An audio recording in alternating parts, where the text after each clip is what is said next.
Chapter 40, Chapter 40, Nightmare Stars 5. Raven sighed wistfully as she calmed her heart with a steaming cup of coffee. The warm beverage soothed her mind as the embarrassment from an hour prior still played on repeat in her head. Oh, how embarrassing it was! If word ever gets out, she'll never be able to show her face again. She's almost 30 and already the stress from her work makes her feel twice as old. But with this hot mug of roasted beans, for just a few moments, Raven Inkwell could feel her age. Raven! Get the royal guard ready and sent to Ponyville. All the soothing calmness was washed away as Princess Celestia barged into her office. Paper documents she's been keeping neat and tidy were being thrown around the room from the wind pressure of the door opening. I would be ordering shining armor, but he seems to be missing, Celestia said as she sauntered into Raven's office, sat on her desk, and levitated the mug out of her hold. Is this Zebrick in black? Good choice, she told her as Celestia took a sip from Raven's coffee. Could use a bit less sugar though, she said with a scrunched face before draining the cup with a large gulp and jumping off the desk. I don't enjoy the bitter taste, Raven said quietly as she looked at the now empty mug. My mother sent it as a gift, and I didn't want to waste it, so I used more sugar. Oh! Celestia replied eloquently. Didn't Shining go to you? Raven asked, catching the curiosity of Celestia. He did. He and Starlight, yes, Raven said, they were searching for you because some pony, I don't want to throw names, but it was a ruler of a nation, who thought it would be a good idea to leave the castle during a time of emergency, she told her blandly, her eyes gesturing out the window of her office, and to the full moon that was simply floating above the land. Okay, Celestia said, I can agree that perhaps I was acting childish with Luna. Raven lifted a brow, and Captain Armor I can understand. Celestia then took the chair in front of Raven's desk, but why would Starlight Glimmer join him? Because the prince is missing, Raven told her.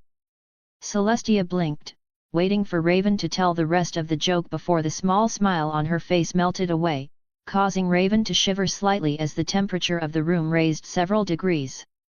I want every available guard in Ponyville yesterday, Celestia told her, her voice coming out as a whisper, yet remaining loud enough to easily be heard across the entire castle. And all across Canterlot Castle guards and servants stopped what they were doing and listened to the words of the Princess of the Sunday. I want the tourist area closed, the guards there will take guard over the rest of the castle, every other guard, suit up. Get to the town of Ponyville, and await further orders. The castle stood still. Now, within a matter of seconds, the castle of Canterlot was louder than it was in months, as guards ran around, getting ready to leave.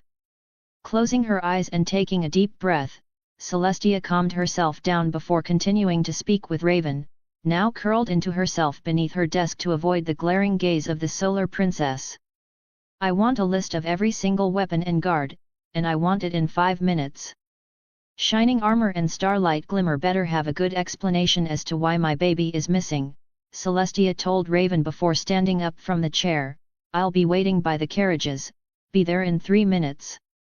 And with that, Raven Inkwell was busy running around the walls of the castle, getting everything Celestia asked of her, and also placing an order for a new chair.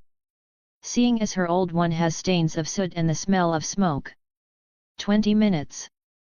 That was how long it took for the nightmares to capture them. 20 short minutes. The moment they got close to the castles, they fell into the illusions of horrible nightmares. Those were easy enough to escape. What was not so easy, was the horde of nightmare creatures, the corrupted denizens of the moon, led by Nightmare Moon herself, ready to capture them as soon as they escaped the illusions. Let Rarity go!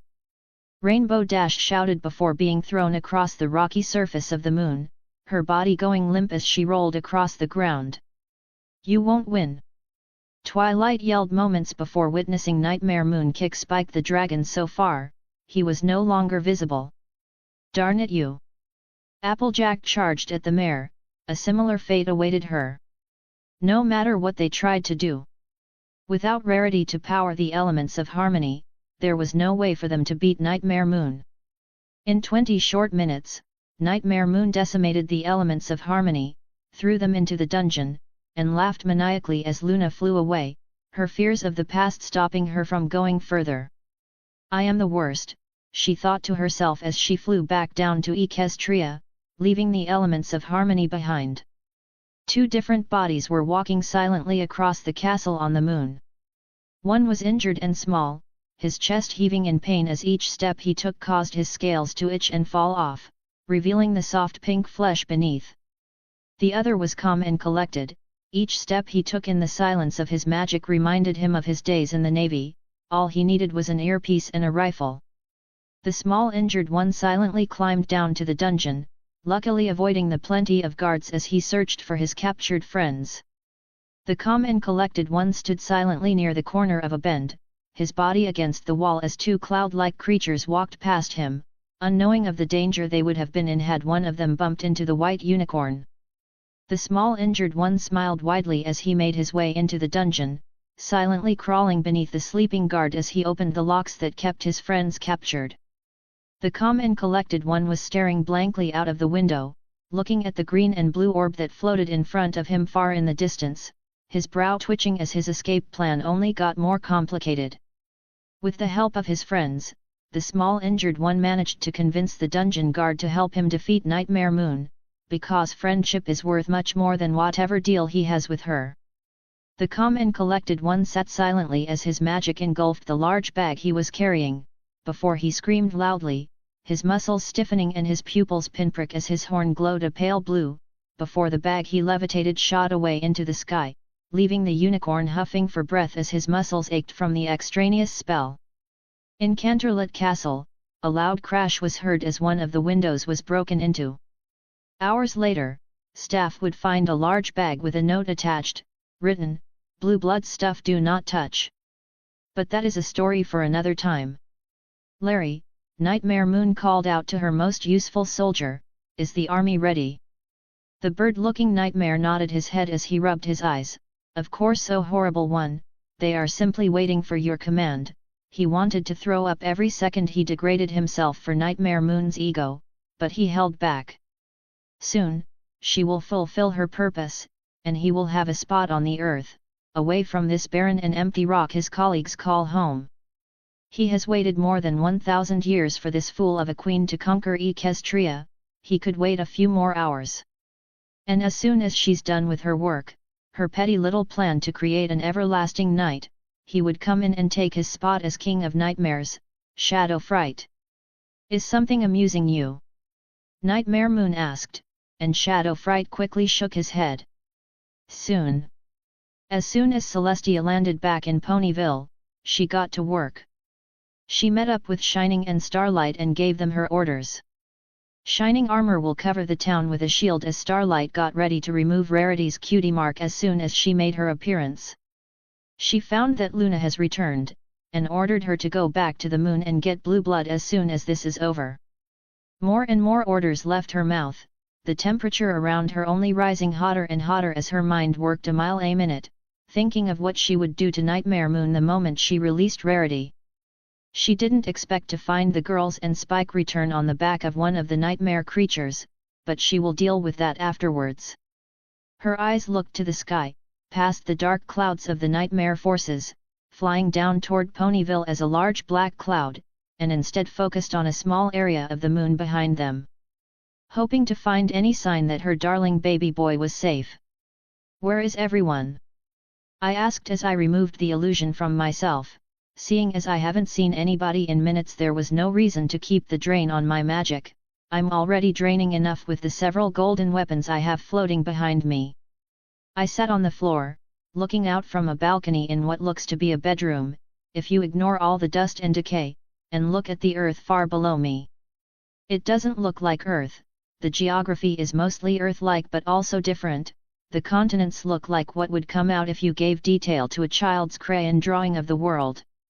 That is, I could recognize that one of these continents is North America, and there's Africa and Asia, Australia and Europe, Antarctica, and South America. But they all looked off. If in the past month, I didn't already realize it, this would have been the moment. I'm really not on Earth anymore, Hey! And so with nothing else to do, I laid my back on the stone floor of the balcony, my head resting on my arms like a pillow, and I simply stared at the pale blue dot that wasn't my Earth. Chapter 41, Chapter 41, Nightmare Stars 6. Silence descended over Ponyville as the dark cloud approached, flying down from the moon like a bird of prey, ready to feast on the dreams of all living creatures in Ponyville. Nightmare Moon! Celestia hissed in anger as she glared at the cloud and at the mare inside of it. Princess Celestia, Twilight Sparkle walked up to her. The elements won't work without Rarity, what will we do? Celestia looked down at her pupil and felt her face relax. No need to worry, Twilight, I already told Luna and the rest what the plan is, you just need to wait for my signal. Celestia sent her pupil a cheeky grin, you'll know when it's time. Twilight Sparkle frowned in worry but chose to trust the words of her teacher regardless. Elsewhere in the town, ponies were getting ready for the Nightmare's arrival. Pans and shovels were being swung in preparation, slingshots were being pulled, and 2 specific unicorns were getting ready for their specialized missions. Okay, Shining, this is it, a white unicorn with a blue mane whispered to himself as he pumped himself up, just wait for them to reach the town, and then do it, you know you can do it, you trained for this. Don't miss, Starlight Glimmer whispered to herself, her eyes searching the moon above the cloud of nightmare magic, searching for any hint of her boss's safety. Stay out of range, move when approached. She repeated words that were drilled into her head, some from Blueblood after he caught her training, and others from Celestia when she spent hours of her week training her in bodyguarding duty. But the most important pony right now was simply staring up at the cloud, silently, her face a mask of grim determination. She cannot fail. She will not allow it. Nightmare Moon, we will take you down, once and for all. Luna whispered quietly, her eyes boring into the center of the cloud, where she felt a familiar magic resonating. Don't worry, Jerome, we'll free your bodies, Spike said with a confident smile as he sat near the girls, the moon creature that helped him escape sitting worriedly beside him. Oh, I know, Spike, I'm not worried about that, Jerome told him with a weak smile, it's Larry I'm worried about. Larry? Spike asked, that's the mean one who hangs with Nightmare Moon, right? It's more than that, but yes, Jerome said, his large yellow eyes staring at the encroaching cloud of darkness, he's always wanted to leave the moon, he whispered. Why would he want that? Spike asked. I don't know, Jerome shook his head as the answer eluded him, but he was never the friendliest type, even before Nightmare Moon arrived on the moon. Maybe that's why he... Jerome quickly shook his head, silver smoke flying off his body as he changed his thought. We will save them, said the yellow Pegasus, Fluttershy, all your friends and all the cute animals on the moon will be saved, she smiled gently at the moon creature. Ha, he smiled, scratching his nose with a paw, thanks. You don't need to thank us. Rainbow Dash added loudly, that's what friends are for. That idiot. Shadow Fright sneered as he looked down at Ponyville, his red eyes locking onto the form of the moon creature that was supposed to keep the elements in the dungeon. His mind raced as he looked at the back of Nightmare Moon, this is our last shot. He whispered to himself, his eyes glaring holes into her spine. Larry, she said, causing Shadow Fright to float forward next to her, acting as if he hadn't glared hatefully at her back just moments prior. What is it, oh glorious one? He asked, his beak smiling as he flew next to the mare on the moon. Get rid of that traitor, she spoke coldly, her eyes also looking down at the moon creature near the back. Shadow Fright smiled cruelly, with pleasure. As soon as the cloud of darkness dissipated, revealing the form of Nightmare Moon, still in control of Rarity, and her army of nightmare-influenced moon creatures, the battle began. Not with a bang or with a cry of war, but with a single stallion doing the one thing he is truly talented at. And with a glow to a horn, a magic bubble surrounded Ponyville, trapping everybody inside. Now if Nightmare Moon wanted to flee, she had to first take down the shield. The second thing that quickly followed, was a beam of aquamarine light, moving through the lines of armed guards, and impacting directly with Nightmare Moon, replacing the beautiful diamonds on her flank, with an equals sign. The third thing that happened, was the many guards and ponies rushed forward, kicking, punching, and hitting the many moon creatures, leaving only a few ponies to face off against the now wide-eyed Nightmare Moon. How? Nightmare Moon yelled in anger. However, her anger felt subdued, almost averaging out with her other emotions. She glared at the symbol on her flank, before a blast of light hit her in the face, causing her to close her eyes with a wince. Whatever plans you had, Nightmare, they end here. The white alicorn that stood in front of her yelled, her mane glowing brightly with magic, causing a corona of colors to leave her as the Princess of the Sun glared at the Nightmare. You think you can defeat me? Nightmare Moon screamed at Celestia, her eyes twitching in anger as her magic subdued itself, caused by that damned symbol on her flank. Without the elements of harmony, I am unstoppable. But you're not. A shout came from her side, causing Nightmare Moon to quickly turn her head, only to be greeted with a beam of dark blue magic slamming into her face, knocking her away towards a group of ponies. Spike moved quickly, Jerome on his tail as the two tried their hardest to avoid fighting. The dragon already tired from his time on the moon, and the moon creature not wanting to hurt his friends, no matter how consumed by darkness they may be. Those girls better hurry up, Spike! Jerome yelled, his body floating around the battlefield, avoiding beams of magic and stray flying objects. I don't know how long I can keep dodging. Just a bit longer. Spike yelled, grabbing onto the moon creature's tail as he floated the two of them farther away from most of the conflict, and closer to Nightmare Moon and the princesses. And as the two boys flew in the princess's direction, they failed to notice a red-eyed, beaked figure made of shadowy smoke following after them, his body sticking low to the ground, less like the bird he looked like and more like a snake or a shadow. Traitor! Shadow Fright yelled in his mind as his eyes followed the body of the moon creature helping the baby dragon fight off Nightmare Moon. Shining Armor frowned heavily as his horn ached with each impact made on the shield covering Ponyville, be it from stray magic hitting it or moon creatures trying to escape. This was the largest shield he has made, covering an entire town, and he was surprised it still held as long as it did. Unfortunately, in order to keep the shield up, he was unable to cast any other spells as the drain on his magic only increased with time. How much training would he need to shield something bigger than a town? Shining thought to himself, a small smile growing on his face at that thought. Maybe if he could shield all of Canterlot, Cadance will finally say yes? Oh, who was he kidding? He doesn't need to shield all of Canterlot just for her to say yes. He instead needs to find the perfect ring. Yes. And then his dear boo-boo Sweetamuffin cheeks wouldn't be embarrassed to be seen with him. Of course. Armor. Stop daydreaming and reinforce the shield. Shining Armor snapped out of his thoughts at that shout. His head snapping backward and hitting the stray moon creature that made him daydream in the middle of an important operation before more magic left his body, the small cracks that started appearing in the bubble over Ponyville fixing themselves. Starlight fired more and more beams and arrows of magic, slowly inching away from any moon creature that got too close.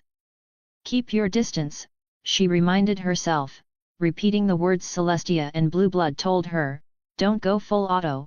An arrow of magic shot out of her horn before she quickly teleported to the other end of the street, always aim before shooting, her eyes focused on her target, a moon creature floating above a blue unicorn with a weird cape before a beam of magic hit it and knocked it away.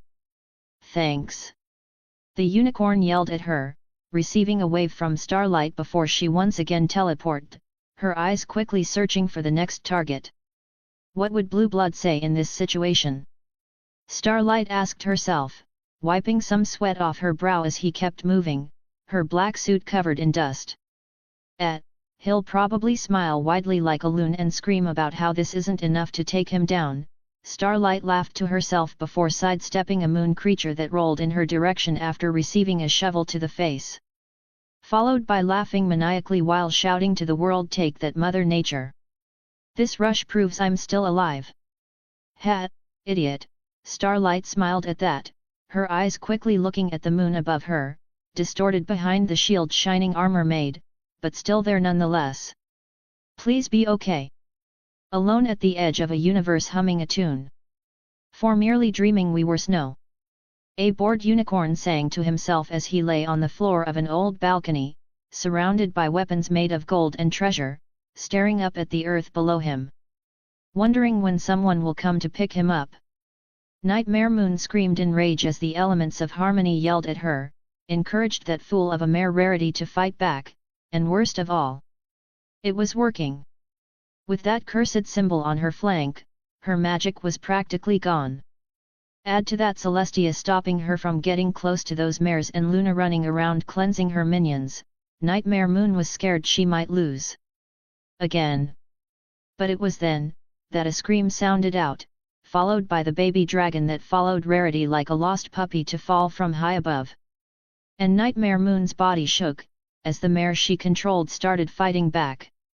She could feel her, kicking and screaming deep in the recesses of her mind, images of time with her friends going through her mind, and Nightmare Moon hated it. She looked back from where the dragon fell before a sharp smile spread on her lips as she saw it. Eyes of blazing red, wings of razor-sharp feathers acting as claws, piercing through the back of that traitor that brought the elements of harmony back to Equestria. "Yes. Larry. Keep it up!" She screamed at her minion, his red eyes turning to her, a sneer on his beak as he screamed back at her. "My name is Shadow Fright." Nightmare Moon ignored it, however, as the sight of that traitor turning into silver smoke as he dissipated off the claws of Larry made her heart soar. "Ha ha ha!" Nightmare Moon laughed, and it was then that she lost.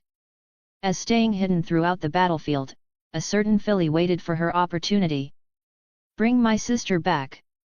And just like that, with an explosion of light, Nightmare Moon's body collapsed into shadows and mist, leaving the brightly smiling unicorn known as Rarity behind.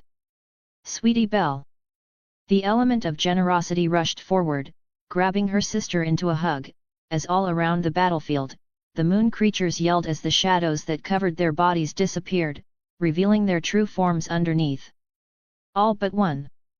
With eyes red with rage, and wings of black smoke acting as his arms, the moon creature formerly going by the name Larry glared at the shadow gathered on the ground next to where Nightmare Moon once stood. "She lost again?" he quietly asked himself, his anger only building as he stared down at the patch of shadows, yet to be cleansed by the elements of harmony. The shield above Ponyville came down once it was clear that the fighting was over, but Shadow Fright kept himself near the shade of a building, his red eyes staring at where Nightmare Moon stood, his anger only building more and more as the cheers and happiness of the ponies and other moon creatures around him became apparent. "If you want something done," he whispered to himself, his red eyes blazing in anger, physically so, as the nightmare magic that surrounded his body grew lively in response to his emotions, making him almost seem like he was made from black fire. "Do it yourself. This was your loss." Princess Luna looked down at the small spot on the ground, a single blue eye glaring up at her from a small shadow on the ground. Was this truly all that was left of Nightmare Moon? A single eye, glaring hatefully at the princess that it used to be. No. The princess it wanted to be. Not second fiddle to Celestia, but an equal, with the love and adoration that came with it. Or maybe it isn't really the love and adoration from the people that she wanted. Luna turned her head to see her sister, handing the elements of harmony over to their bearers. "Ready to get this over with?" Luna smiled at that, happy to be with her family again.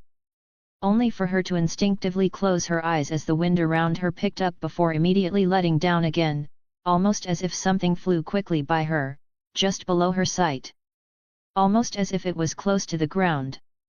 Like a... Luna quickly turned back, spotting a bird made of flaming shadows carrying what was left of Nightmare Moon, flying away from Ponyville. "Celestia!" Luna yelled, causing her sister to quickly look at her, before also seeing what was happening. "We'll be right back!" Celestia yelled behind her before running up to Luna, after them. she yelled before kicking off the ground, her white wings spread widely as she and her sister flew after the fleeing nightmare. Shadow Fright glared hatefully at the small blue eye in his grasp, the shadows surrounding it sparkling like stars from the night sky itself. "Good work, Larry," he grimaced as the voice of the nightmare echoed around in his mind, "you were always my best soldier." Shadow Fright's eyes briefly moved up to his target, the castle on the moon, before glaring back down at the eye he had in his grasp. "You know," he whispered to the eye, a cruel smile spreading from his beak as he flew, "I never really liked you after you failed us all those hundreds of years ago, but I kept it to myself," he told her. "You were supposed to build us a kingdom, down on Earth, and you failed," he grimaced, "this is the third time." "Larry," the nightmare warned him, "watch how you speak." "Well, no more," he yelled at her, his body growing more animated as the shadows moved like a blazing inferno. "I am done following a failure like you. Larry, I will give you one chance to apologize, I might forgive you for this. You do want forgiveness, don't you, Larry?" And as his anger reached a boiling point, he screamed at her, like a horrific phoenix reborn from the shadows, covered in flames of darkness, he screamed. "My name is Shadow Fright." And with a single bite from his beak, Nightmare Moon was no more. Hearing a scream in the distance, I opened my eyes and stood up, my head looking around to see where that sound came from. Before I shadow spread over the balcony, causing me to look up directly at a bird made of flaming shadows that was heading directly toward my face. Fuck! And with a loud crash, my body was thrown backward through the door behind me and down the corridor, before I hit the wall at the far edge of the hallway, my body screaming in pain.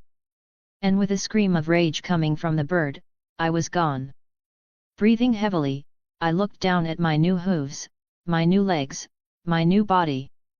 No longer made of dust and smoke but of flesh and blood. My black coat contrasted with the brilliant gold mane on my head, sparkling as if made of stars. Must be the influence of Nightmare Moon after I ate her. My new cutie mark, a compass star, gold and silver in color, contrasted nicely with my new smoky black fur. And as my eyes locked onto the golden weapons laying all around the floor around me, my smile widened immensely. With a quick flare of my new horn, a glow of red coming out of it, the weapons levitated around me, and I smiled. "Don't let a princess do a nightmare's job," I chuckled to myself, the shadows on the floor extending towards the weapons, covering them in inky black smoke. And with another red glow to my horn, the shadow-covered weapons flew away, shooting out at the two princesses that were nearing my castle. And as I searched through this new body's memories for any plan to win, I smiled widely. This will be so easy. I cheered, a plan already forming in my head as those pesky princesses flew closer to my castle. But it was no matter, they will not win. For one simple reason. I can no longer lose. It is simply as basic as that. I will win. My name is Shadow Fright. Chapter 42, Chapter 42, Nightmare Stars 7. High above the surface of the world, above the topmost layers of clouds, two alicorns flew at their top speeds toward the moon, chasing after the escaped nightmare. "Luna!" Celestia yelled over the whines caused by her speed, "You need to capture the nightmare, we can't let it get away." "I know," yelled back the Princess of the Night, "but without the elements of harmony, I'm not sure how much I'll be able to do." Her voice was distorted by the loud whines. "You'll do great. All you need to do is..." Celestia's yell was cut off as a heavy piece of metal slammed into her torso, knocking her off course, and plummeting down toward the surface of the moon. "Sister!" Luna yelled, turning to fly after her before being cut off by her older sister's yell. "Ignore me. Go after the nightmare. I'll catch up soon." Luna nodded, flying directly at the castle on the moon, passing by a small armory of flying weapons, ranging from swords and spears, axes and clubs, all covered and controlled by wriggling black shadow. Spinning her body mid-fall, Celestia managed to land on her hooves, quickly dashing forward as she avoided a rain of sharp blades from impacting her. A flap of her wings and she was once again in the air, the lowered gravity of the moon allowing her better maneuverability, as she dodged and flew around more and more blades. A blast of golden magic from her horn, and a nearby axe was caught in her magic, the shadows that enveloped it dispersing like smoke to reveal the golden weapon of old. "This is doable," she whispered to herself, swinging the axe around her in her magic, deflecting several more swords and dispersing their shadows. But for every blade she avoided, 2 more followed. Celestia knew that she had to do something quickly before she will be overtaken by the flying blades. And so, with the mighty swing of her magic, the axe she held was thrown up into the sky, spinning with inertia as it flew higher and higher into the sky above the moon. And with a grunt of effort, Celestia blasted a beam of golden light at the axe, hitting it on the head, and causing the reflective gold of the blade to spread the light like a prism, dispersing all shadows in the area, and causing the nearby weapons to fall to the ground like puppets without strings. And as the axe fell back down, Celestia lifted a leg and caught it by the handle, quickly slamming it down into the floor below her as she laid her front legs on the handle of the axe, the blade in the ground, and she caught her breath. "Haven't done that in a while," she whispered to herself before chuckling, "I'm out of practice," and with a glow to her horn, all the weapons on the ground lifted themselves from the floor, and flew after her, following her like an army of blades as she flew toward the castle. Luna flew into the first balcony she saw, quickly skidding to a stop on the smooth stone floor of the castle as she took a survey of her surroundings. Things were quiet. Too quiet. Something was wrong. The nightmare should have been making noise, especially after crashing into the castle as it had. It just wasn't right. Luna didn't know what it was planning, but whatever it was, she couldn't let it happen. And so with a face full of determination, ready to stop Nightmare Moon once and for all, Luna took another step into the castle. And promptly looked down at the previously hidden magic sigil she just stepped on. Crud! Boom! Sitting on the throne in the center of the castle, Shadow Fright smiled as illusionary screens around him showcased the 2 princesses that followed, his horn burning a mixture of blue and red light as his own power empowered the spells already known by both Nightmare Moon and Prince Blueblood. His smile widened as one of the screens in front of him pinged, signaling that one of his spells made contact with its target, and he turned to look, already casting more and more spells. Using the knowledge hidden in the prince's mind, he was sure there could be no way for his defeat. "I will not be defeated, by some pesky ponies," he growled with a smile as the red magic on his horn momentarily overtook the blue, and his spells reapplied themselves. He growled in discomfort as the blue glow returned to his horn, fighting back against the red aura. "That's what you get when you force a possession," he grimaced at the flare of pain on his horn, before looking down at the screens in front of him, seeing the golden weapons that Celestia floated around herself turn purple and black as his magic returned. The smoke from Luna stepping on a mine dispersed, revealing a shield spell that protected the princess at the last moment, explosive sigils on the floor, and walls all around the corridors of the castle. And the third screen, showing the town of Ponyville, sees a swarm of gold and silver orbs of magic slowly descend upon the town. Seeing that last screen, Shadow Fright smiled in pleasure, his mind going through the faces those traitors would make when they see what he had planned for them. "Jerome!" Spike yelled in horror as he ran toward where the moon creature that helped him and his friends escape was last seen. But there was no answer, as the moon creature already dispersed into silver smoke during the battle. "Spike! He's not!" Twilight slowly walked to her little brother, laying her hoof on his shoulder as she tried to speak with him. Only for the crying baby dragon to remove the appendage from his shoulder as he pulled away from her, his body falling onto his knees as he started clawing at pieces of wood and smashed stone on the ground. "Help me find him, Twilight!" he yelled as his claws dug through one of the ruined buildings, splinters of wood and broken bricks dusting the area. "Spike!" Twilight didn't know what to tell him. He never lost an pony before, and even though they barely knew Jerome for a few hours, it would be a lie to say that he wasn't their friend. Twilight opened her mouth to say something to the baby dragon, only to be interrupted by a loud explosion and a scream of horror. Wide eyes, all of Ponyville turned to look at the sight that greeted them. Orbs of magic, colored either gold or silver, floated above the town, eye-looking sigils drawn on the orbs, like eyeballs looking down at them. 2 of the orbs, one gold and one silver, slowly floated down in front of one of the freed moon creatures, as they slowly crawled away from the magical orbs. The silver orb was slowly spinning around, as if looking at everything in sight, trying to see all, as the gold orb simply stared at the scared moon creature. Before the silver orb looked back to the creature, no longer looking around itself, the gold orb started glowing. "Every pony get down!" One of the guards yelled, and many of the ponies listened, throwing themselves down onto the floor, their legs protecting their heads as they lay down on the ground.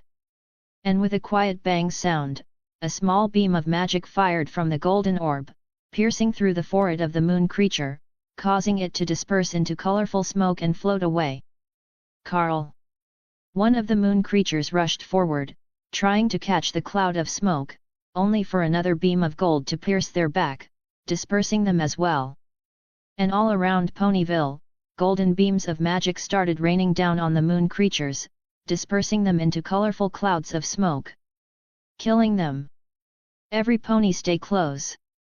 A familiar voice yelled out, and a purple bubble expanded from Ponyville, pushing the gold and silver orbs away, and shielding the remaining ponies and moon creatures under the shield. "Shining!" Twilight yelled, turning to see her older brother glare up at the orbs, his face in concentration as his magic worked overtime to continue the upkeep of the new shield. Starlight Glimmer looked up at the orbs beyond the shield, something about how they acted seemed peculiar. Only the golden orbs fired shots, and the silver orbs merely looked around, staying close to the gold orbs. Her mind quickly thought of reasons why that would be before a conclusion quickly arrived in her head. "Spotters and shooters," she whispered as the conclusion reached her mind, her horn quickly glowing aquamarine as she teleported to explain to the captain. Celestia exclaimed in shock as the gold weapons that surrounded her suddenly escaped her control and flew toward her, almost skewering her as she flew. Luna slowly flew herself down the corridor, making sure to not touch the wall or floor lest she activated another mine. Only to pause when she turned into the next corridor, and now the middle of the hallway had lines of sensory lasers running through it. If she touched one of those, the explosives will activate anyway and the force will almost definitely push her into more mines on the wall or floor. Shadow Fright leaned back on his throne, a sadistic expression on his face as he watched the screens in front of him. "This is easy," he said out loud, enjoying his own voice. "How did Nightmare Moon lose 3 times if this was all I had to do?" "Ha!" He laughed. "I knew I would win. Ha ha ha ha." Walking in silence around the small prison cell he found himself in, the blue figure pondered what it was supposed to do. Its skin wasn't white, nor was it covered in fur. But instead, it was blue, and almost see-through, like a body made of deep blue water. His fingers were blue, but they also rippled like water when he tried touching anything. His torso and legs were blue, and his human feet were also blue.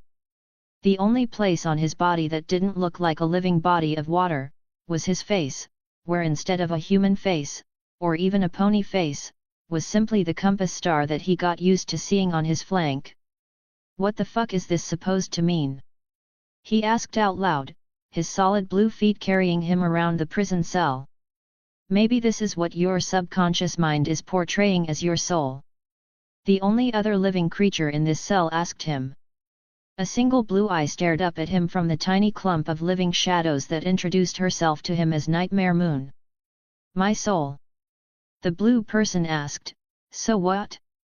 I like the ocean, so I look like I'm made of water? I'm blue because that was the color of my magic? I have a humanoid body because I'm human, and my face is the compass star because that's my cutie mark?" The figure asked the clump of living shadows, his voice coming out from a mouth that wasn't there. "How should I know? I'm not a professional." The living shadow yelled at the blue figure, her single blue eye glaring at him as he once more got on her nerves. "You were the one who possessed people. The blue man yelled at her, pointing his right hand accusingly at her, "You should know this more than anyone. I appeared in their dreams. Not whatever this place is." Nightmare Moon yelled at Blueblood's soul avatar. "If anything, this is because that fool Larry took over your body with force," she then said quietly, her voice still being heard over the quiet atmosphere of the jail cell. "If he took over your body like I do, through your dreams, we wouldn't be able to hold this conversation anyways," she told him as he took a seat on the bed on the other side of the cell. "If anything, this is wonderful." "Wonderful how?" Blueblood asked her, feeling his non-existent eyebrows twitch in annoyance as the nightmare kept talking without reaching her point. "Wonderful because we can still move here, you imbecile," she told him, and the prince had to hold himself from stepping on her like a bug, "and if we can move, that means we could escape." Blueblood scoffed at that and looked at the metal bars of the cell. "Excuse me, but if you didn't realize earlier, we are currently in a jail cell," he said slowly, talking down to her as if she was slow. "So unless the keys suddenly fall into our hands, we're kind of stuck here, seeing as my magic doesn't work, and you can barely move on your own." Nightmare Moon blinked slowly at him before her single eye turned away. "I must admit, you might have a point." "Oh, do I?" "However," Nightmare Moon continued, "this is a prison created subconsciously in order to hold us in, and bars aren't the only way to exit, are they?"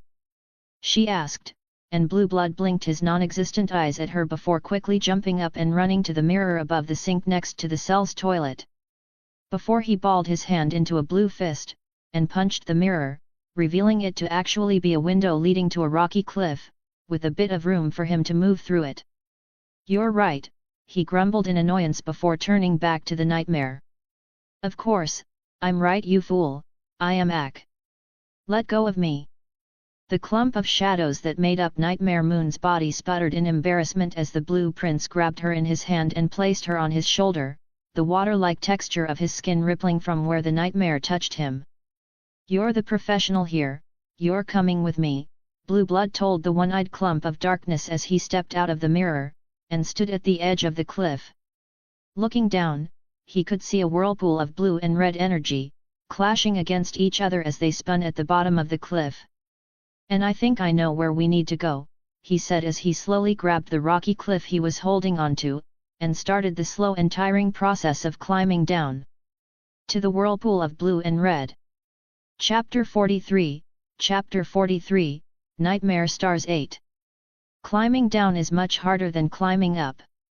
When you climb up, you can see where your arms are going, and what you're holding onto, and your legs are always the last to move. When you climb down, the legs are the first to move, you can't see your legs as your face is facing a rocky cliff, and your arms need to hold on for much longer. In both cases, a single mistake will deem you to fall and die. Normally, being in a situation where one small mistake means my untimely demise, I would be smiling ear to ear, the rush of excitement going through my body as I am once more reminded that yes, I am indeed alive. Not this time, however. It is one thing to be excited with the prospect of dying when I willingly choose to put my life in danger. It is a whole other thing when I am forced into the dangerous situation. It's a matter of choice, freedom. As long as I am free to choose to put my life in danger, I feel excited. If I am forced, say for example by a shadow creature possessing my body, to put my life in danger, then there is no excitement. Freedom is the most important aspect of living as a person. It's what separates men from beasts. Men have the freedom to choose what they wish to do, be it use a spear or a heavy rock to hunt a mammoth, or even the choice to hunt something else, maybe forage for berries. It's all freedom of choice, at the end of the day. It's human. Beasts might seem free, unbothered by the world around them, simply living their lives. I disagree. A wolf isn't free because it is in nature, running around, uncaged. That wolf is a slave. It doesn't wake up one morning and decide it will leave the pack and start a business, it doesn't choose what animal it will hunt. There is no freedom of choice with wild animals, with beasts. They're all slaves. Not slaves by the human definition, chains and whips. But slaves to their base instincts. They are not free, because they do not know what freedom is. They simply are. And simply existing, powered by your instincts to survive. That's not really living. Is it?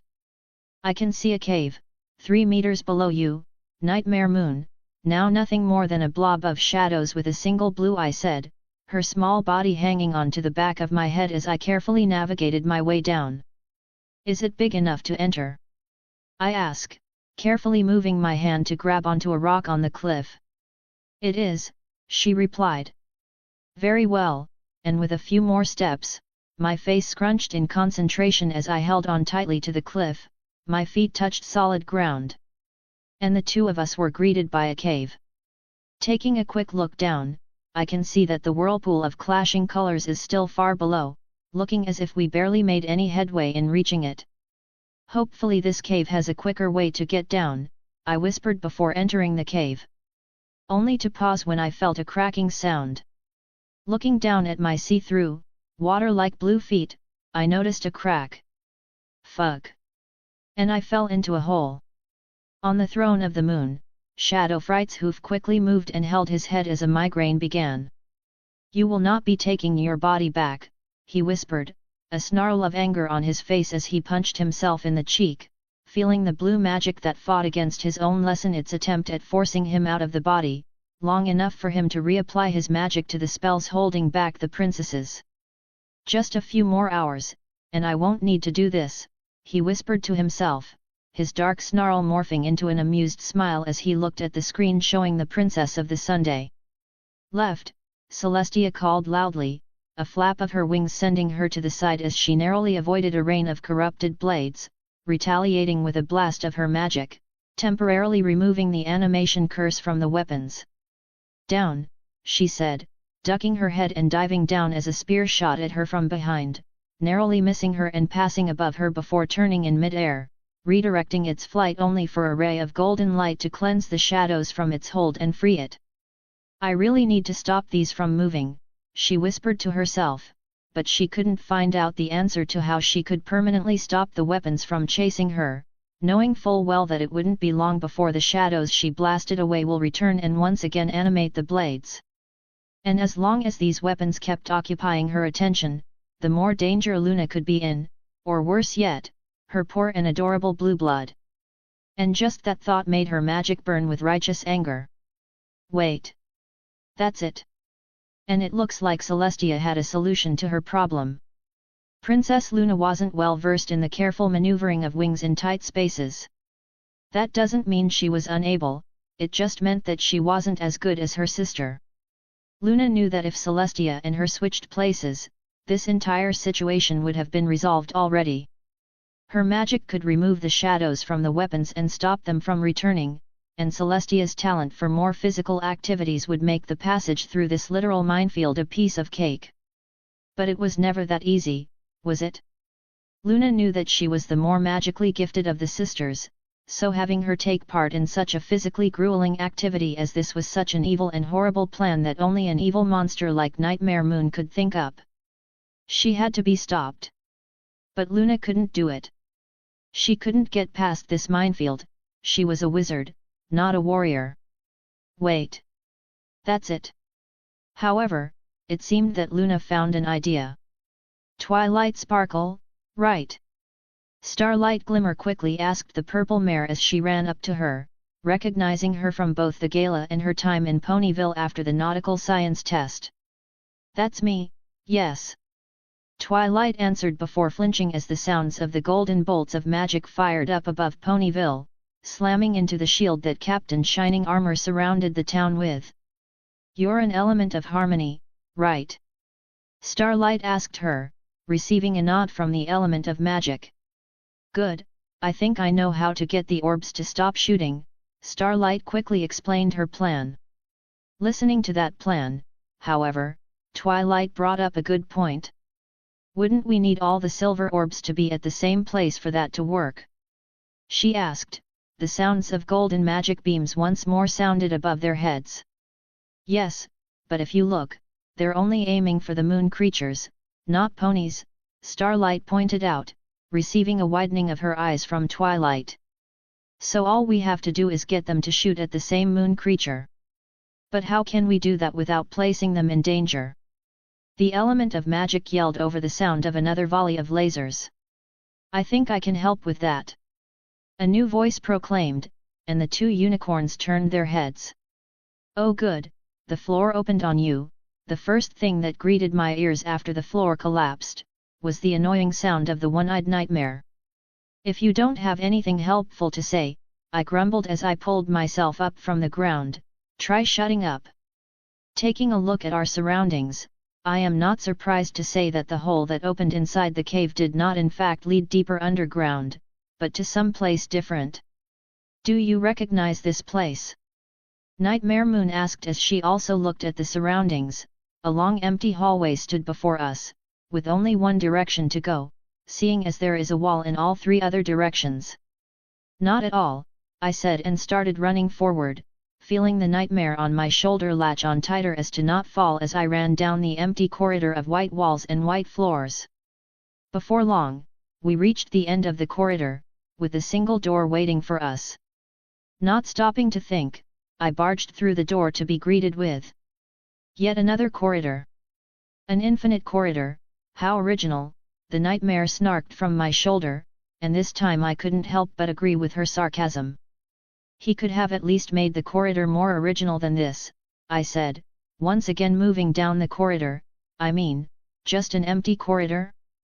Is he trying to buy time or what? He probably is, Nightmare Moon said, and I quickly stopped and turned to her. What? He brute forced his way into possessing you, she explained, her eye staring at me. He can't control you as well as he would like, that's why the whirlpool at the bottom of the cliff was so chaotic. It represents your magic fighting off against his control. So if we take too long? I asked, not liking where this was going. If we take too long, we might be too late to stop him from taking control over your body. Nightmare Moon said, he will have full control over your body, your magic will no longer resist him and he would be able to move around unopposed. Will that mean I'll be stuck in here? I asked, feeling anger grow in me as the thought of what she was detailing entered my mind. We'll both be. Just like how Rarity was when I controlled her body, Nightmare Moon said, before squawking out as my hand latched onto her. I'll be trapped inside my own mind. I asked her again, my hand squeezing the nightmare as the anger kept growing. Yes. Nightmare Moon yelled, trying to push against my grasp as my anger kept on growing. This is all your fault, I whispered as I looked at her, squirming in my hand like a pathetic little insect. All of this is your fault, I told her, red spots slowly appearing on my water-like body, coloring me with hues of purple. Snap out of it! Nightmare Moon yelled, but I didn't listen. My hand squeezed tighter and tighter, feeling the non-existent smile on my face spread as a wave of blue water washed over a wave of red. I quickly let go of the nightmare, my body doubling over as I started coughing violently, splotches of squirmy purple and red living liquid exiting my body as I coughed. We need to hurry, Nightmare Moon rasped, a tiny tendril made of shadows rubbing against her body as she spoke. Your body is already starting to lose control. I nodded weakly as my body gasped for air. I'm sorry, I whispered to her as I carefully stood up. No need to apologize, Nightmare Moon said weakly, you are correct in saying that all of this is my fault. She continued speaking as I gently grabbed her and once again placed her minuscule body on my shoulder. I am the reason Larry is in control of your body, and it is also my fault that you were on the moon, to begin with. If it wasn't for me, Larry wouldn't have had any pony to possess, making it far easier for the princesses to defeat him. I looked at the nightmare on my shoulder.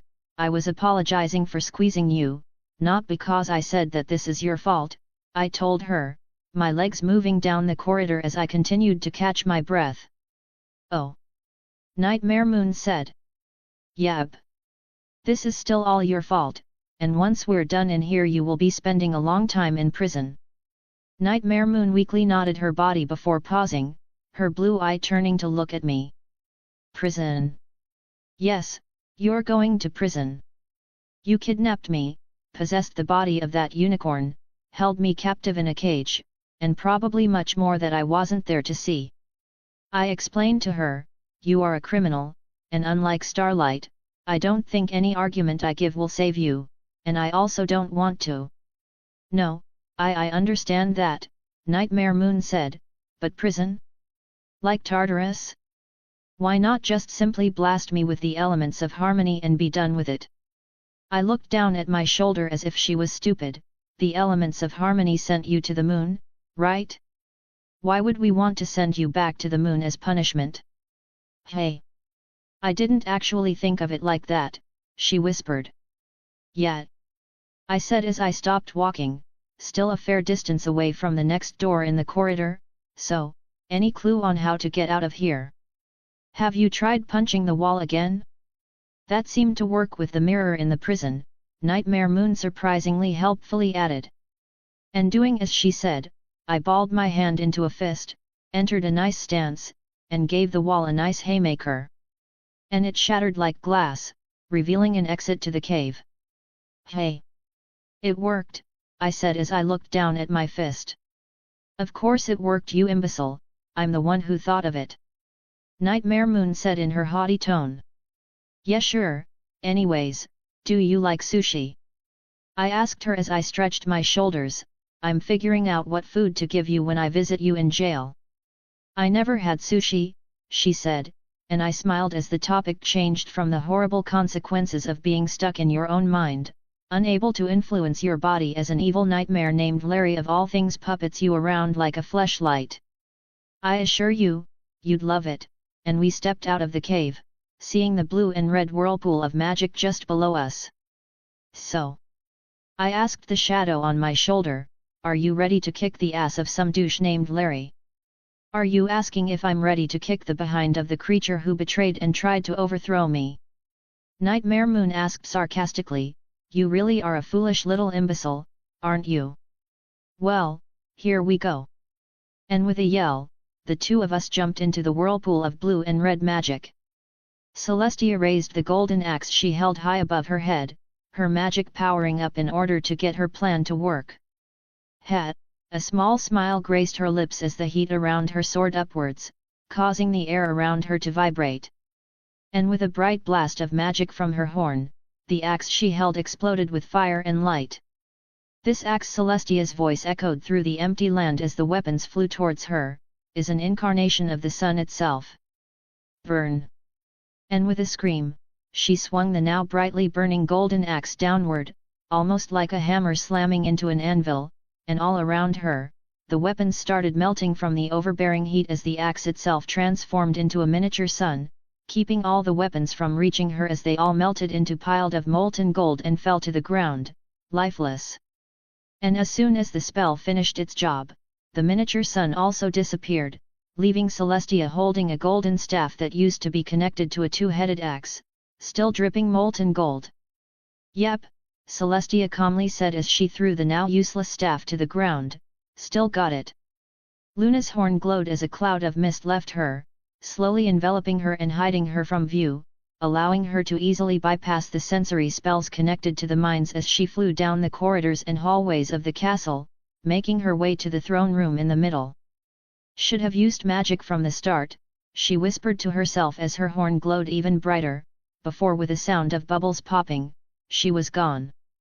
Shadow Fright leaned back on his throne, feeling his magic take over his body slowly but surely. It wouldn't be long before his body would stop resisting, and getting his own kingdom down on earth will be no more than just a flick of a horn. Only to look upward as the sound of popping bubbles sounded above him. Looking for me? He then quickly turned to look ahead as a beam of dark blue magic hit him in the face, courtesy of the freshly teleported Princess of the Night. Now, Nightmare Moon! Release Blueblood! She yelled at him, and he snarled in rage. My name is Shadow Fright. Is every pony ready? Starlight asked, getting nods from the ponies around her. Okay everyone, let's do this! She yelled. Of course. A blue unicorn with a lighter shade of hair smiled widely as her horn glowed before a creature made of smoke, similar in look to the moon creatures, appeared above the Ponyville shield, catching the attention of the gold and silver orbs. "Good job, Trixie!" Starlight yelled as the silver orbs grouped around the illusion in the sky as the golden orbs shot at it, their beams and bolts passing through the smoky image and dissipating in the distance. "Now! Twilight, shining! You got it!" Twilight said as she and her friends started levitating off the ground, the elements of harmony hanging off their necks and crows as they glowed with rainbow-colored magic. "Hurry it up!" Shining Armor yelled with a grunt as he created a temporary hole in the shield right below Trixie's image. "Take this!" Rainbow Dash cheered. "We'll take care of em!" Applejack added. "Yep, yippee!" Pinkie Pie celebrated. Yay! Fluttershy was doing her best. "Of course, I would love some payback for what you got me through," Rarity smiled with a sadistic glint in her eyes. "Here we go, girls! Let's do this!" Twilight Sparkle finished it all off. And with a loud yell, a beam of rainbow-colored magic flew out of the group, out of the hole, and spread outward from there, hitting all of the magic orbs in the sky, causing each and every single one of them to disappear in a puff of magical smoke. Saving Ponyville once more. Luna teleported away as a beam of red and black magic flew in her direction as the newly minted Shadow Fright aimed at her with Blueblood's body. "Stop dodging!" He screeched like a bird, firing more and more bolts of magic at her, forcing her to continue teleporting around, firing weaker beams of blue and silver at him, hoping to knock him unconscious so she could get the elements of harmony here in order to get things done quickly. "Sorry I'm late." Luna perked up as the voice of her sister sounded behind her, before Celestia appeared next to her, covered in dust and sweat, but uninjured. "What?" The nightmare yelled in shock as he saw her. "How are you alive?" Celestia frowned deeply as she saw her son, her nephew. "Oh, who am I kidding?" When she saw her adopted son in such a form. "Nightmare Moon," Celestia said as her horn glowed gold, "your evil ends here, give up peacefully so we can get this over with." And when Celestia finished saying those words, it was almost as if he cracked.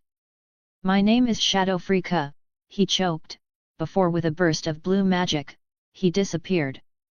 And in his place, sitting on the throne of the castle, was none other than the white-furred prince of Equestria, Blueblood Platinum. On his shoulder was a small blob of darkness, a single blue eye watching them. It was what was left of Nightmare Moon after the element of generosity burst out of her control. And on the ground below the two, was a bruised and injured moon creature, its body covered with purple and orange feathers, an orange beak as its mouth with yellow irises in its eyes. "This can't be!" It cried weakly as it struggled to move on the floor of the castle. "How could I lose?" The sight was pathetic. This was the creature that dared to take over Blueblood? This wasn't supposed to end like this.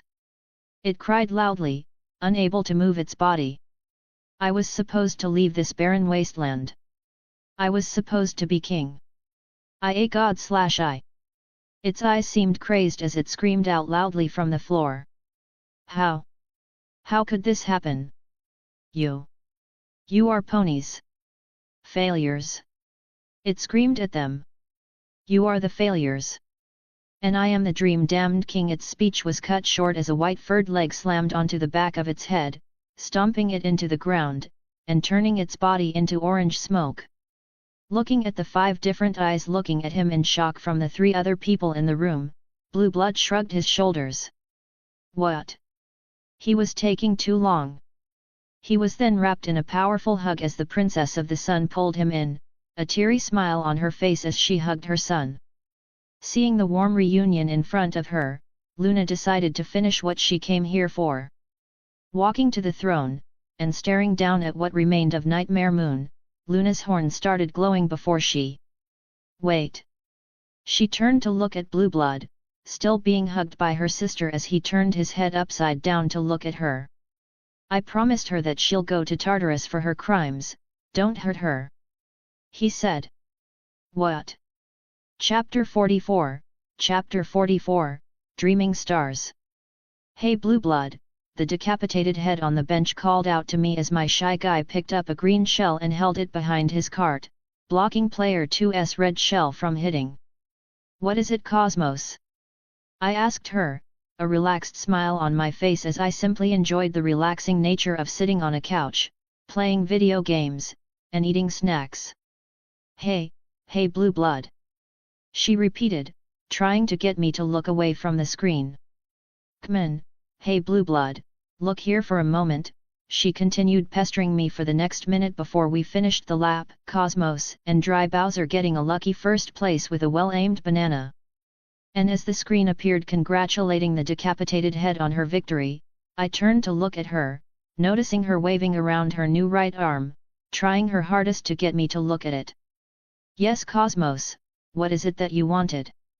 I asked her, a grin on my face as I leaned back on the couch. Hehe, did you notice something different? The head said, a long purple arm extending from her previously empty right shoulder, ending with an almost human-looking hand. If it wasn't for the fact that the skin was blue, she only had 4 fingers instead of 5 and the fact that her nails were much sharper than normal.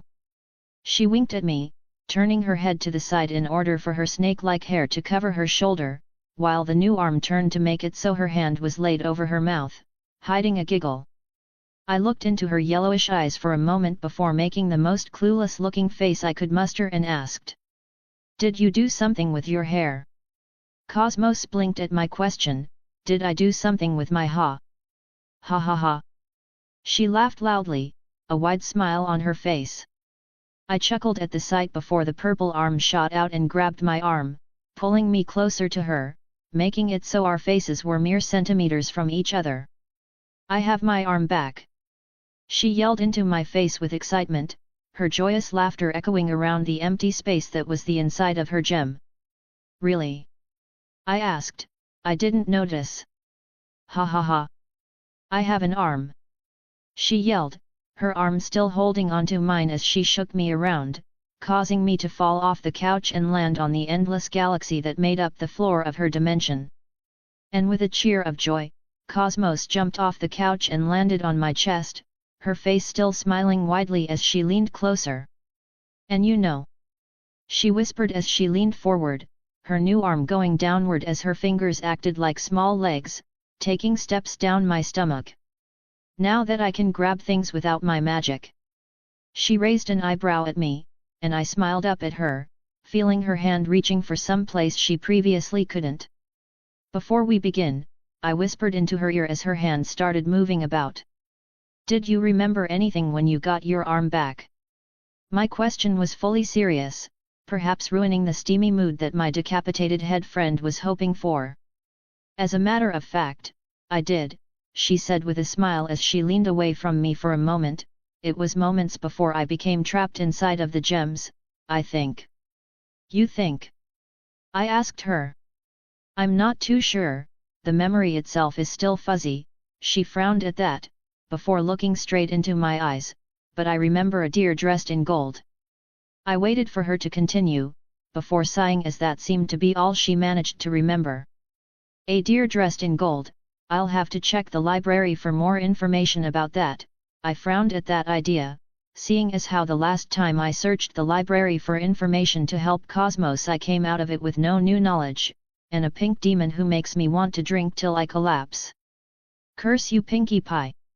I'm sorry, Cosmos sighed as she rolled her head forward, landing next to my shoulder. It's fine, I told her with a smile as I turned to look at her, we'll get your body back. She blinked at me, her new hand slowly tapping away at my chest before she opened her mouth and quietly asked me the same question she asked me every night that I appeared in her gem. You wanna go out with me? I stared at her for a moment before smiling, giving her a quick peck on the lips, and answering her question as her cheeks flushed red. No, I smiled at the decapitated head, and she smiled back at me, her hand moving to touch her own lips as her smile widened. Haha. She whispered with a giggle, shut down yet again. 1 hour is all I'm giving you, Celestia said with a worried look on her face as she once again went over the many bags I carried. I know, Auntie, you said so several times now. Call me Mommy, she told me, her face serious. Okay, I told her simply, not knowing why she asked me to change how I address her in private. It's not as if being a mom or an aunt makes any difference to me, I still don't know what a family does.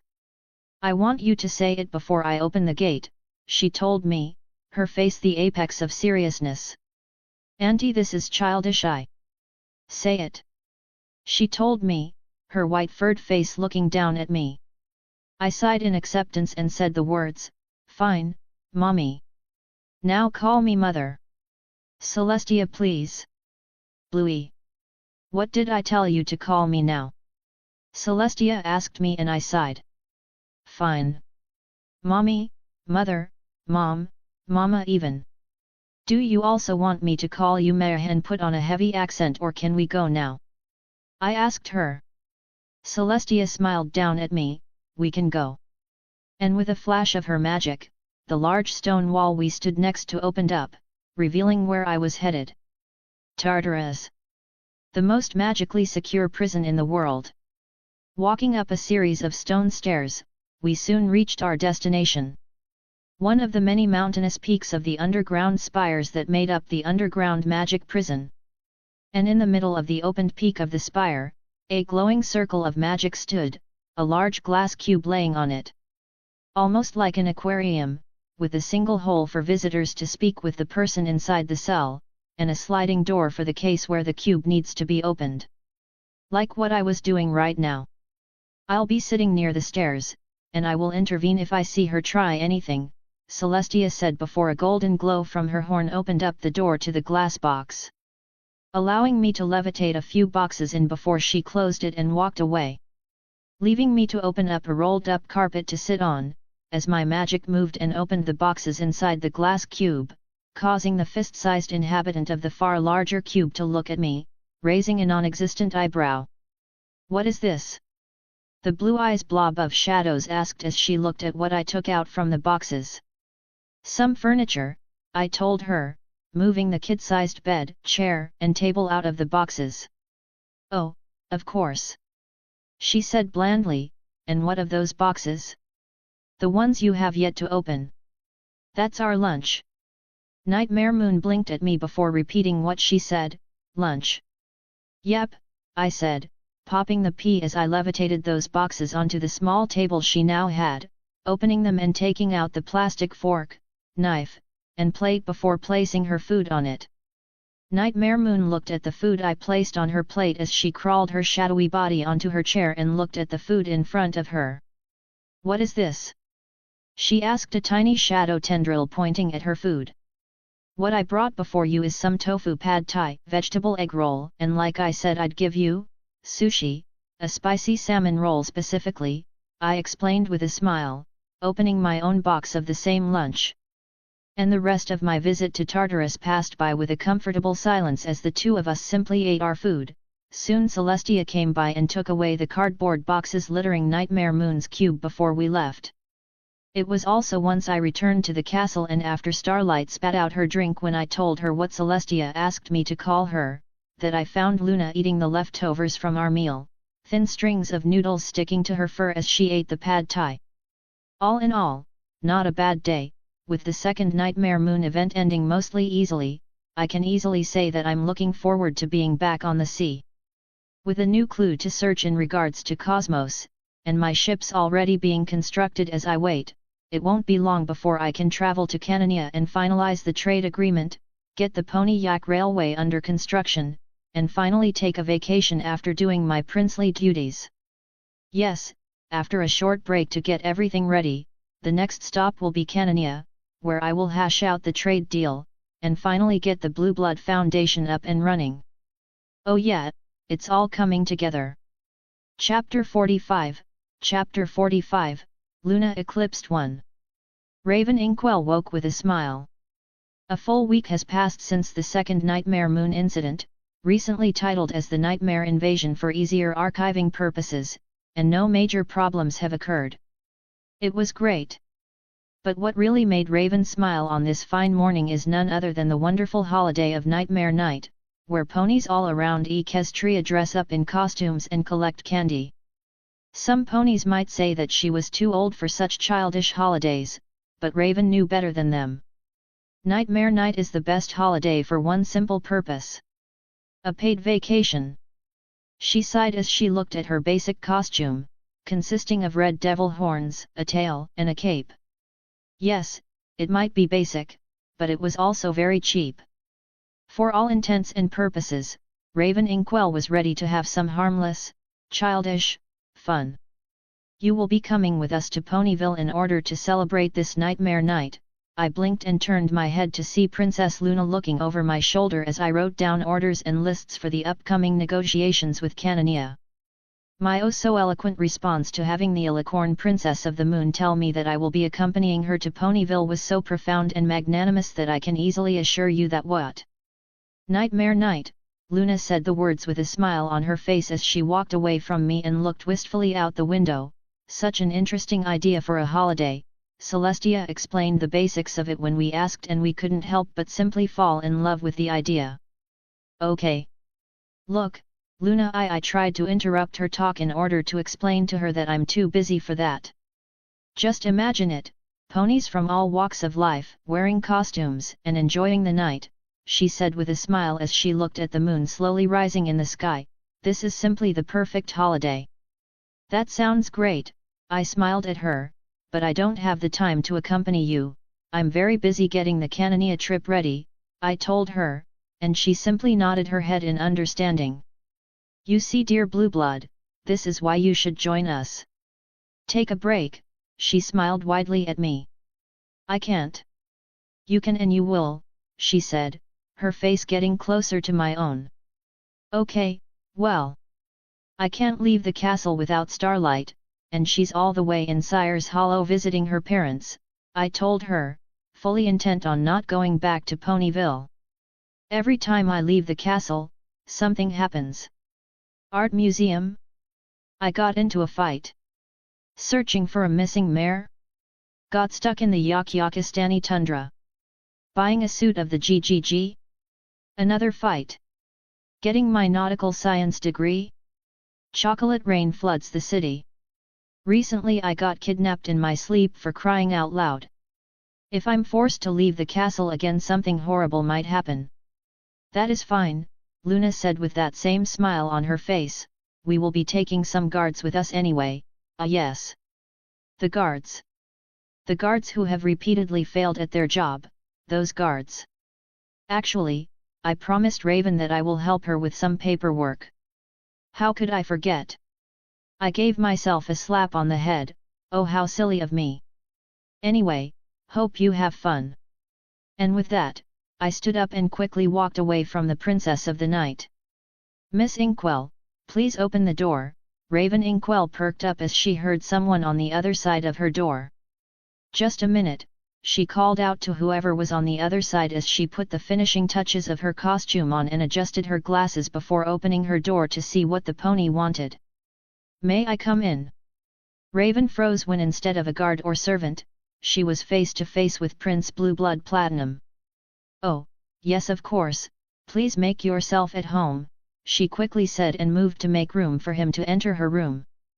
"Sorry for the intrusion," the prince said as he entered her room, "but I needed some place to get away from Luna for the night, and you were my last resort," he told her, and as the prince looked her in the eyes, Raven could feel her heart flutter. She didn't know when she started feeling these feelings for the prince, but she was sure she noticed them after the gala when the two of them drank that delicious hot chocolate. "Oh, is that so?" she asked him before mentally cringing at how she was acting. She was almost 30 years old, damn it. She didn't need to act like a love-struck teenager. Just act your age and ask him your question. "And so I was hoping I could spend the evening with you, in order to keep away from Luna," he told her, and whatever question Raven was going to ask simply packed its bags and grabbed a boat to a tropical island because it just left her mind. "Oh, sure. Damn it, Raven. Not so obvious. I mean, I was going to leave the castle in order to celebrate Nightmare Night, but if you will be accompanying me I can change my plans." "Yes.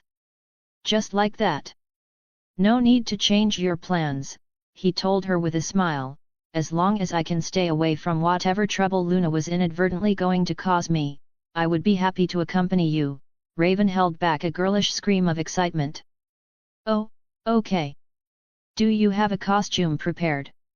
Raven asked him, and he simply smiled at her. Raven, he said as he looked her in the eyes, I am always prepared, and with a glow to his horn, an illusion was cast on him, covering him in a grey coat with a tan vest beneath it, above a yellow shirt. Grey pants covered his back legs as a belt held them up. A small clock-looking device appeared over his left breast and he ended the illusion by styling his hair differently and covering his face with a mask that looked identical to his face. Illusion magic is pretty handy, isn't it? The now costumed prince asked her with a smirk. His tall stature towered over the short secretary. If Raven was being honest with herself, this moment reminded her of a dream she once had.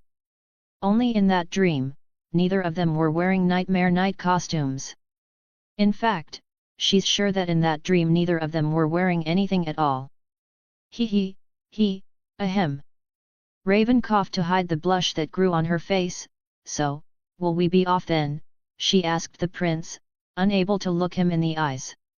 Sure, he said, his mask smiling for him. Where to? Ponyville, she said, missing the prince freezing as the name of the town escaped her lips. I'm going back to Ponyville? Phew. Chapter 46, Chapter 46, Luna Eclipsed 2. Do you ever get that one feeling? You know the one. The one that you get when you really have something better to do, but you can't do it because your friends are begging you to go bowling with them, and they won't take no for an answer, so you make up an excuse to leave them, and hopefully continue working on whatever important work you had, only to end up going to that same bowling alley anyways, so now you have to make sure your friends don't find you there because it will simply be a huge mess to explain to them that it's not that you didn't want to go bowling with them, but that the job you had was simply much more important. You know?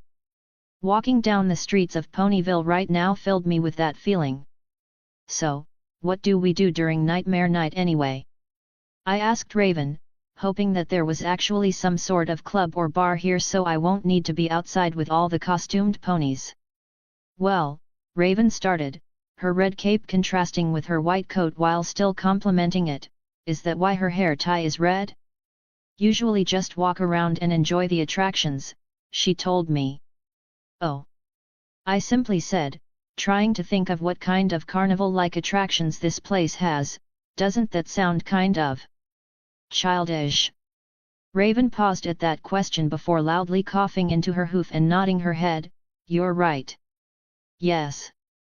Childish. Of course. She continued coughing. Are you all right? I asked her, worried about why she was coughing so much. I'm fine. No need to worry about me. I'm a mature mare. No childish plans here, haha. I blinked at her blankly. If you say so. Spike, I'm going out to give Princess Luna a tour, Twilight Sparkle called out to her assistant as she neared the door to the library. Are you sure you don't want to come with? The baby dragon responded with a groan before slowly making his way upstairs, intent to once again sleep the day away. Oh okay. If you need anything just... Twilight sighed as soon as Spike exited her field of vision. The recent nightmare moon attack really left an impact on him, and she doesn't know what to do. Maybe Princess Luna will have something that might help, she said to herself as she made her way outside, intent on meeting up with the carriage from Canterlot. I never understood why we still celebrate Halloween, I said as I took a sip of my cappuccino. Raven blinked at that, taking a sip of her own extra sweet pumpkin juice. Halloween. I continued talking about the holiday. It started off as Samhain, where people will celebrate the harvest at the end of summer, and wear costumes to ward off ghosts, I said out loud, not really caring if anybody was listening.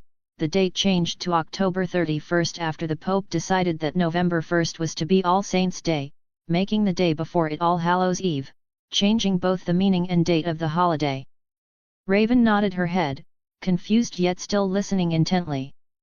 After years, All Hallows Eve was renamed Halloween, where we now walk around in scary costumes, trick-or-treating.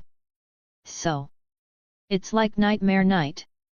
Raven asked, confused as to why the prince was bringing up a holiday from outside Equestria. Yes, I said, like Nightmare Night. We finished the rest of our drinks in silence. We are thankful for your assistance in giving us this tour, Miss Sparkle, Princess Luna said as she walked by the element of magic. It's no problem, Princess, if it wasn't for you who knows what would have happened when Nightmare Moon came back, Twilight told her. Yes. That situation, Luna grimaced at the memory of that night. Let us not think of that night, we are sure that there is something much more enjoyable to talk about. Twilight perked up at that, of course. Would you like to try some candy apples? I'm sure Applejack has her stall opened. We would find that delightful, yes, Luna smiled down at the unicorn. I am sorry, Raven perked up when she heard Blueblood say those words. Sorry for what? The glasses-wearing secretary asked her coworker. I'm sorry that I'm ruining your night, Blueblood told her, a tired look on his face clearly seen through the mask he wore. Excuse me? Raven asked him. I used you as an excuse to not join Luna for Nightmare Night, but it turned out that you were also going to celebrate it, and then I was trapped going with you or I'd look like an ass for joining, he told her, moving to take a seat on a bench nearby so as to not stand in the middle of the road. I simply do not want to ruin your night, and would instead like to continue my work. You don't like Nightmare Night? Raven asked him, receiving a shake of his head in return. No, I don't like holidays in general, he told her, standing up from the bench he just sat on. I apologize for ruining this part of your night, hopefully, you can forgive me for it, but I am going back to Canterlot. Blueblood told her before turning to walk away. Have a wonderful night. Raven blinked at him before a frown appeared on her face. Princess Luna was surprised at how warm her welcome to Ponyville was. Good evening, Princess. Happy Nightmare Night, Princess. Thank you for saving us, Princess. All around Ponyville, ponies would stop what they were doing just to thank her for helping them during the second Nightmare Moon incident, ignoring the fact that in reality, she was the cause for the incident in the first place. You are ponies. Failures. She could still hear the nightmare scream as he clawed weakly at the floor of the throne room. You are the failures. And I am the dream-damned king. Luna simply nodded her head and smiled at the ponies, unsure of how to take their appreciation. Princess Luna. We saved you some candy. A group of foals exclaimed in cheer before giving her a bag of sweets. Princess Luna. Please have some of our licorice pie. A mare said with a smile before passing her a slice of pie. Princess Luna. You saved our town. A family of earth ponies yelled happily. Miss Twilight, may we move on to a quieter part of Ponyville? Luna asked Twilight, bags of gifts levitating above her head as she walked. Sure. If you need some place quiet for a few minutes, I would love to give you a tour of the library, Twilight said happily, her hooves taking her away as she led the princess in the direction of the library. So this is where you're staying. I turned my head to look at the familiar earth pony that called out to me, just sitting at the train station. I blinked at Raven Inkwell before turning my head back to the clock above the station. The train won't be here for another 30 minutes. Where else would you like me to stay? I asked her. I wasn't having fun, and me not having fun was making it so you wouldn't be having fun, so if I leave, you would be able to enjoy this little festival with all the little attractions, and I could be back in Canterlot getting more work done. And who said you get to decide if I'm having fun or not? Raven asked, glaring at me from where she stood. Were you? Raven grimaced at that question. Well, no. But that doesn't mean you can simply decide for me, she said before moving over and taking a seat on the bench. You know, I don't like taking days off. She started saying quietly, her legs moving to take the plastic horns off her head. So, Whenever I do end up getting a vacation, I like enjoying myself, because I know that if I don't enjoy my vacation, it would have all gone to waste. With a glow to my horn, the illusion of the costume fell off, leaving me in my now iconic tuxedo collar. Why can't you also enjoy these vacations?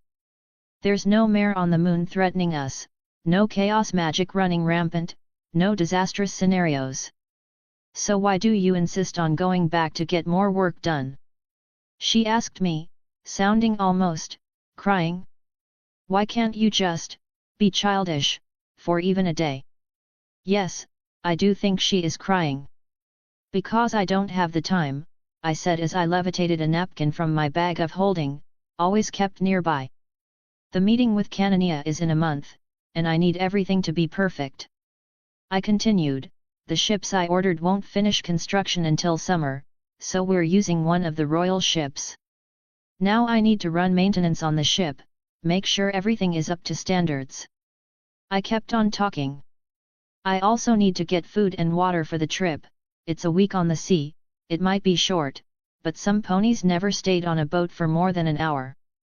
Next is the whole politics of it all. Canania is split into two factions. One led by Queen Katrina, who is by all accounts the rightful ruler, and another led by Princess Genino, who is her younger sister. I took a deep breath before I kept on talking. For all intents and purposes, Katrina is the one to speak with. However, the trade talks were spoken with someone in Genino's faction, so that already gives a bad image to the deal. They are dealing with fake rulers, or something like that. It's bullshit anyway. This isn't an equestrian job, but a Blueblood Foundation job. This needs to be perfect. So, you don't have the time to have fun. That's it? Raven asked, a weird expression on her face. It's also the fact that I never enjoyed holidays like Halloween or Christmas, but yes, mostly the time. I said. Okay then, I'll help you.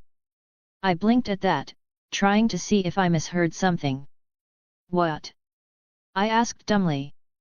You heard me, Raven said as she stood up and moved to stand in front of me. I'm going to help you finish your work, she said as she pointed a hoof at my face, and in return, you'll pay me back with a proper date. She smiled at that, her leg still pointed in at my face. And seeing the usually reserved secretary show such a bright expression on her face, I couldn't help but also smile. Sure, I told her with a smirk, standing up so I could tower over her, forcing her to take a step back so I could stand. I leaned forward slightly so I could whisper in her ear, "It's a date," before walking away as I saw the train coming into the station. "It's a date," the words he whispered in her ear played on a loop in her mind. Raven Inkwell, face flushed red, smile frozen on her face as heavy breath left her nostrils, knew a very important fact. Choosing not to enjoy this one night, might turn out to be one of the best choices she ever made. "Yes, Daddy." He he he. She whispered to herself with a giggle, the smell of the prince still filtering through her nose. Raven quickly slapped herself in the face, getting rid of the heat in her smile as she turned around and followed the prince. Her eyes not leaving the tight and muscular legs that swayed in front of her. He he he, she wiped a bit of drool off her mouth as she licked her lips. Yep, best decision ever. When Princess Celestia heard that Blueblood and Raven were seen walking together, she didn't think much of it. Those two are high-ranking members of the crown, it's normal for them to be seen together. What she didn't expect was to find the two of them leaning over a table, looking at piles of papers, talking about numbers and stuff. So with a sly smirk on her face, Celestia took a picture of the two with a camera she bought years ago, and left the kids to enjoy their night. "They're 28? Humph." In Celestia's eyes, every pony is a kid. Deep inside the magical prison of Tartarus, a glass box held on of the most dangerous individuals in the world. "So," the shadowy blob said from inside her prison cell, "what do you want?" "I just thought this would be funny," her visitor said, before dumping a small pile of candies and treats inside her cell. "Let me guess," Nightmare Moon said, her one blue eye moving to look at the pile of candy. It's nightmare night. The visitor smirked at the little trapped nightmare. Yap, she said, popping the P at the end. Nightmare Moon clicked her tongue, slowly moving her tiny body to pick up a toffee. That's all I wanted to do, the visitor said before turning away. Nightmare Moon looked at her leaving before the feeling of doing something petty appeared in her mind. Hey Luna! Nightmare Moon called out to the Princess of the Night, forcing her to turn and look at her. Yes, Nightmare Moon? Luna asked, her smirk not leaving her face as she looked down at her own shadow, weak and pathetic, trapped in a box, never to harm anyone ever again. Fuck you! Nightmare Moon said before she took a big bite of her candy, and promptly spit it out. Yuck licorice! Chapter 47, Chapter 47, Job Interviews. It was on a surprisingly warm day in the early stages of winter, that the newspapers released a story that caught the attention of both young and old stallions. Prince Blueblood is hiring. One of the readers of the Manhattan Gazette read out loud as he drank his morning tea. People with sufficient knowledge in nautical science or mechanical engineering are wanted. Another stallion read, putting down the screwdriver he was holding in his mouth. Interviews for a job that will take you across the ocean, expanding not only your cultural relevance but also the prosperity of Equestria. A filly read as she huddled inside the cardboard box she called her house. Sailing to the foreign nation of Canania and opening trade routes between countries. A Pegasus read from the newspaper as she deftly avoided the aerial obstacles of the big city.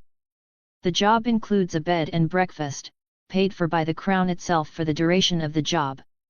A tall griffin said out loud as she chewed her food with her mouth open, ignoring the stares of those around her. The pay is high. That's enough for me.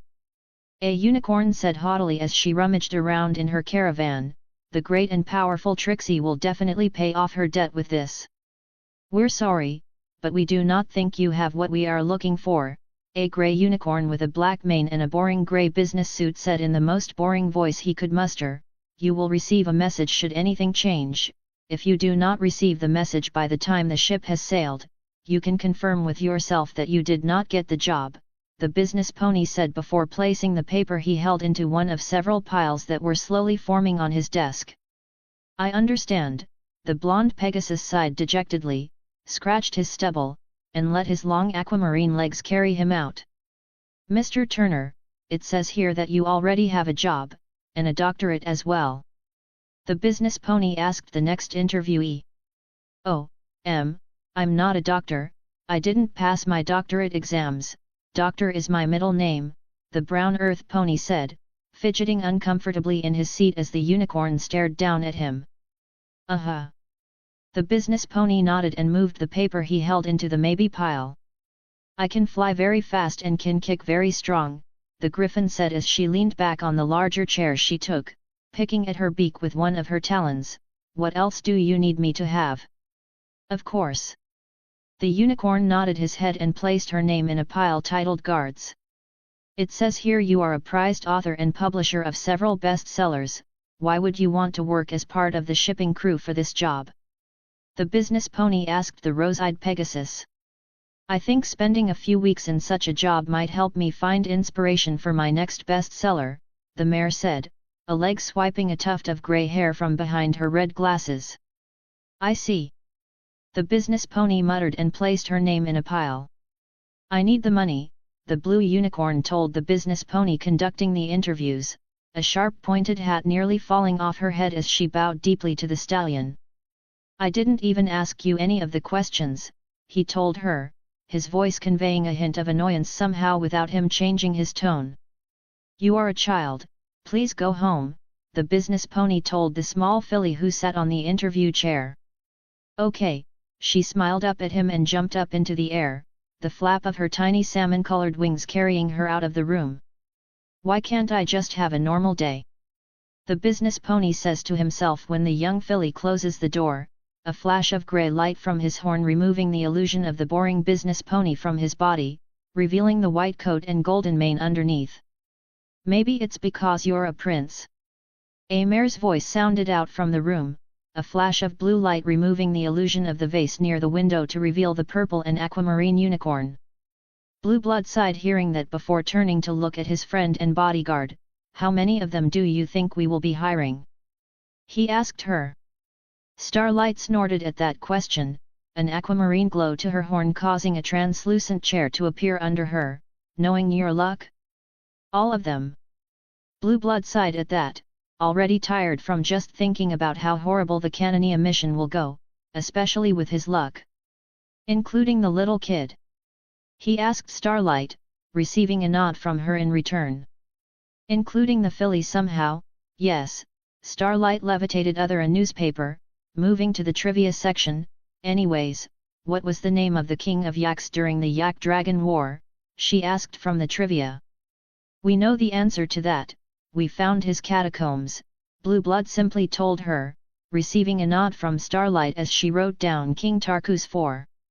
In 10 minutes, the illusions will return and the interviews will continue. But that is a story for another time. Omake, Cosmos and the newly acquired power of illusions. Hey, the one-armed decapitated head called out to the white unicorn in her empty space of galaxies and nebulae. Hey you, the prince responded, eliciting a howl of laughter from the head. Hey, Cosmos repeated, check this out. And with a snap of her fingers, the empty nothingness of space around them twisted and changed shape, turning into a 5-star hotel suite on a tropical beach. Now I can choose where we go. Cosmos cheered, a wide smile on her face. Blueblood simply nodded his head, a martini in his hand as he laid back on a couch. Cosmos looked at the prince, her smile growing mischievous as she once again clicked her fingers. Blueblood, hearing the click of fingers but not seeing any change in the scenery, decided to look to see what his girlfriend, not really, it's complicated, was doing. And instead of the usual decapitated head, he saw some sort of chimera-looking creature. Her head and right arm were the same, but the rest of her body was new. A new left arm mirrored the blue arm she already had. She actually had a body now, resembling that of a cat, with 3 black stripes on her spine, covered by a small cape of green scales.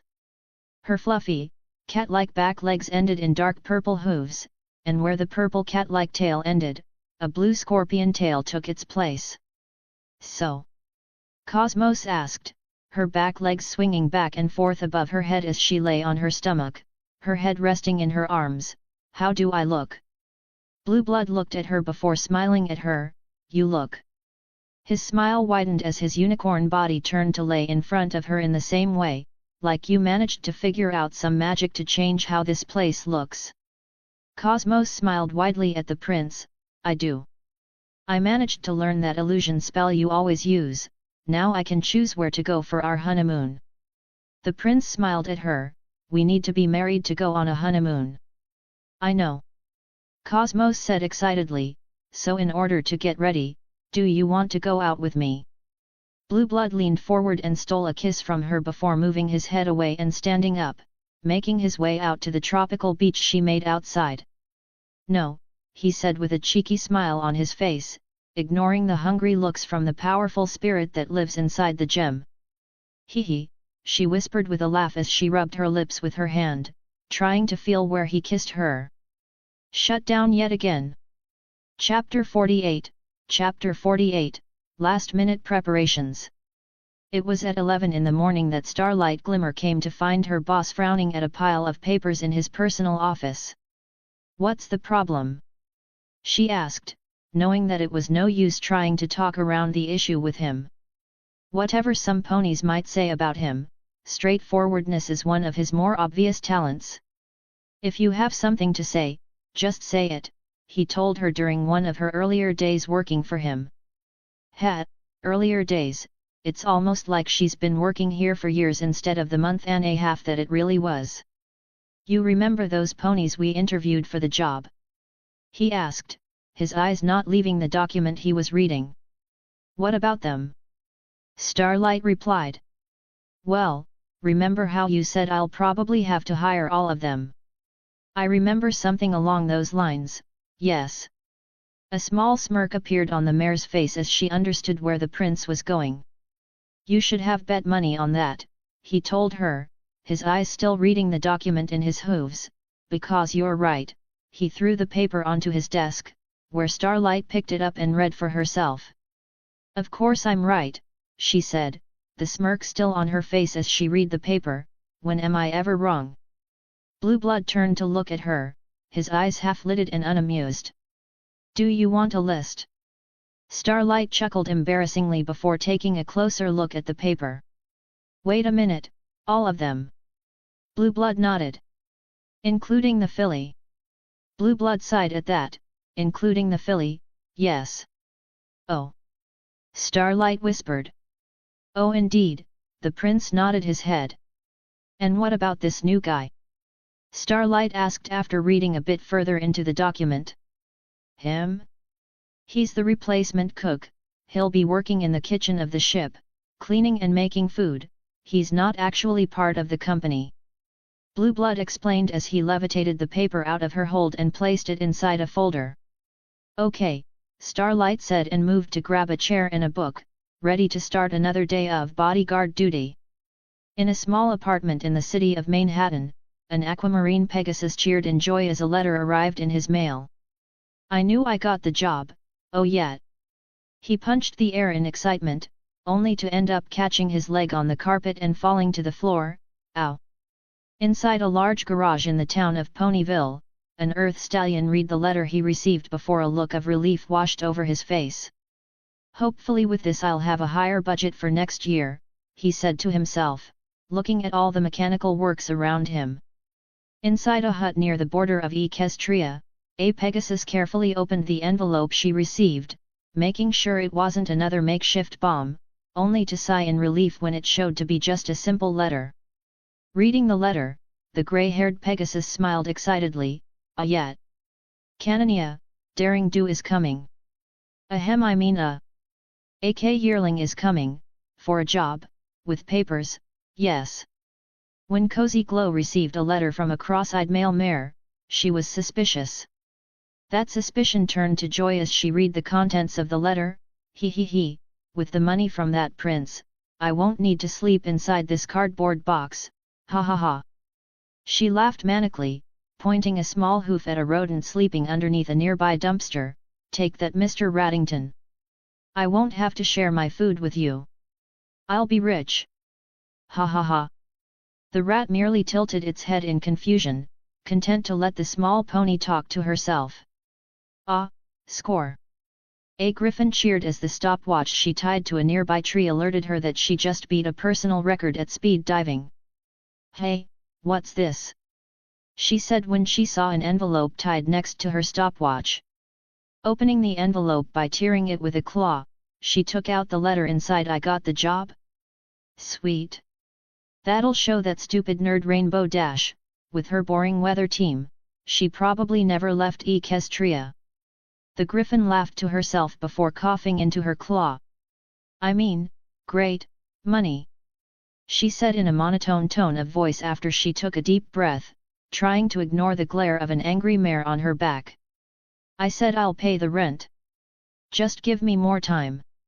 She imagined herself yelling at her landlord, but in reality, simply shut her beak and walked away. Yes. The great and powerful Trixie will be the most well-known unicorn in this Canania. What will I need to do? Move around crates? Send letters? Write documents? Trixie can do all that and more. The blue unicorn cheered as she held the letter above her head, her small caravan shaking with noise at that late hour of the night, nearly waking up the farmer family that gave her the current job. No more rock farming. Haha. Walking around his home, curtains closed and lights turned off, a large grey-furred and blonde-haired earth pony stallion picked up the envelope that lay near the bottom of his door. Should any pony have entered his home, the overwhelming smell of fruits and sugar will have immediately forced them to exit the house so as not to hurt their noses. I got the job. The grey stallion asked quietly, his eyes barely showing emotion as he talked with a monotone voice, no reaction of either happiness or anger, sadness or confusion. That stallion was almost like a blank husk. But as he finished reading the letter he received, the lips on his face stretched, into a crude imitation of a joyful smile of excitement, as if an emotionless robot was tasked with imitating emotions. "How grand," he said blankly, the wide smile on his face not wavering as he dropped the letter onto the floor, ignoring it, as he went on to fill a large suitcase with jars upon jars of bright pink tubs of jelly. "How did they say to introduce myself?" he asked himself blankly as he packed one suitcase with jelly followed soon by another two. It was something among the lines, "Hello, my name is Hubert Jellius, but you may call me Hugh," or was it "Call me Jelly"? Did it matter? "I didn't listen when they gave the instructions," he spoke to himself, the wrong smile on his face barely moving as he did so. "Whatever it may be," Hubert Jellius said as he opened the door to his home, leaving it with 3 suitcases all filled with nothing but tubs of jelly. "The Queen would love to hear of this." And with those words, Hubert Jellius walked in the direction of the train station, the letter he received held in a small pocket of one of the cases. He had a message to pass on. Chapter 49, Business Trip 1. Princess Celestia was walking in circles around her darling prince. "Do you have everything packed?" she asked, her eyes moving to the ancient bag of holding he found on the moon. "I already told you, Celestia, everything is ready," Prince Blueblood said with a roll of his eyes, a flick of his magic tightening the bag to his back. "What about the dogs? Do they have everything ready?" the Princess of the Sun asked, causing the Prince of House Platinum to stifle a groan. "They know we are coming, Celestia. I already told you I was in talks with one of the princesses," Blueblood started explaining. "They know how important this deal is not just for us, but for them as well. They aren't some ruffians with no class." Blueblood straightened his legs and wiped his leg on his suit.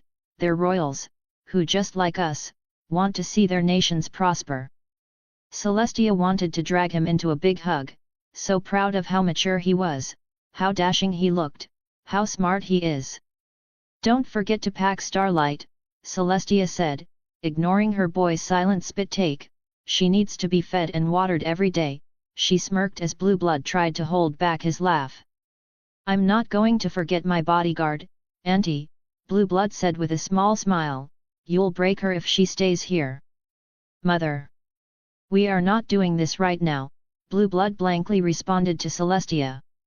"Mom," the princess smirked down at the shorter pony. "We already talked about this." "Mommy." Celestia smiled mischievously at her prince, and he sighed in defeat. "I'm not going to forget my bodyguard, Mom." "Good morning sea and good morning employment," an aquamarine Pegasus said with a smile as he made his way to the docks of Buckton, on his way to a ship that will take him to the foreign land of Canania. Next to him, he carried a bag filled with different personal belonging that he knew he simply had to have. And once all of this is over, maybe he'll finally get that certain some pony to agree to go on a date with him. He won't force it, of course. Respect is important to a healthy relationship. He read that in a magazine once. A brown earth stallion was dragging a suitcase behind him as he walked down the Buckton docks, his breath already tired from the physical work. "All I have to do is watch the engine," he said to himself, his legs aching from carrying his suitcase. "Once I'm in Canania my part of the job will be free, right?" He might not be the most physically capable earth pony, but he got this job for his brain, not his brawn. At that same time, an inconspicuous Pegasus mare was also making her way to the same part of the docks. A hat over her head and glasses over her eyes. Her suitcase was packed slim, only the essentials she had to bring with her were on board. "Documentation," she said to herself with a smile, thinking of her part in the coming job. "Just write down what the ones in charge are talking about." She smirked at that. "Writing stuff down? I already do that for a living." And maybe, when she gets some time off, she might do a bit of research. Does Canania have any archaeology sites? A small pink filly was making her way down the Buckton docks, not a suitcase on her, carrying only the ribbons in her hair and the letters she received. Just an assistant job, she smiled at the thought, send messages around, maybe tell one of them to make the boss a coffee once or twice. Her smile widened at how easy her job looked. And I get a free bed and breakfast for that. She laughed at the thought. I'm the smartest pony in the world. Ha ha ha. She laughed loudly, her childish voice bouncing across the morning docks, scaring away a flock of birds. Be safe out there, an aging earth stallion told a blue unicorn as he and his family bid their latest employee farewell. Of course I will. The unicorn said with cheer, her large hat nearly falling off her head as she moved around. The great and powerful Trixie will never allow herself to be beaten by the mere prospects of a new job. And what even is your new job? The eldest daughter of the stallion asked the unicorn, already getting tired of her personality. I'm an. The unicorn told her, the last word barely heard. But they knew. The great and powerful Trixie was nothing but an intern. This the place? A griffin asked as she looked at the paper map of the city of Buckton she held in her talons as she flew above the dock. Landing on the concrete floor, the griffin looked around for any sign of where she was supposed to go, spotting a group of ponies in the distance standing next to a large yellow and blue ship. Oh my, one of the ponies said when he spotted her approaching, causing the griffin to frown as what he was about to say already appeared in her mind. Gilda, is that you? Only for him to instead say something that she didn't expect. He recognized her. Yes. She said, looking at the stallion who spoke, and who the heck might you be? The stallion looked offended that she didn't recognize him. Ah. I'm Zephyr Breeze, we went together to flight camp back in Cloudsdale, remember? When he said that, a small memory floated through Gilda's mind. A memory of a time when she was younger, and the worries of holding a job never even crossed her mind, playing around with the other griffin and Pegasus. Playing around with her. Flight camp. Gilda muttered as she looked at the tall and lanky stallion, of course. And with that, she dropped her bag onto the floor and used it as a chair. By the way, are we still waiting for anyone? She asked after a few minutes of silence. There's the boss we need to wait for, a small pink filly said from her place on top of a nearby pole, and maybe another, she shrugged. We're still waiting on the cook, a new voice called out, causing the group to look over at a purple unicorn walking up to them, a black suit and a pair of sunglasses on her making her look like some sort of government agent, or just a really well-dressed bouncer. Excuse me, but who are you? The earth pony asked, and the group couldn't help but nod at that question. Me? The unicorn asked, a small smirk on her face, I'm just the bodyguard. Silence followed that, only pierced by a cough from Gilda as the awkward silence kept on going. I apologize, a new voice called out to them, causing them all to turn and look at another earth stallion, carrying on his back 3 large suitcases, for being late. He said, his eyes staring forward. As the stallion approached, Gilda couldn't help but scrunch her face as a sickly sweet smell wafted from the pony's suitcases. It seems you're all here, another new voice said, causing the group to look at the ship behind them, lowering a stairway for them to walk, as a white unicorn with golden blonde hair looked down at them. Zephyr, the unicorn said, looking at the Pegasus, you arrived first, this will be taken into account, and with those words leaving his mouth, the unicorn turned his back onto the group and walked into the ship. Are you waiting for an introduction? Get on the boat. You heard him. The filly said loudly as she flew onto the ship, followed closely by the rest of the ponies. Gilda blinked at that before she stood up and grabbed her bag, and with a strong flap of her wings, she made it onto the boat. Standing on the bridge of the ship, I pressed a few buttons and flicked a number of switches. And with a message to the docks, we were on our way out of Equestria and into the vast ocean. On my way to sign the first trade deal of my new company, the Blueblood Foundation, a new arm of the Crown, giving me more authority in equestrian politics, and as a result in the wider political world. I just need everything to go perfectly. Chapter 50, Chapter 50, Cosmos' Bizarre Adventure, Bonus. Hey babe, Cosmos began the night, I want to try something. And before she could get a reply from the prince of her dreams, literally in his case, she snapped her fingers and the empty void of space changed. Prince Blueblood grumbled at the sudden change in scenery. He was looking forward to simply hanging back and relaxing, something that he clearly wouldn't be doing as he looked at the familiar place that appeared in front of him. Really? Dark Souls 3? He asked as he stood up on his hooves, his iconic suit collar replaced with a chainmail shirt. Instead of talking with him face to face, Cosmos giggled to herself as she disappeared from the graveyard she created, allowing her voice to be heard all around. This will be fun, I promise, Cosmos' voice echoed around Blueblood, causing him to release a sigh. Fine, I'll play along, he told her, and with a glow to his horn, a sword levitated in front of him, but if this is going to be like actual Dark Souls, I better not scream in pain when I get smashed against the floor, he said as he started making his way through the graveyard, his sword swinging around as it flew. I can smash you into the ground if you want to.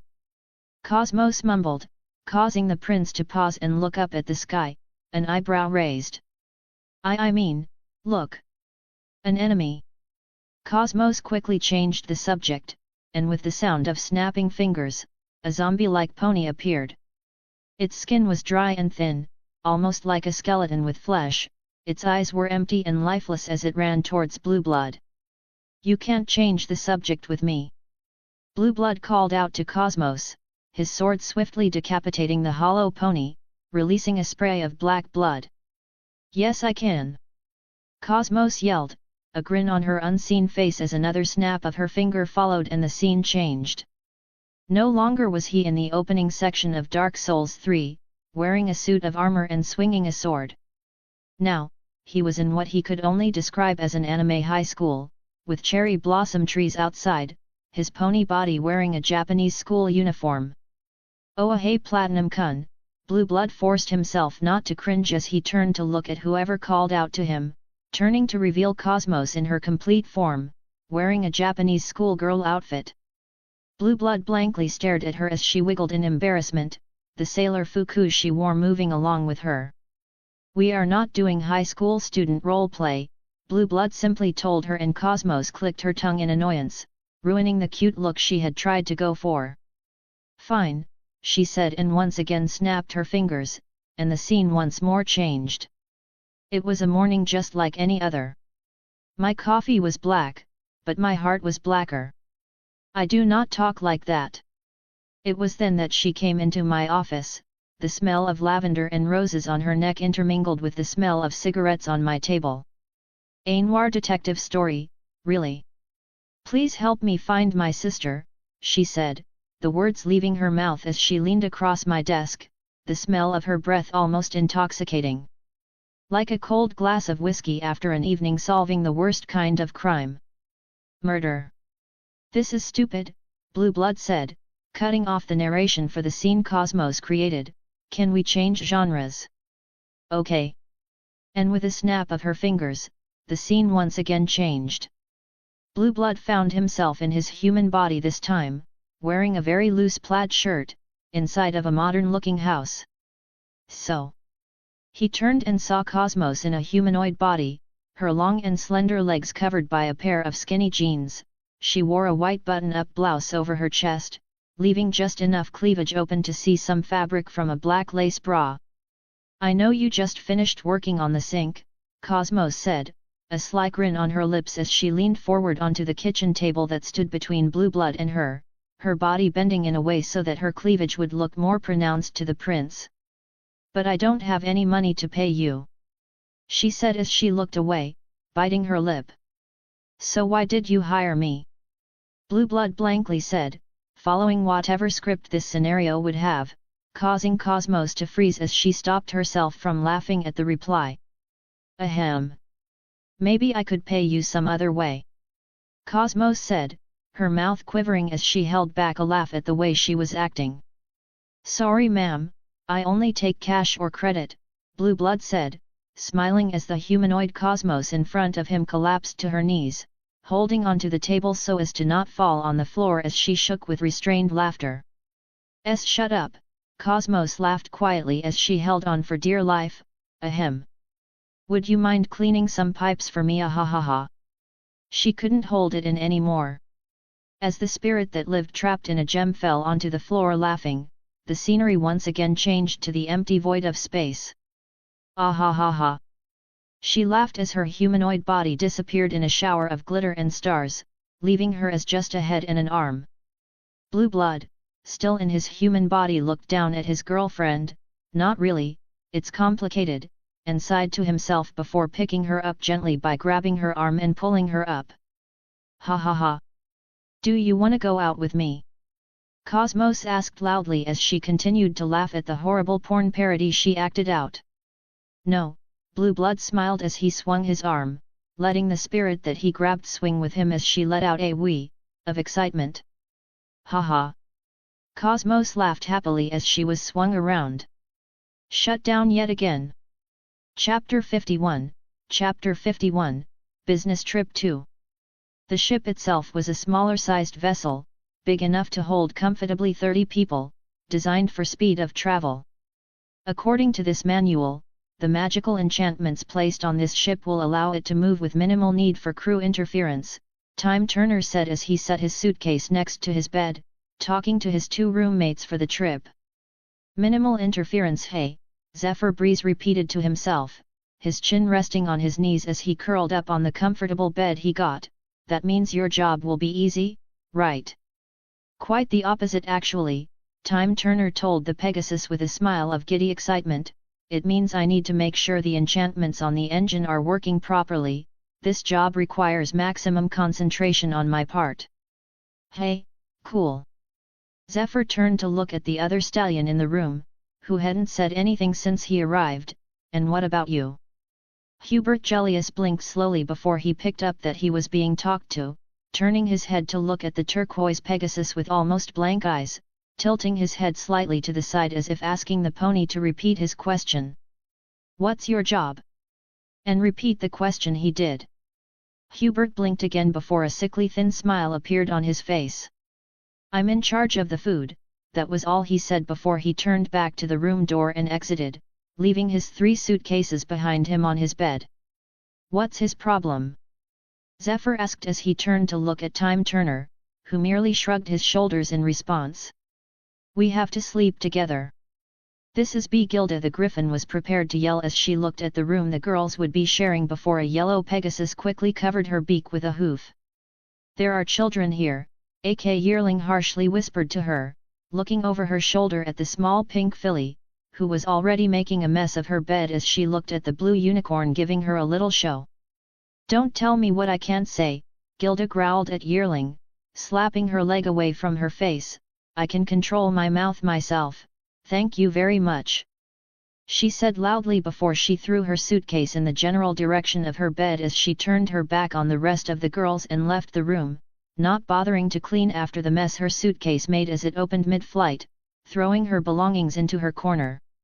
The girls stopped and looked at the Griffin departing. What a bitch, gasps of shock sounded out as Trixie and Yearling turned to look at the filly. What? She was acting like one, Cozy Glow said with a grin before she flew by Yearling as she made her way outside, ready to explore the rest of the ship. Leaving the magician and the author alone in the room. So? Trixie started, quickly looking around her suitcase for something to do. Wanna play cards? She levitated out a pack. A.K. Yearling looked at the unicorn and smirked. She might not look like it as an author, but Daring Do was an expert at gambling. Some might say that she gambles with life itself during her adventures. A simple game of cards is child's play. What are you doing? Starlight asked her boss as she entered the bridge of the ship, watching him write something on paper as his magic piloted the ship. Writing a letter, Prince Blueblood simply said as he continued writing, not bothering to look up from his work. Wouldn't writing letters be easier when you're not also controlling a boat? The unicorn grabbed a nearby chair and made herself comfortable. It would, but the spell for sending messages works better the closer I am to the target, meaning that if I want this message to reach Princess Lanternlight in Canania, it would be better to send it when we're on the water, Blueblood told her, signing his initials at the bottom of the paper before rolling it up and blasting it with a ray of blue magic, causing it to turn into glittering smoke and fly out a small opening in a nearby window. There, Blueblood said with a smile as he looked at the glittering blue smoke flying away from the ship, in the direction of Canania. Starlight, seeing this all happen, asked a question that was on her mind as she watched the prince write the letter. Why didn't you write the letter before starting the ship, and only then send it instead of writing it while also moving the ship? Blueblood turned to look at Starlight, an amused smile on his face. Starlight. Yes, Blueblood. Shut up please. Sorry Blueblood, Starlight smirked at her boss, leaning back on her chair and placing her legs on the table in front of her, but as an equestrian citizen I have the freedom to say my mind, freedom of speech, and all that. You know. Blueblood's eyebrows curled downward as if in a glare, his smile remaining on his face. I can just send you to prison whenever I want to, this bodyguard shtick is your probation. But you won't, Starlight said, not bothering to rise up to the prince. Blueblood blinked in surprise at her reply before he let out a bark of laughter. Ha! Yet I won't, would I? Stupid Pegasus, and stupid Rainbow Dash, and stupid Pink Pony what share name, I'm an adult. Gilda was grumbling to herself as she made rounds around the ship before a sound picked up in her head and she silently started tailing after it. It was the sound of someone shuffling around as if trying to hide themselves.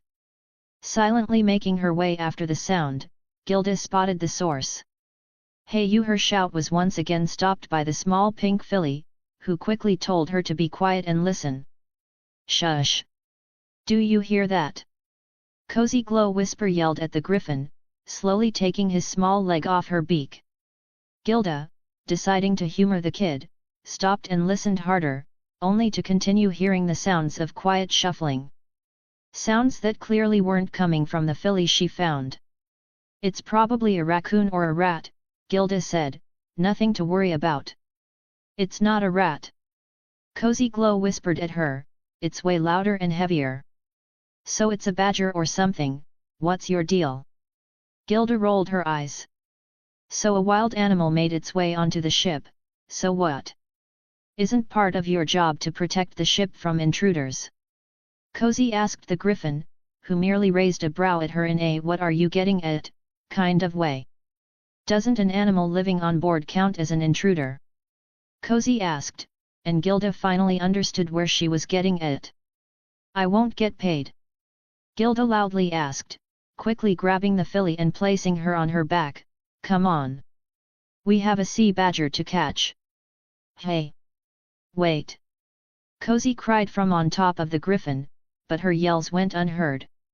In a series of vents situated between the living floor of the ship and the deck, a certain earth stallion opened a jar filled almost to the brim with a bright pink jelly. He took a deep breath of the overly sweet smell of the jelly before his body was engulfed with green fire, revealing insectoid eyes and a black carapace over most of his body. A pair of thin and ruined wings buzzed ecstatically as the smell of the pink jelly filled the creature's nostrils, causing it to open its mouth and roll out its tongue as a euphoric sigh escaped its lips. This pony's knowledge and books on jam were useful for something, the creature masquerading as Hubert Jellius whispered to itself as it took another smell of the jelly, the ecstasy causing it to kick its back legs in pleasure as it tried to calm down. If the queen finds out I've been keeping this a secret, it whispered to itself before another euphoria-filled sigh of ecstasy exited it, it won't matter. It licked its lips and pulled the jar of pink jelly closer to it. With this pure love jam, I'll be strong enough to no longer need to listen to the queen. A sick smile grew on its face as it took a small lick from the glass jar. And its world exploded with pleasure. Ha! All for me! It whispered and took another lick from the jelly. Come on! We have a sea badger to catch. It paused as it heard the griffin yell, a frown on its face as it looked down at the jar in its grasp. Before with a strong chug, it lifted its head and drank the entirety of the bright pink jelly, quickly wiping it from its face before hiding the now empty jar in a dark corner of the vents. Its body was once more engulfed in green flames, before with a gentle move to a ventilation grill, Hubert Gellius walked away, a limp in his step as he shook in ecstasy.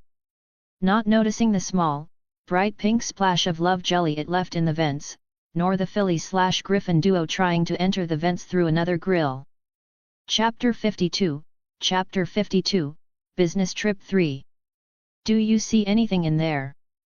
Gilda the griffin yelled into a ventilation shaft, her voice bouncing around as a small pink filly crawled through the vents of the ship. I just got in. Cozy Glow yelled back, just wait.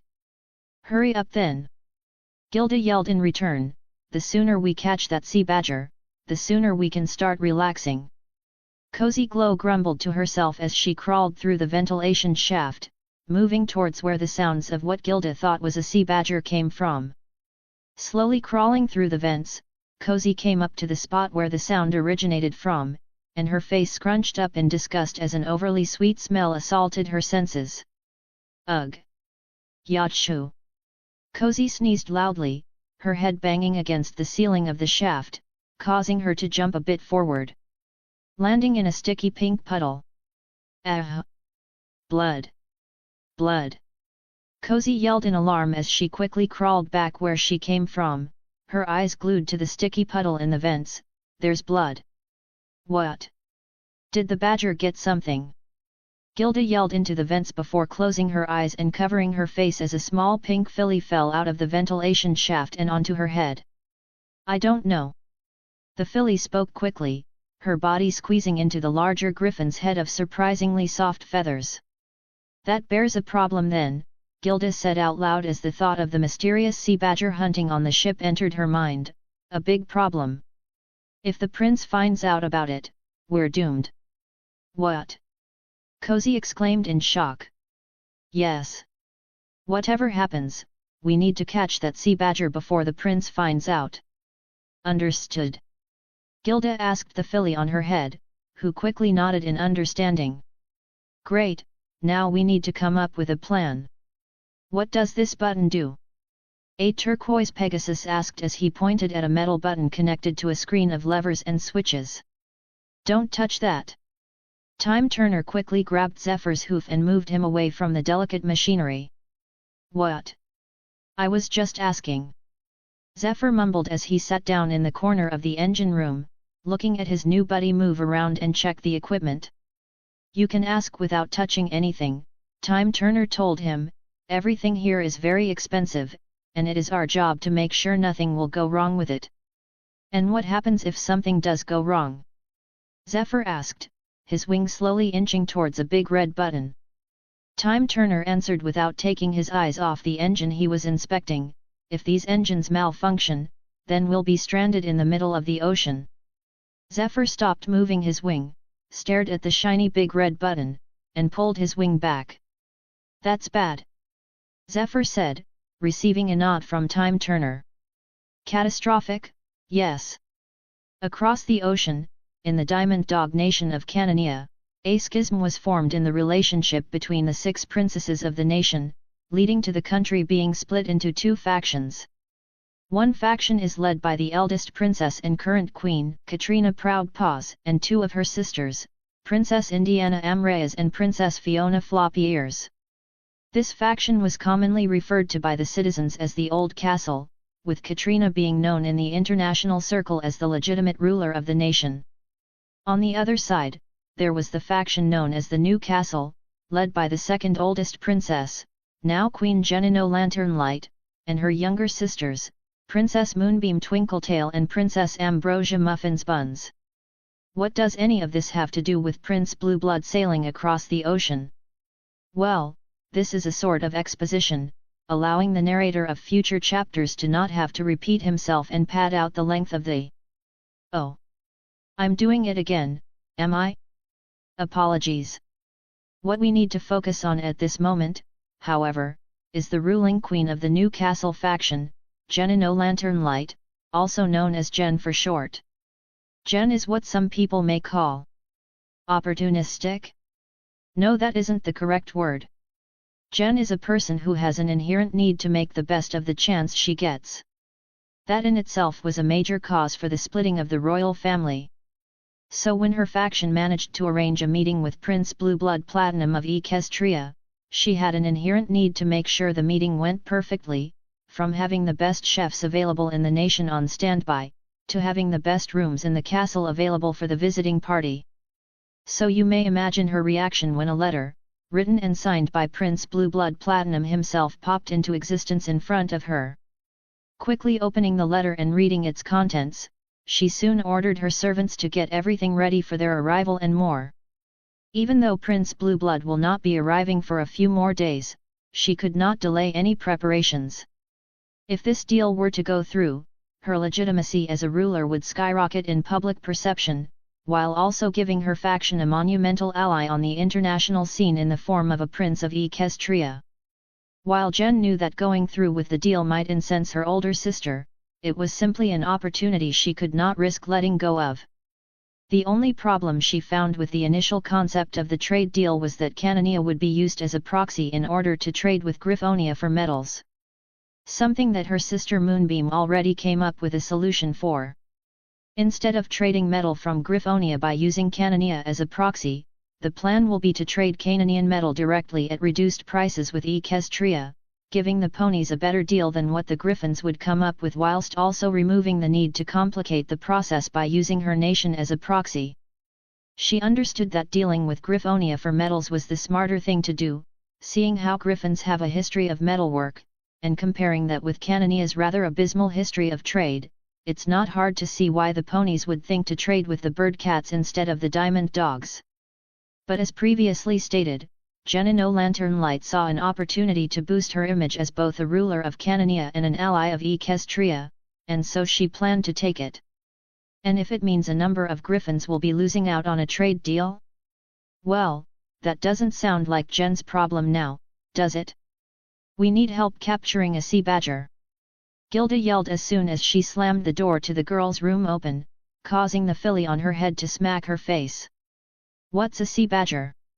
AK Yearling asked the Griffin as she placed another set of cards onto the small table sitting between her and Trixie Lulamoon, causing the blue unicorn to sink even deeper into herself as another bit left her side of the table and moved into the Pegasus's corner. I don't know, Gilda answered with shrugged shoulders.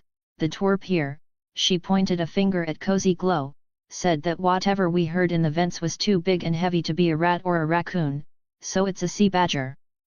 Yearling took a moment to think the Griffin's words through before she nodded to herself. Hey! While I do not think that sea badgers exist, I do know plenty of wild animals that could fit the bill, and let me get this correct, larger than a rat or a raccoon, and capable of crawling through the vents of a boat. Say whatever you want about sea badgers, nerd, Gilda scoffed at the answer Yearling gave her, ignoring the frown on the pony's face at her response. I just need to know if you are going to help us or not. I can't help you, I'll be too busy tomorrow. Ugh! Trixie answered with a groan with her head resting on the table. Nobody asked you, I'm talking to Glasses over here. Gilda rolled her eyes at Trixie's answer before pointing a talon at Yearling. You know what? No. Yearling said with a smirk, I'm not going to help you find your sea badger. Her smile widened as she took off her glasses and shined a spunky smile at the girls, because I'm going to find it first. And with that declaration, AK Yearling, or Daring Do as she might call herself when nobody's watching, flew out the door of the girls' cabin, causing Gilda to release a squawk of surprise before she quickly turned and ran after her, Cozy Glow still holding on to her head feathers. Leaving Trixie alone in their cabin, 20 bits poorer, and forced to clean up after the card game she and Yearling just had. Humph! The great and powerful Trixie doesn't need to prove herself with finding an aquatic mustlety. Although, if we do find the sea badger before the other girls, will that not prove to Twilight Sparkle that we are indeed the better pony? Ha! How many new species of animals have you discovered, Twilight? None. Ha ha ha ha, cough cough, ow my throat. Oh make, a dream dreams about dreams on the moon. On the moon sits a castle, a place which not long ago was the battleground for a fight between two alicorn princesses and a powerful nightmare. It was in this castle, that the survivors of the Nightmare War decided to restart their society, coping with the loss of members that came with the massacre caused by the reviled Shadow Fright. And it was during a walk inside the castle that one of the surviving moon creatures stepped into what was once a treasury filled almost to the brim with gold and jewels, with priceless artifacts covering the wall. From the floor to the ceiling, the room was immaculate in its splendor. Now reduced to a large empty storage room, with all the treasures and gold gone, and only a series of metal bars, reminiscent of a prison cell, leaning against the wall like a crude makeshift mockery of a spear. Is this really all we have left? The dream asked itself as it looked into the empty room, some makeshift spears and an empty throne. Not even an hour passed since they were freed from the control of Nightmare Moon before Shadow Fright killed a majority of the moon creatures that were in the town of Ponyville that night. Is this our fault? The dream asked aloud, hoping for some sort of answer, some sign as to why such cruelties have befallen his race, his brothers and sisters killed by another sibling, for dreams do not have parents, and they are all siblings in the grand scheme. Is this our comeuppance? Our punishment? It yearned for an answer, from anybody, anything. Why is the world so cruel to us? It closed its misty and cloud-like eyes and wept, tears of teal smoke leaving it as it cried at the cruelty of the universe. Hey Jim, get over here. Princess Luna just came over and gave us a bunch of food. The dream stopped its crying and opened its eyes as someone called out to it. Hey! It so eloquently responded, the deep and philosophical meaning behind the word much too advanced for its simple-minded brothers and sisters to comprehend. Charlie! Don't interrupt me while I'm brooding. The dream yelled back at its sister, causing her laughter to echo around the halls of the now lively castle on the moon. Just shut up and get over here. Luna brought this amazing pony food called pizza, you need to try it. Charlie called to Jim, causing the obviously deep and smart and philosophical dream who totally wasn't crying just a moment ago to scoff at the air around him. It's called a pizza, Charlie. You know that. Jim yelled as his teal smoky body levitated out into the corridors of the castle as he made his way to have some food with his siblings. He can cry philosophize some other time. Did she bring any pineapple toppings? Jim asked, calling out, receiving a giggle and a yucky from Charlie. Chapter 53, Business Trip 4. Starlight, I implore you, you need to eat. Starlight rolled her eyes as she sat watching her boss eat a dinner consisting of readily made food, heated up inside a magic oven and kept warm inside a magic container. I already said I'm not hungry, she told him, flipping a page on the puzzle magazine she was reading. Oh, Sudoku. That's what everybody says, Blueblood said, once again using everybody instead of every pony, and then you find them walking around at night searching for something to eat. He took a bite of his Minota Urian salad. It consists of tomatoes, cucumbers, red onions, green bell peppers, Kalamata olives, feta cheese, and olive oil. For some reason, he called it a Greek salad, once more using the incorrect words for what he was talking about. Starlight simply summed it up as a quirk of his, like how her dad is a bit too overprotective, or how she still hasn't returned his coat from when he gave it to her when they were dragging themselves through the frozen tundra of Yakyakistan.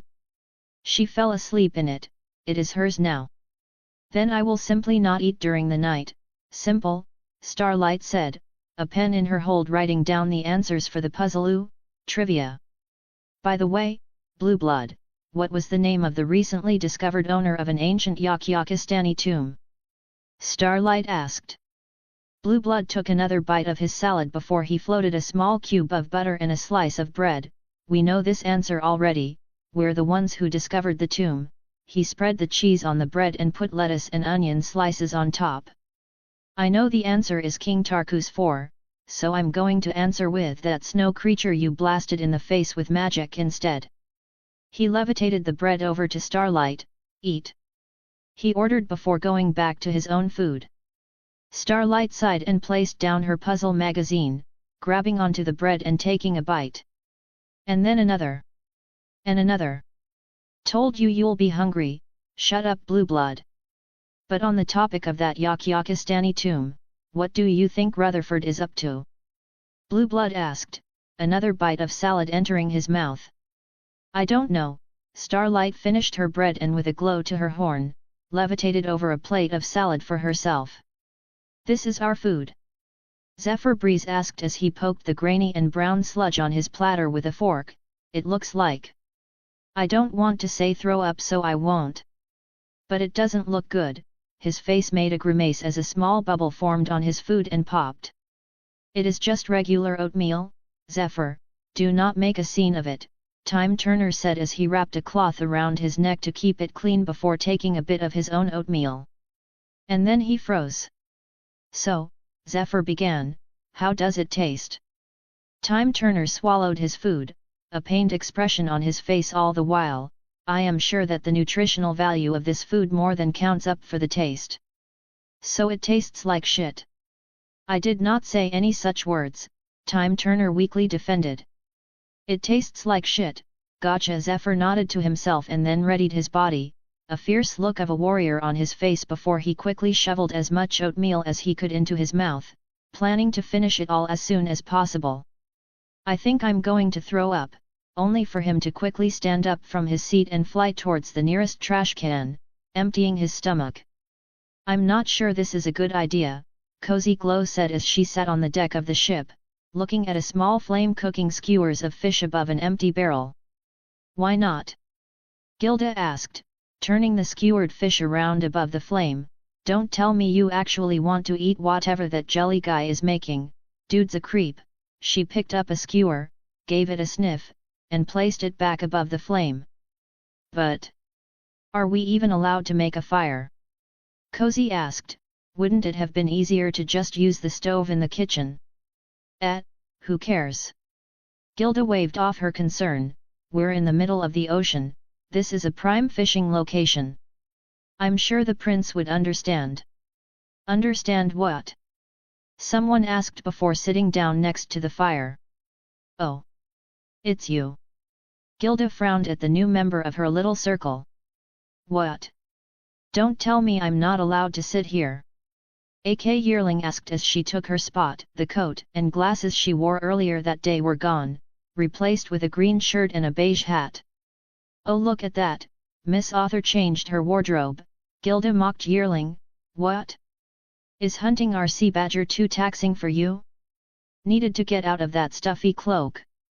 Mock me all you want, it won't change the fact that I'm the one who's going to find that sea badger. AK Yearling proudly proclaimed. Not if we have anything to say about that. Right, twerp.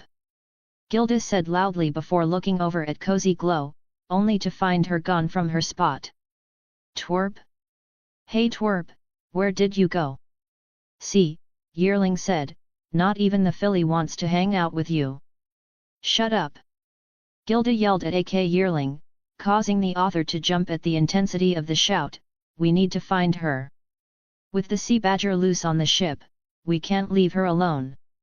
Gilda jumped onto her feet and with a flap of her wings, flew into the sky, circling around the ship.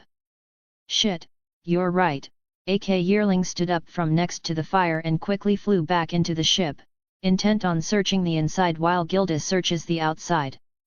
The pleasurable sweetness, the soft caressing touch of its magic, the scent of its make.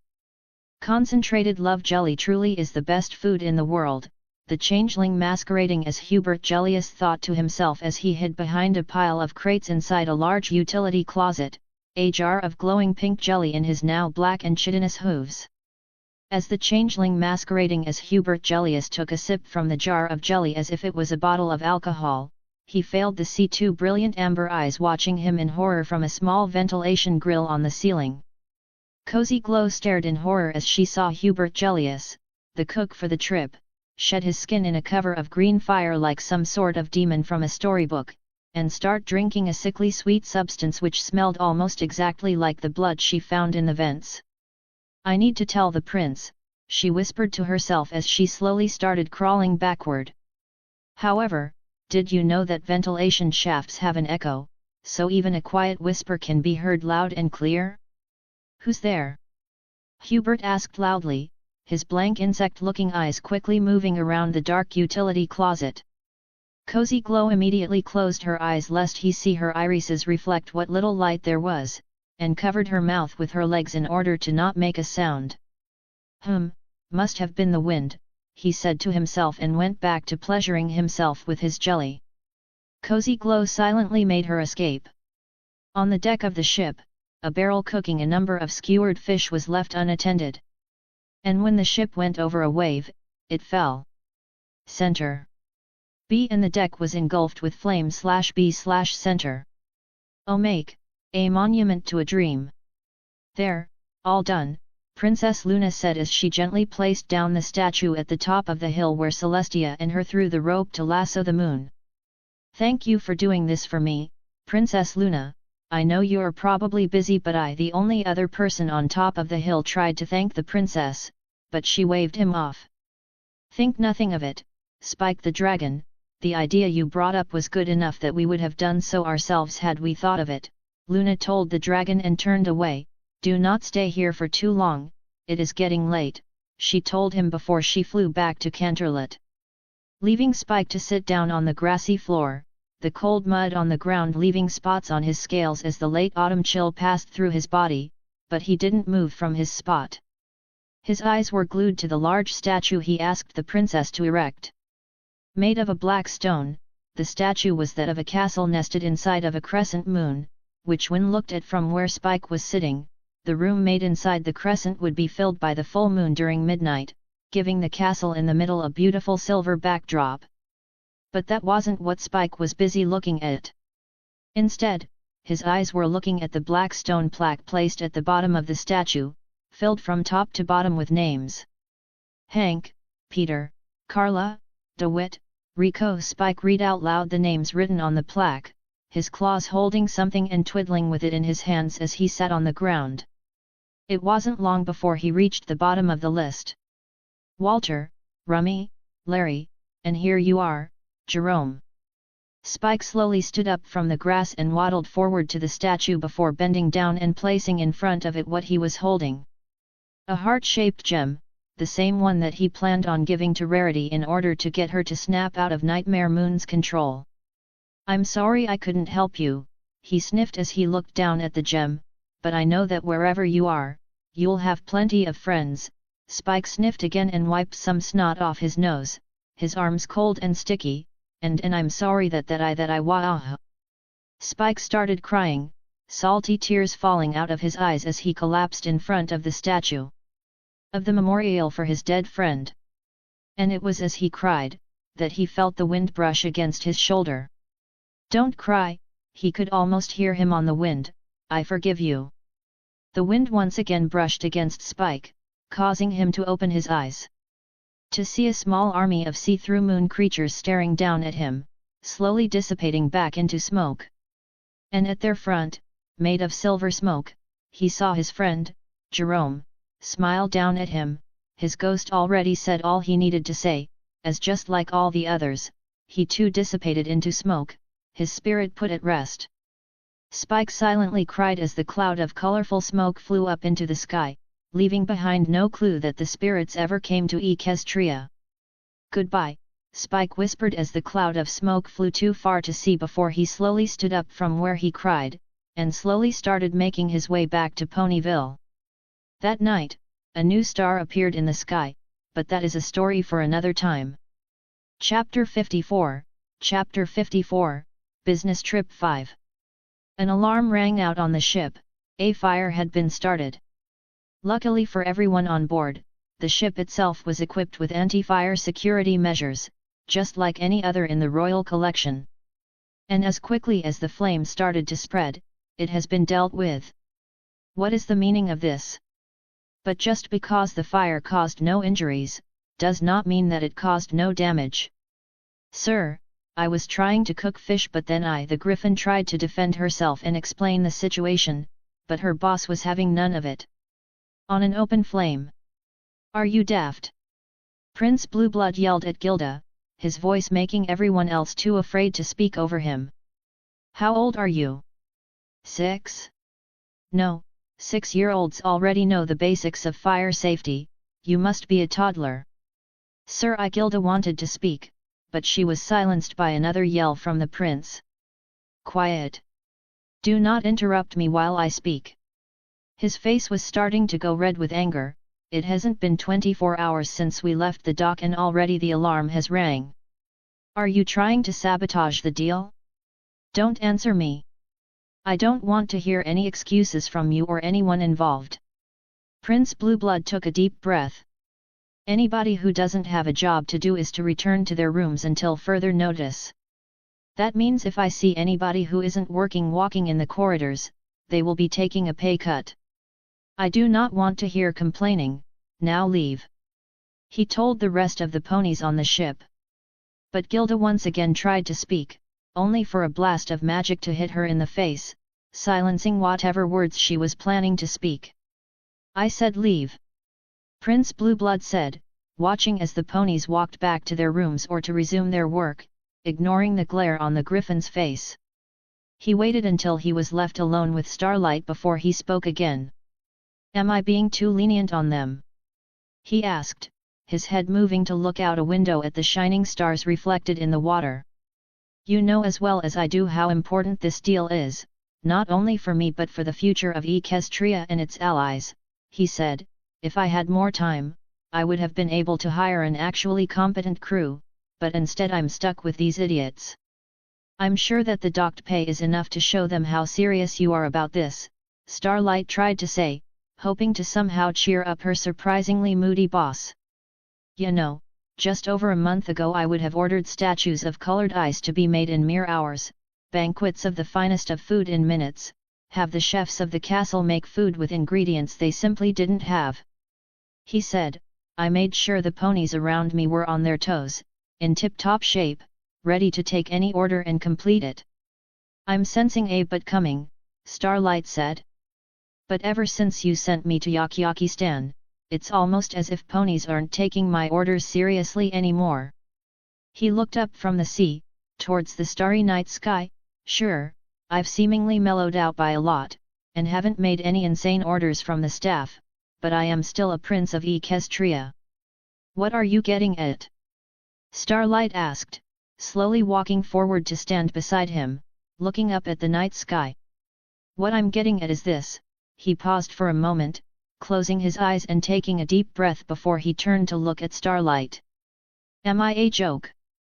Starlight Glimmer blinked at that question, her face in confusion. A joke? Blueblood nodded. Yeah, I don't know if it was when I arrested you, or during the art gallery before that, or during the Grand Galloping Gala, or I'm not sure when, but I feel like people aren't taking my orders seriously. Starlight looked at her boss, a blank expression on her face before her hoof quickly moved and slapped him on the cheek. A joke? She scoffed at him. Ha! Don't make me laugh. Blueblood rubbed his cheek as he looked at his bodyguard/friend/prisoner on probation. You are Prince Blueblood Platinum, you are no joke. She poked his chest with her leg. Do you know who traveled the frozen tundra of Yakiyakistan with an unconscious mare on his back? You did. Do you know who managed to raise hundreds of thousands of bits for charity with a single short speech? You did. Do you know who managed to save the lives of the citizens of New York when the streets were flooded with chocolate? You did. Starlight grabbed both his shoulders and forced him to look her in the eyes. Do you know who managed to convince a unicorn, one who practically mind-controlled a town into her way of thinking, using only his words? She shook his head as tears started clouding her eyes. You did. You did it. All of it. You did it all. And if that makes you a joke, then you are the best damn joke out there, for crying out loud. Starlight screamed at her boss, tears trailing down her face before she pulled him into a hug. Frozen in shock, Blueblood slowly pat the mare on her back, before speaking. Starlight, are you crying? He asked her, slowly rubbing her back as she hugged him. I'm not crying, shut up, she sniffed into his shoulder. Hey Starlight, Blueblood called out after a few minutes of awkwardly rubbing the mare's back. Yes Blueblood. I'm docking your pay to buy a new suit. You don't pay me. I know. Doc pay. He can't do that to us. Gilda complained as she angrily marched into her room. Actually he can, he's our boss, Trixie added helpfully from her corner of the room. Actually, nobody asked you. Gilda repeated mockingly before walking over and collapsing onto her bed. You know what? Trixie stood up, I don't like you, and she walked out into the corridor. Oh wow, some pony doesn't like me, what a shocker, Gilda grumbled into her pillow. She has a point you know, AK Yearling said from her bed, you have been acting like a jerk since the moment you stepped hoof onto this boat. Can it glasses, I don't want to hear it from you. Gilda snarled face down into her pillow, you have the easiest job here, just press a few buttons on a typewriter, how hard could it be? Excuse me. Yearling stood up from her bed, do you know how difficult documenting a scene is? I need to type as fast as the ponies are speaking, I'm not allowed to make mistakes, if I run out of paper or ink, I'm doomed. You wanna talk about easy jobs? You have the easiest one here. Just make sure nothing happens to the boat, and somehow you failed it on your first day, and because of you we're not allowed to leave our rooms. Gilda pushed herself up from her bed, so it's my fault, hey? If I remember you were also with us by the fire. You started the fire in the first place. Yearling pointed at Gilda. So that means all the blame is now on me. The Griffin pointed at herself. Yes. The Pegasus shouted. Please stop shouting. What about you? You were the one that flew away the moment things started falling apart. Gilda yelled at the Pegasus. Me? You're the one who started flying up in the sky. Yearling shouted. Please. What? The Griffin and the Pegasus turned to yell at the last pony in their room. At a small pink filly who was crying under her sheets. Oh. Hey twerp, you know we're not mad at you, right? Gilda weakly asked the crying filly. Shut up, Cozy Glow weakly said as she dug herself deeper under her covers. Cozy. I hate agreeing with her, hey. But Gilda's right, AK Yearling sat down next to Cozy Glow's bed. Whatever argument me and her are having, you are not the reason, so please stop crying. The next hour passed with the two adults trying to cheer up the filly before all three of them fell asleep. They were found later that night by a tired Trixie as she entered the room, seeing their sleeping bodies hugging each other. As the sun rose on the morning after, Starlight Glimmer scowled in pain as the rays of the sun pierced her window and struck her face. Her body was sore, and her breath smelled of alcohol. She weakly rolled out of bed, falling off it in a tangle of sheets as her tired legs weakly raised her hungover body, a splitting headache threatening to bring the dinner from yesterday back up. Without using her magic, she untangled herself from her sheets and placed them back on her boss's bed, careful not to wake him up. Wait a moment. Like a bucket of cold water being poured on her head, Starlight's hangover was washed away, leaving her staring in shock at the bed she just crawled out of, and at the other pony in it. Fuck. Chapter 55, Business Pit Stop. Calm down, we didn't have sex.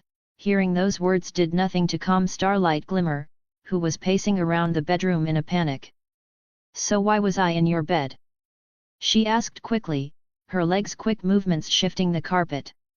I don't know, I went to sleep before you did, Blueblood answered, already picking up an empty bottle from the nearby table to check how much she drank without him. So why would I enter into your bed? Starlight almost yelled at her boss, who merely rolled his eyes at how she was acting. I'm guessing you were drunk and you didn't want to walk in the corridors of the ship in the middle of the night, drunk out of your mind. Blueblood took a sniff of the bottle before placing it in his mouth and drinking the drops left over at the bottom of the bottle. So nothing happened. Starlight's breath was slowing down. Nothing happened, I wouldn't take advantage of someone like that, Blueblood said as he levitated the empty bottles into a plastic bag. Good, good. Starlight nodded to herself, before freezing when she heard a knock on the door. Boss Your Highness, I mean There's an island up ahead. Starlight blinked at that before turning to look at Blueblood, who was in the process of dressing himself, causing her to quickly look away. So soon? She heard Blueblood whisper to himself, "This ship is much faster than I thought." "What's going on?" she asked. "The island of Glaros, it's where we're supposed to have a quick stop to refuel and restock, but since we're already coming up on it, that just means that this ship is sailing much faster than expected," Blueblood explained as he walked past her and opened the door, nodding his head to Trixie, who stood on the other side. "We were supposed to come up on the island at the start of our 4th day, but we're only on our 2nd day right now, which means that either the specs on this ship that I was given were false, or that the map of the ocean was wrong, and I'm not sure which one of those options is worse," he said as he made his way up to the bridge of the small ship. "Wouldn't having a faster ship be a good outcome?" Trixie asked as she joined the duo of unicorns. "It is. We are shortening our trip by a large amount, and if I'm correct we'll be able to reach Canania tomorrow evening, instead of 5 days from now," he explained, "but that also means that I was lied to in regards to the boat. Some might think it's harmless, that it's just a faster ship, but what about everything else that was lied about? I don't get it," Trixie said as she tilted her head. "Think of it this way, you buy a new house, and the seller tells you that this house you bought is built out of a specific type of wood and that the flooring is made of a specific type of stone. Still following me?" he asked, receiving a nod from the 2 mares. "Okay, now you buy this house and everything is going fine, until you find out that there's a hot spring built underneath your house. You think you hit the jackpot, right? But then you stop and think, why did the seller not say anything about this spring? And will this spring weaken the stone foundation of the house? Will the steam coming from the underground spring weaken the wood that builds your walls? Now this amazing hot spring that you thought was a blessing to have seems more like a curse." Blueblood nodded to himself. "What I'm getting at, is that now that the ship is much faster than I planned for, I don't know how much fuel it is taking, or where else I was lied to. So we will be docking at Glaros for the day in order to get everything checked, while still restocking on food and fuel." Blueblood pressed a few buttons. "I'll try and get the local government permission for you people to leave the ship for the duration of the checks, so you won't bore yourself." Blueblood smiled at that. "Maybe start a local forest fire instead of using an oven like a normal person," he smiled at that. "Now both of you, get out, I need to concentrate," he told the 2 unicorns, and with a blue glow to his horn, buttons and levers all around the bridge started to twist and press. Glaros Island is an independent island nation sitting far off the coast of Menotopia, or as I'd love to describe it, Magic Greece. Being closer to Menotopia than to Equestria, but still far into the ocean to be independent of any form of outside government, gave the small island nation a reputation for being a perfect place for ships to dock and resupply on long trips. "Listen up!" I yelled into the speakers of the ship, making sure that anybody still asleep would be able to hear. "We are making a stop on Glaros Island, and I managed to get the chief of the island to let you all stretch your feet and walk around. We are estimated to return to our voyage in the afternoon, so find something to do for yourselves. Don't be late to return.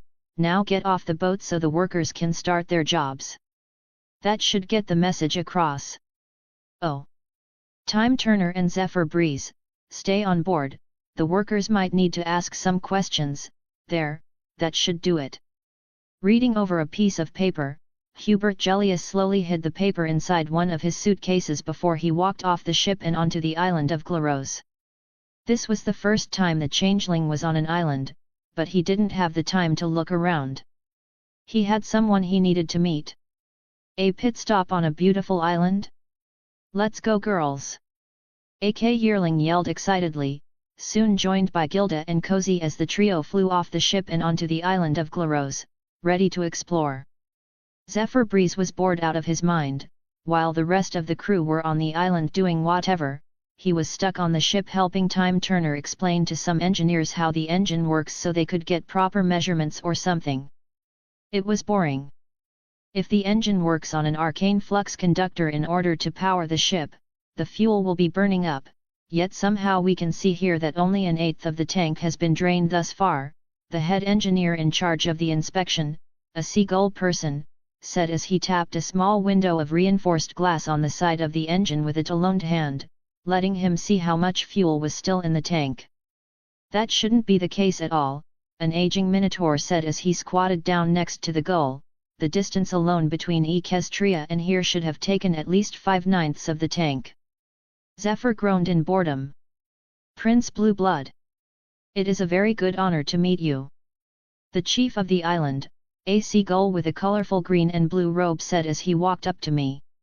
"The pleasure is mine, Chief Galeb," I told the seagull only to freeze as he pulled me into a hug, kissing the sides of my cheeks. "There," he happily said with a wide smile on his beak, "a proper Glorose welcome." He let go of me, and I had to stop myself from immediately wiping the spit off my face so as to not somehow offend him. "Please allow me to show you a tour of our lovely island," the seagull Keelf said, and started walking, showing me to one of many tourist spots on the island. "Vodapad Waterfall," A.K. Yearling whispered to herself as she and her newly made pals looked at the waterfall of thundering white water, falling off a cliff into a lake far below them. "Rumor has it, that General Red Bicep threw his hoard of pillaged treasure off the waterfall before his capture by King Steel Fist," she stated, her eyes looking at the lake below the waterfall, hoping to catch a glimmer of any lost treasure. "Why would the general throw his treasure off the waterfall?" Cozy Glow asked as she hung onto the railing. "So the king wouldn't be able to take it, obviously," Gilda said with a wave of her claw. King Steel Fist was known as a greedy idiot who would start wars for the pettiest reasons. Nobody at that time supported him. "He's the reason Minotopia has a democratically elected governor instead of a king today. He single-handedly ruined the chances of his nation being a kingdom ever again. That's how bad he was." "Why do you know so much about Minotaur history?" Yearling asked the Griffin. "Griffinstone is situated between several powerful kingdoms, so we know a bunch about their history." "I don't remember shit about most of it because history is boring." Gilda ignored the scoff from Yearling. "The only reason I even recall Steel Fist is because of how much our teachers dug him into our brain," she spit at that. Hubert Gellius carefully made his way into the forest of Glorose Island, making sure that nobody was following him. Once he was far enough away, he shed his disguise and started flying just above the tree line, before he spotted where he was heading towards and landed in the empty clearing in the middle of the forest. As soon as he landed, he went down to his knees and knelt, as a figure walked out of the tree line to tower over him. "You have done adequately by informing me of the prince's movement," the figure told him, her voice like a snake, filled with venom ready to pounce. "Continue with your set path, the mission hasn't changed," she said, and Hubert nodded his head repeatedly at that. "We will once again meet in the nation of Canania, where all my current targets are in one spot," the figure smiled widely, her fangs glimmering in the dim light passing through the canopy of trees. "And there, you will bring Prince Blueblood to me, and we can move on to the next step of my plan." Hubert bowed deeper, "As you order, my queen." He scowled into the dirt, his newly improved mental faculties screaming at him that he shouldn't need to bow his head like a mongrel. But the other part of his mind was telling him to be patient. He has the recipe to improve the love jelly while his queen does not. "In Canania," Hubert repeated her order. "In Canania," the queen confirmed, and with a buzz from her wings, she flew away, leaving Hubert alone with his thoughts. "In Canania, I will find my freedom," he whispered to himself and flew back towards the docks, intent on drinking as much of the love jelly as he could before he reached Canania. He would need all the magic he could get. After having a filling meal of traditional Glorose food, and gently putting down the chief's attempts at wedding his daughter over to me, we were set to return to sail. "If you ever reconsider, Prince Blueblood, know that my daughter gives amazing back massages," the seagull chief yelled happily at me as he stood on the docks to see us off, his family behind him. "As I've said before, Chief Galeb, I will not marry a person younger than the legal age in Equestria. Even if she was legal, I would search for a different excuse, but right now this was the most noticeable." Don't worry, Your Highness. A young seagull girl, maybe 12 years of age at the most, yelled up to me, in 10 years I'll be big and strong, just like Papa. And then you'll have to marry me. I decided to simply laugh her off and wave goodbye as the island grew farther and farther behind us. Starlight, write a letter, I said as I entered the bridge. I need to tell Queen Lanternlight that we'll be arriving earlier than planned. And with my eyes looking at a page in Clover the Clever's book, and my horn shooting a beam of blue magic onto a map, my eyes narrow. Much earlier. Chapter 56, of Diamonds and Stars 1. Queen Genino Lanternlight walked as quickly as she could, not caring for how her appearance might look to her subject, as she made sure everything was in place. The Prince of Equestria was arriving to meet her, and it was her duty as the Queen of Canania to greet him properly, and if that means holding a festival in his name, then what is? Amber. Are the carriages all ready? She yelled at one of her younger sisters, Princess Ambrosia Muffins Buns, who was as usual wearing her beautiful pink dress. They are, she answered loud enough for her hurried sister to hear, while still remaining quiet enough so as to not ruin her ladylike charm. And what about you, Moony? Are the fireworks prepared? Genino asked her other sister, Princess Moonbeam Twinkletail, who wore her red vest and held onto her magic stick. The fireworks and everything, the musicians are rehearsing and the chefs are busy cooking. Everything is ready, Jen, stop worrying. Moonbeam said as she made her way to her second oldest sister, her nose twitching as her mustache of purple fur itched her. We can't. Genino told her sister as she quickly grabbed her shoulders and started shaking. Prince Blueblood agreeing to our terms of trade will finally give me the credibility we need for Kathy to take us seriously. Moonbeam placed her paw on her sister's arm and slowly pulled her off. I get it, we all do, but if everything we've already done wasn't enough for Kathy to open the table, I doubt humiliating yourself in front of the Prince of Equestria will. Humiliate? I'm not going to humiliate myself. I am calm and collected. Ready for his arrival. Genino said calmly. Really? Moonbeam raised an eyebrow before pointing at something behind Genino's back, because he's standing on that ship right there, and he doesn't look impressed. Genino turned quickly around to look away from the port and towards the sea, only to be met with nothing but the salty smell of the waves of this warm, early winter day. See, what would you think would have happened if he was there? Moonbeam said from behind Genino. I understand. Genino said as she straightened her back, I'll go take a break. She started walking towards one of the chefs she brought for the party. Diamondia, the capital city of Canania, has 2 queens in 2 different castles. One castle was empty, as the queen and the 2 princesses that lived in it left to ready a festival. The other castle wasn't empty. Yet, even though the castle wasn't empty, to one dog, the castle felt as boring as an empty shoebox. Indy. I'm bored.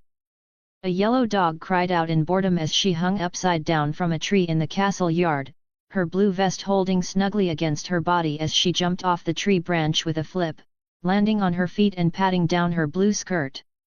I know, you said that 5 times already, Princess Indiana Amrayas told her sister as she sat on a reclined chair the servants placed in the yard for her. But there's nothing to do. On other days with nothing to do I can just grab the telescope and try and look at Jen's castle, but now? Nothing. The yellow dog, Fiona Floppy Ears, said as she walked over and slumped onto her sister, her head resting on her stomach as her eyes looked up at her.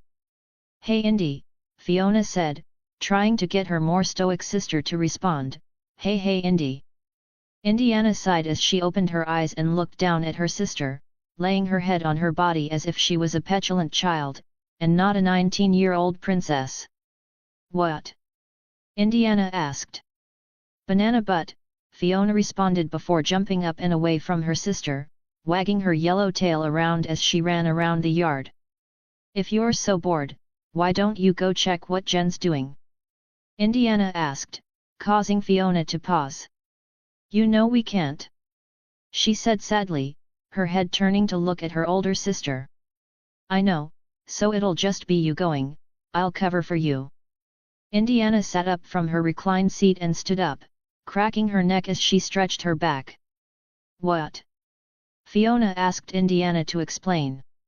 You don a disguise, nobody will know it's you, and you go to that port town to see what Jen and the rest are doing. I'll remain here and have some clever excuse for why you're not here. Indiana said after she finished her stretches, a scowl on her face as she felt her back was still stiff. But Indy, you're trash at lying, Fiona said, causing Indiana to bark out a laugh. Ha! That doesn't mean I'm incapable. I'll just say you're not feeling good and decided to sleep in, that's easy enough. Fiona sniffed at that, before she ran forward and pulled her sister into a hug. Thank you. I'll buy you a souvenir. Now let's go find a disguise. Fiona yelled happily into her sister's fur as she held her head against her chest. Yeah, don't thank me yet, Indiana said with a soft smile as she rubbed her younger sister's back, just get me a new cool spear or something, yet. Haha, sure. Standing with her back straight as the sun set before her, her sisters by her side, and her people behind her standing ready. Jen and no lantern light looked on as the small ship, just over 40 meters long, as it sailed into the port. Sunlight yellow and midnight blue lines were drawn around the sides of the ship, giving it a slick look while keeping the friendly colors that Equestria was so known for.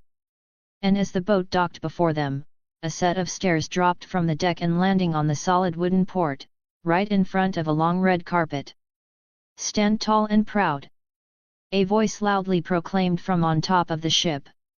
For you are in the presence of Prince Blueblood Platinum. The voice continued as a golden-haired white unicorn slowly made his way down the stairs.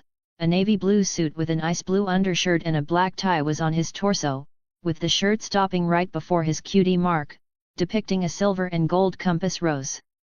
A small gem, triangle in shape, as if an incomplete puzzle, was held onto a small golden chain wrapped around his neck as a necklace. It was red with subtle hints of green. An elegant yet friendly smile was on his face as he walked down the stairs, his ice blue eyes glinting with the light of the sun setting behind him over the ocean. Each step he took caused Jenino's heart to beat faster and faster, making her gulp to swallow the saliva that was forming in her mouth. She ignored the concerned side-eye Moonbeam was giving her. And as the prince finally stepped off the stairs from his ship and onto the red carpet, the voice returned with one word. Rejoice! The fireworks shot into the sky, the flashes of the tiny colorful rockets illuminating the sky and the crowd as the music started playing while Blueblood slowly walked up the red carpet and made his way to the three princesses. Jenino lantern light, I presume? He asked Jenino, who nodded her head quickly and took the hoof he offered in her paw, almost freezing when he kissed it. It is a most wonderful pleasure to meet you, he said as he looked up and into Jenino's eyes, and for a short moment, barely less than a second, her brain short-circuited. She could imagine miniature versions of herself running around inside her brain trying to stop a fire from spreading. Oh, believe me, Prince Blueblood, Jenino smiled widely down at the stallion. The pleasure is all mine. And so the period of time that future historians will dub the meeting of diamonds and stars began, but that is a story for another time. Omake, a discovery months away. Near the peak of a mountain south of the city-state of Yakyakistan, sits a cave filled with a carpet of soft moss and a small pond of spring water in its center. In the middle of the pond sits an old stone statue, detailing an old yak king. Bjorn! You got to see this! A yak yelled as he entered the cave, carrying on his back a sack filled with scrolls and papers, detailing the discoveries that they managed to uncover in regards to the tomb whose entrance sits near the back of the cave. Is it yet another rock, Olaf? Bjorn, a tired old yak asked in exasperation as he turned and raised his glasses up his nose, taking a look at whatever Olaf brought him. Not rock. A water sample. From the cave near the bottom. Olaf said excitedly as he opened his sack and pulled out the correct document, giving it to Bjorn to read. The lake at the bottom? What's so special about? Bjorn quieted down as he read the document, and his eyes slowly widened. "Do you understand?" Olaf asked excitedly, nodding his head like a puppy. "Understand?" Bjorn repeated his question. "I more than understand, Olaf. This is an amazing discovery," he shouted out.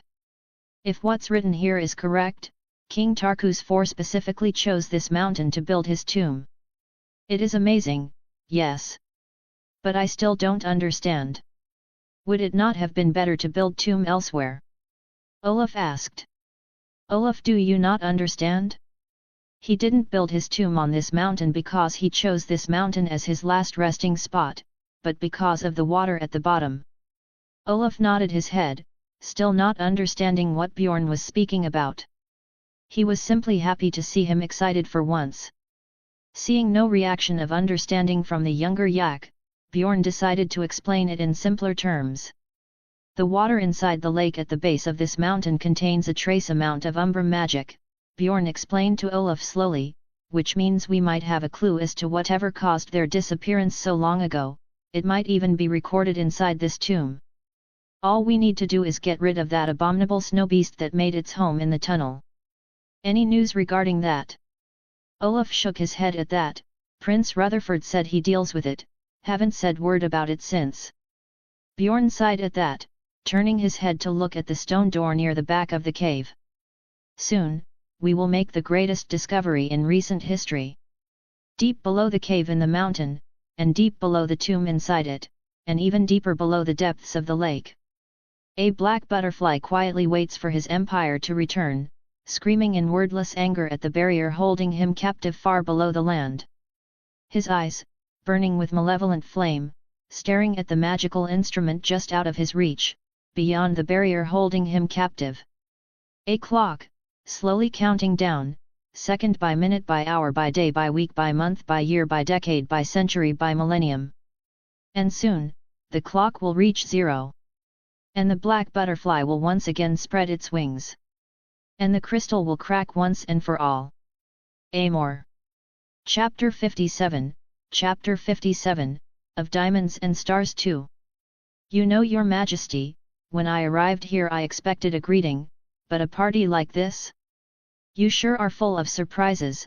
I smiled what I could only hope to look like a princely smile as I sat next to Queen Lanternlight on a balcony overlooking the festivities. As much of a waste of time as a festival is, I have no choice but to play along with her, or else she gets the upper hand in our trade negotiations. It's simple politics really. "Please, you may call me Jen, that's what all my friends call me," Queen Genino Lanternlight said with a smile, her tail wagging behind her, clearly showcasing her emotions. "Only if you call me Blueblood in return, I must not overstep my boundaries, whilst still trying and keep a good hold on my position at the negotiation table. I must not slip up. Would you like to join me for a walk, Prince Blueblood?" Queen Genino Lanternlight asked me, immediately ignoring my previous request for her to simply call me Blueblood whilst still giving me an optionless choice. It is an optionless choice because I cannot say no. While I am the instigator of the trade, and thus have the upper hand in regards to the trade, she is the queen of this nation, one of 2 ruling regents. She is a queen, and I am a simple prince. "It would be my pleasure, Queen Genino," I smirked at her from across the table. "Two can play at this game and in the game of getting what I want? I'm the world fucking champion. How exhilarating," Time Turner said to himself as he walked around the Canonian port town, admiring the differences in architecture between Canonia and Equestria. "Yes. Exhilarating." Zephyr Breeze whispered along as he walked with his new friend, his eyes moving to look at the dogs around him before his eyes caught onto one diamond dog skulking around in the corner, a hood covering their face, a blue skirt barely visible from beneath it. "Did something catch your attention?" Time Turner asked Zephyr as he turned to look at him, prompting Zephyr to shake his head in response. "Nah, just a creep skulking around," he answered before he continued walking, prompting Time Turner to start moving faster to catch up with the taller Pegasus. "Why are there ponies here?" Fiona Floppy Ears asked herself quietly as she hid among the crowd, confused as to what was going on but still excited enough with the mystery to no longer be bored. "You didn't hear?" Fiona jumped at that voice, hiding her face under her cloak as a recognizable voice answered her. Queen Genino Lanternlight managed to get Prince Blueblood of Equestria to come for a visit. Fiona didn't need to turn to see who it was that answered her, recognizing the purple dress the dog wore with just a glimpse. It was none other than her twin sister, the one who left her behind to follow Jen in the pursuit of her passions, or as Kathy would say, an undignified pursuit, unfitting for a princess.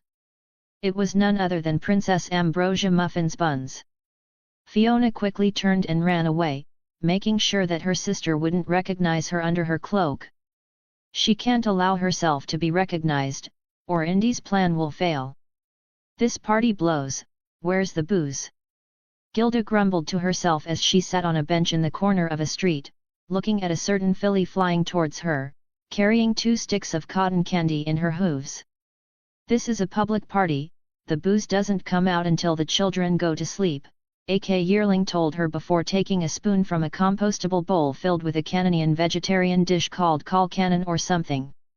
Gilda wasn't listening to the seller when he explained, she lost interest when he said vegetarian. Gilda grunted at that before she smiled widely as Cozy Glow gave her a stick of cotton candy. "Anyway, did any of you see Tranko or whatever her name was?" "She's missing out," Gilda said with a mouthful of sweet pink hairs. "It's Trixie, and I believe she's talking with one of the princesses about magic," Yearling said before placing her bowl on the bench and turning to look at the 2 other girls. "So what will you 2 be doing when the prince and the rest are off to the capital?" she asked them, causing Gilda to blink. "We'll be joining them?" "Why are you asking?" Gilda asked the author. "Did you not listen to his morning announcement?"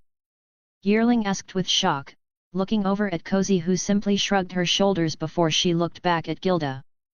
"You 2, together with Turner and Breeze, are to stay on the ship for the duration of our stay here," Yearling told them what the prince said in the morning. "What?" Gilda yelled, throwing the now candyless stick in the vague direction of a trash can. "That's what he said," Yearling shrugged her shoulders and made a "what can you do?" face at that.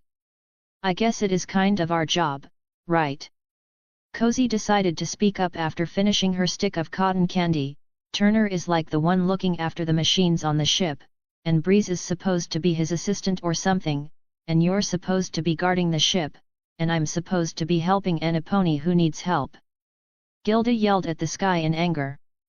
"So that magical staff of yours," the great and powerful Trixie Lulamoon said as she stood next to Princess Moonbeam Twinkletail of Canonia, "how does it work?" "Oh, this old thing?" the short purple dog asked as she shaved the wooden staff in her paw. "It's made from the branch of a tree grown underground. Its only source of water was a natural spring above it that slowly dripped water onto it, and its only source of sunlight was from a crystal that refracted the rays of the sun into a rainbow of colors after bouncing off a series of crystal mirrors," she explained proudly before pointing at a glowing protrusion at the head of the staff. "And this right here?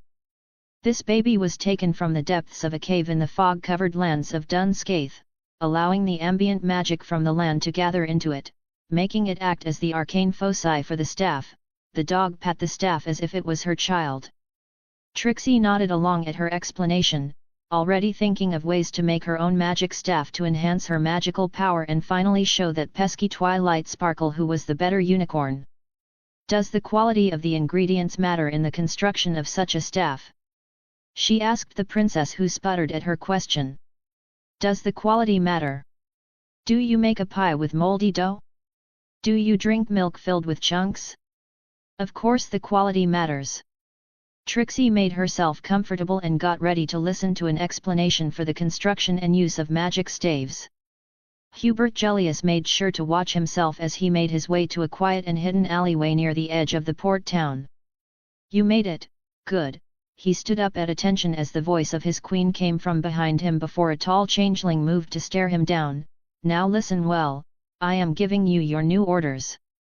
Hubert nodded, ready to play along with his queen's plans. As long as she doesn't learn of his enhanced jelly, his plan to break away will continue unopposed. But before all that, there's a certain badger that's been crawling in the vents, and it needs to be taken care of. Before it decided to speak. Chapter 58, of Diamonds and Stars 3. Once again, thank you for the most wonderful welcome to your nation, Your Majesty, Prince Blueblood said with a calm smile as he sat inside the carriage, a table separating him from Queen Genino lantern light.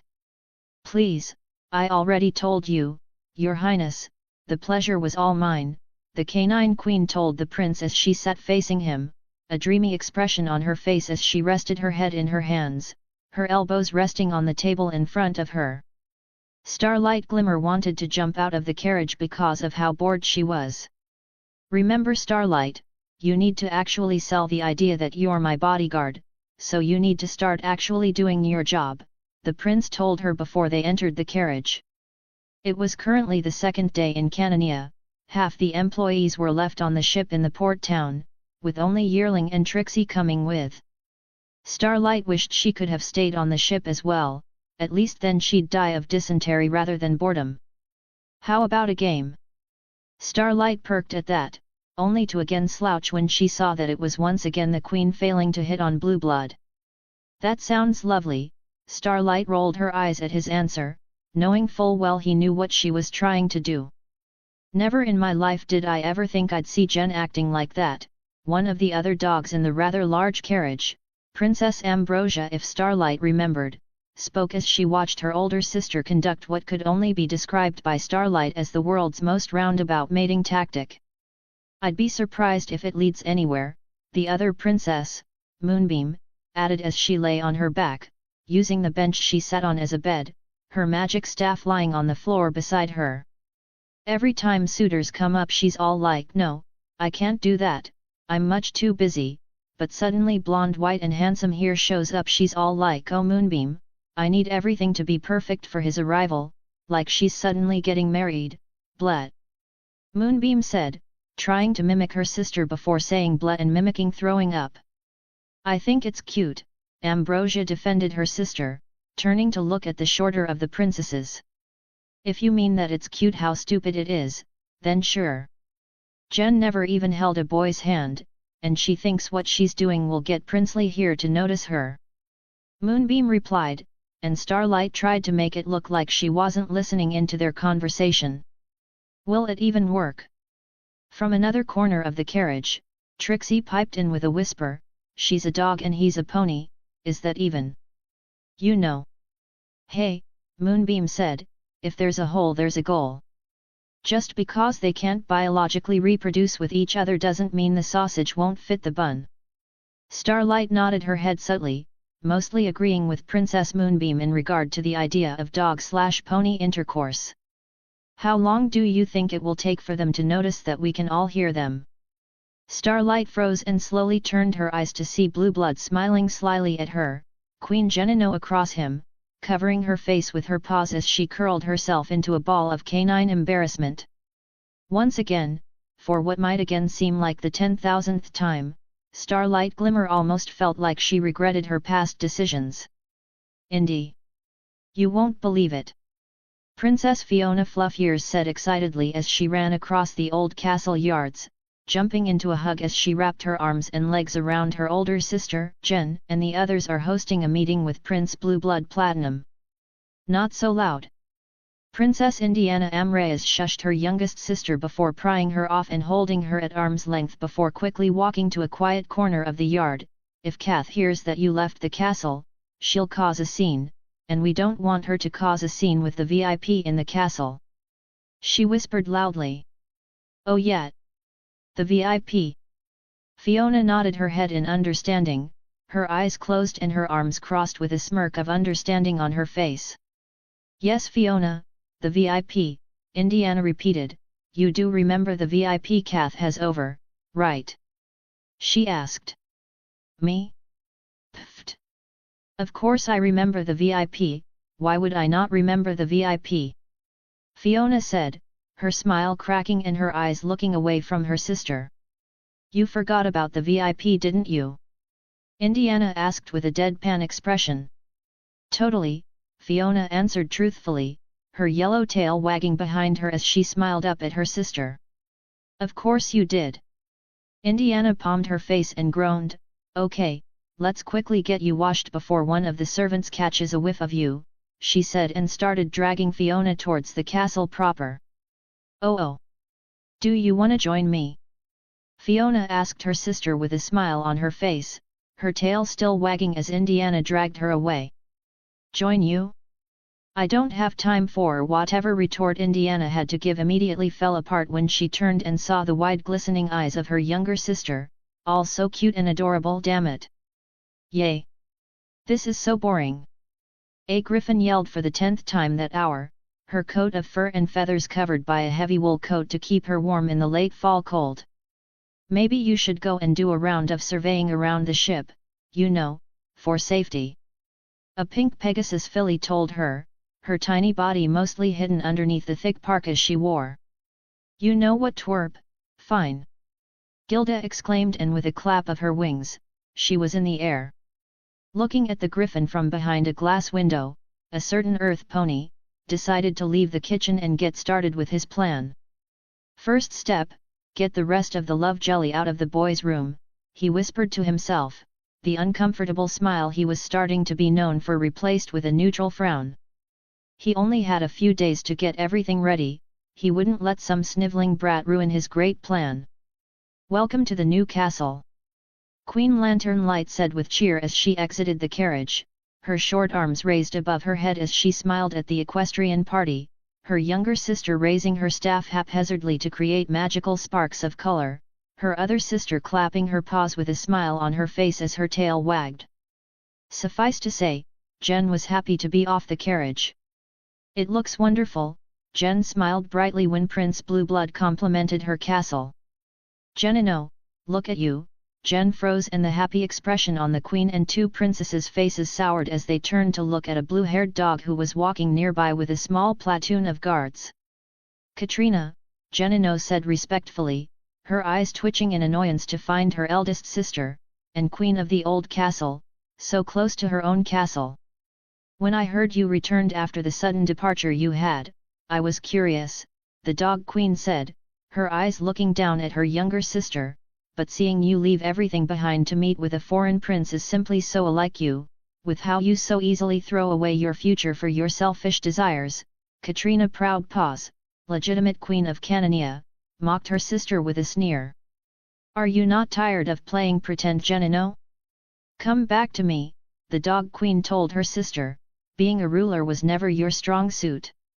As the two dog queens fought in the field of family matters, Prince Blueblood had his eyes glued to a different royal, one who he recognized from the year worth of memories his new body gave him. "Oh no!" he whispered to himself, his eyes passing through Queen Katrina, through her guards, and straight into a familiar face he hadn't spoken or seen since he took over the prince's body. A face that represented his worst enemy. Someone who is both emotional and affectionate, known to portray their feeling with physical attachment, someone who is powerful both physically but also politically. And worst of all, someone he can't beat up without consequences. And when the person his eyes were glued to turned their head and caught his stare, Blueblood felt his blood freeze in terror as the worst of his enemies smiled at him, pearly white teeth ready to devour him whole. This was a battle he could not win, better to simply roll over and give up. "Cousin! I didn't know you were here," the foe said, a cheerful tone to their voice as they moved in the prince's direction. And as Prince Blueblood shuddered in terror, all he could do was nod his head in greeting to his adversary and say one word. One name. Cadance. Chapter 59, Chapter 59, of Diamonds and Stars 4. "Cousin! I didn't know you were here." Starlight looked at the Pinkalicorn approaching Blueblood, the confusion as to why another pony royal was in Canania quickly replaced with the need to appear professional. Starlight walked over to block the princess's path from her boss, only to hear him say her name with a tone of voice she never heard from him. "Cadance," Blueblood said, his eyes staring into his so-called cousin with an indescribable emotion that seemed almost foreign to Starlight. "I am sorry, but the prince is mighty busy today," Starlight spoke up, standing protectively in front of her boss and friend. If you wish to speak with him, an appointment can be made by talking with his secretary. Wah! Cadance tried to ask, only for Blueblood to jump into Starlight's plan. Apologies, Cadenza, but I am indeed mighty busy today, perhaps we can catch up another time, he smiled at his cousin, preferably not on foreign soil. Bluey, Cadance said, using a word that almost made the prince freeze, you're acting strange, is everything all right with you? Everything is fine, Cadance, I am merely stressed over work, you know me, always moving around, haha. Starlight cringed at hearing the dry tone with which her boss delivered those words before he turned around and quickly walked away, not bothering to wait for her, his bag levitating behind her. Starlight prepared to follow, only for the pony to interrupt her. Excuse me, Miss Bodyguard, Starlight froze at being addressed, I know he probably doesn't want to hear from me, but can you pass this over to him? I always carry some with me, Princess Me Amor Cadenza said, levitating a chocolate bar over to Starlight. You want me to? Starlight took the floating piece of chocolate from the pink alicorn. Yeah, I try to always give him chocolate whenever I come back from a trip, Cadance giggled a bit, he's always so grumpy about everything, but I know he secretly loves these, I'm sure of it. Okay, Starlight nodded at the princess, I'll give him the chocolate. Thanks, Cadance said and turned back to the group of diamond dogs that came with Queen Katrina. Oh, and good luck with your job. Starlight could almost swear she received the friendliest smile she ever received from someone at that moment. She didn't know whether to be enchanted by how nice of a pony the princess was or be perturbed. Yeah. You too. Starlight whispered before turning and walking after the rest of the new castle party.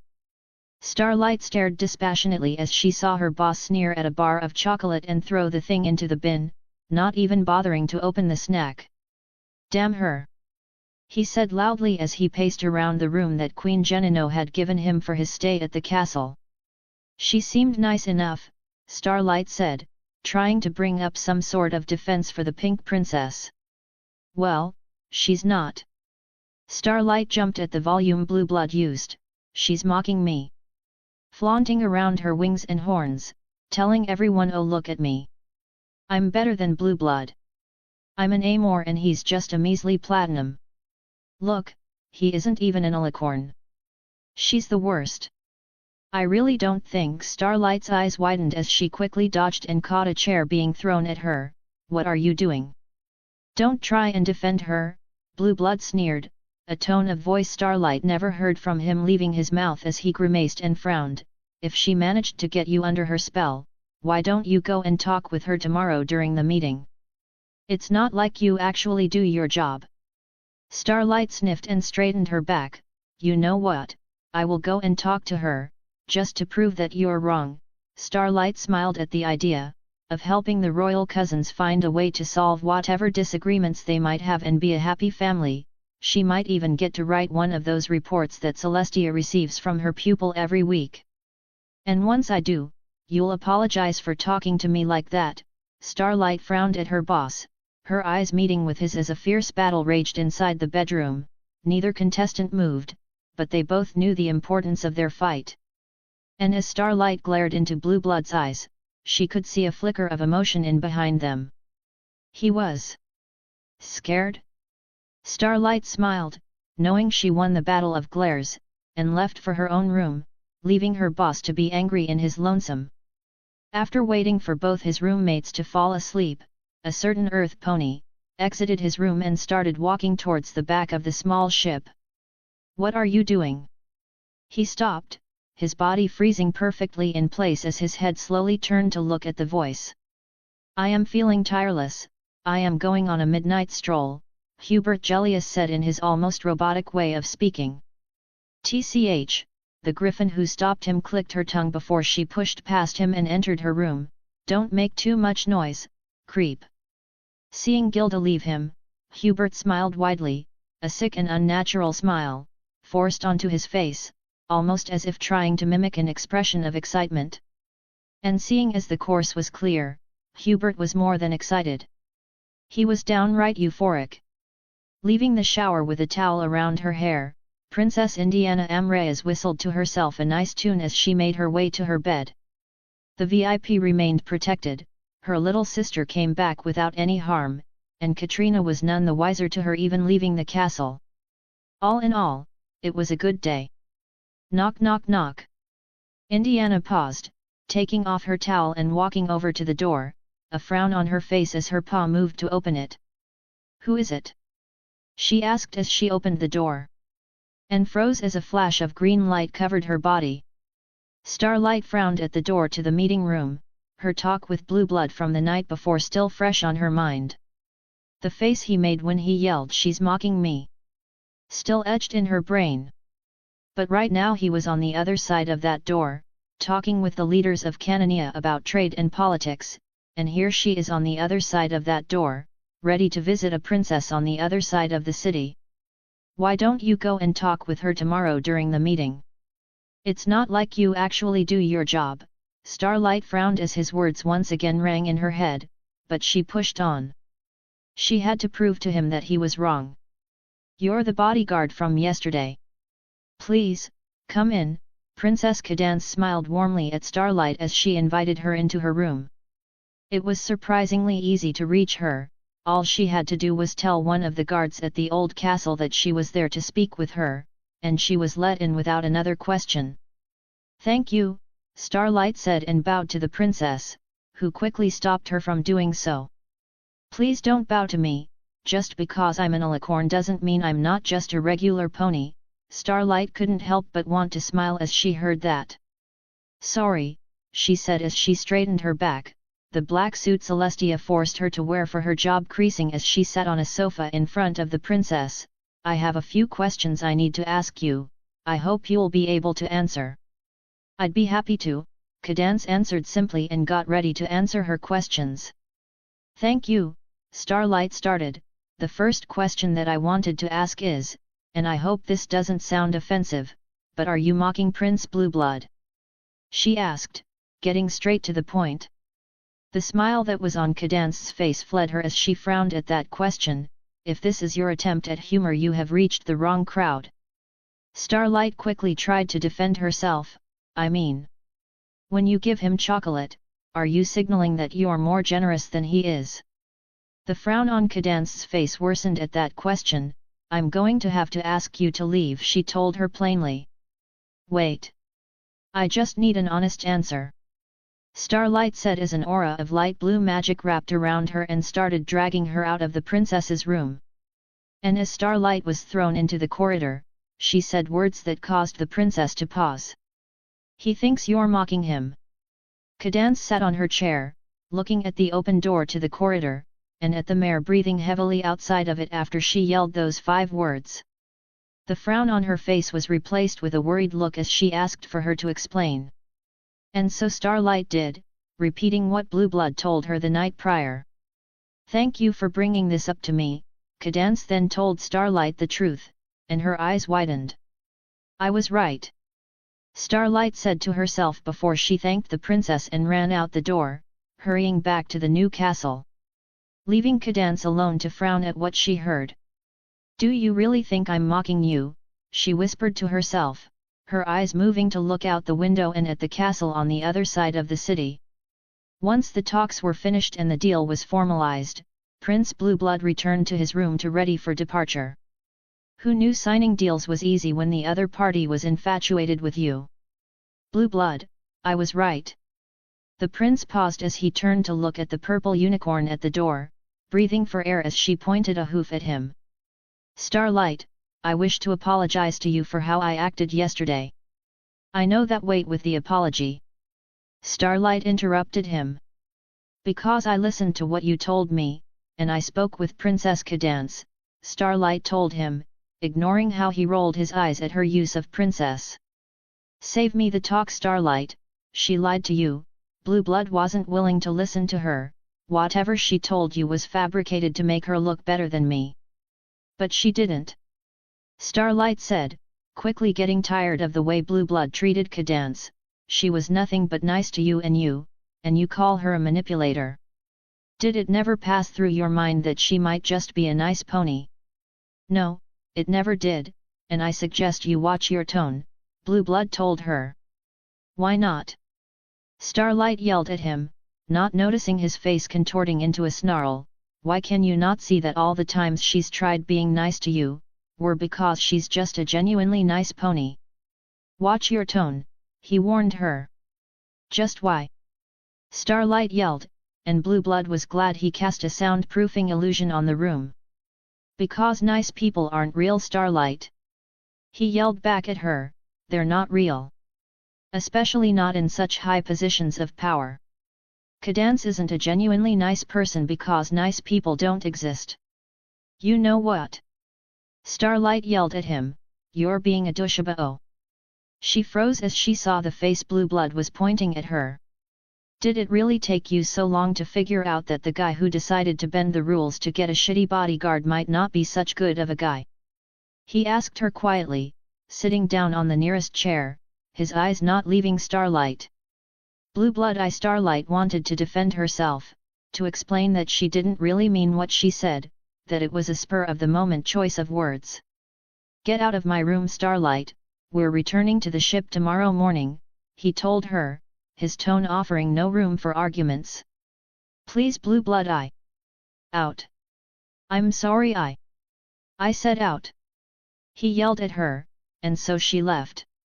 Returning to her room in the castle, tears silently trailing down her face. Damn it. God fucking damn it. Can nothing go to plan? Go to an art museum? Beat the shit out of a group of thieves? Find a missing person? Get sent to fucking Magic Alaska? Once a year special celebration? Get tackled by some crazy chick and cut your night short? Get a nautical science degree? The city is flooded with fucking chocolate milk.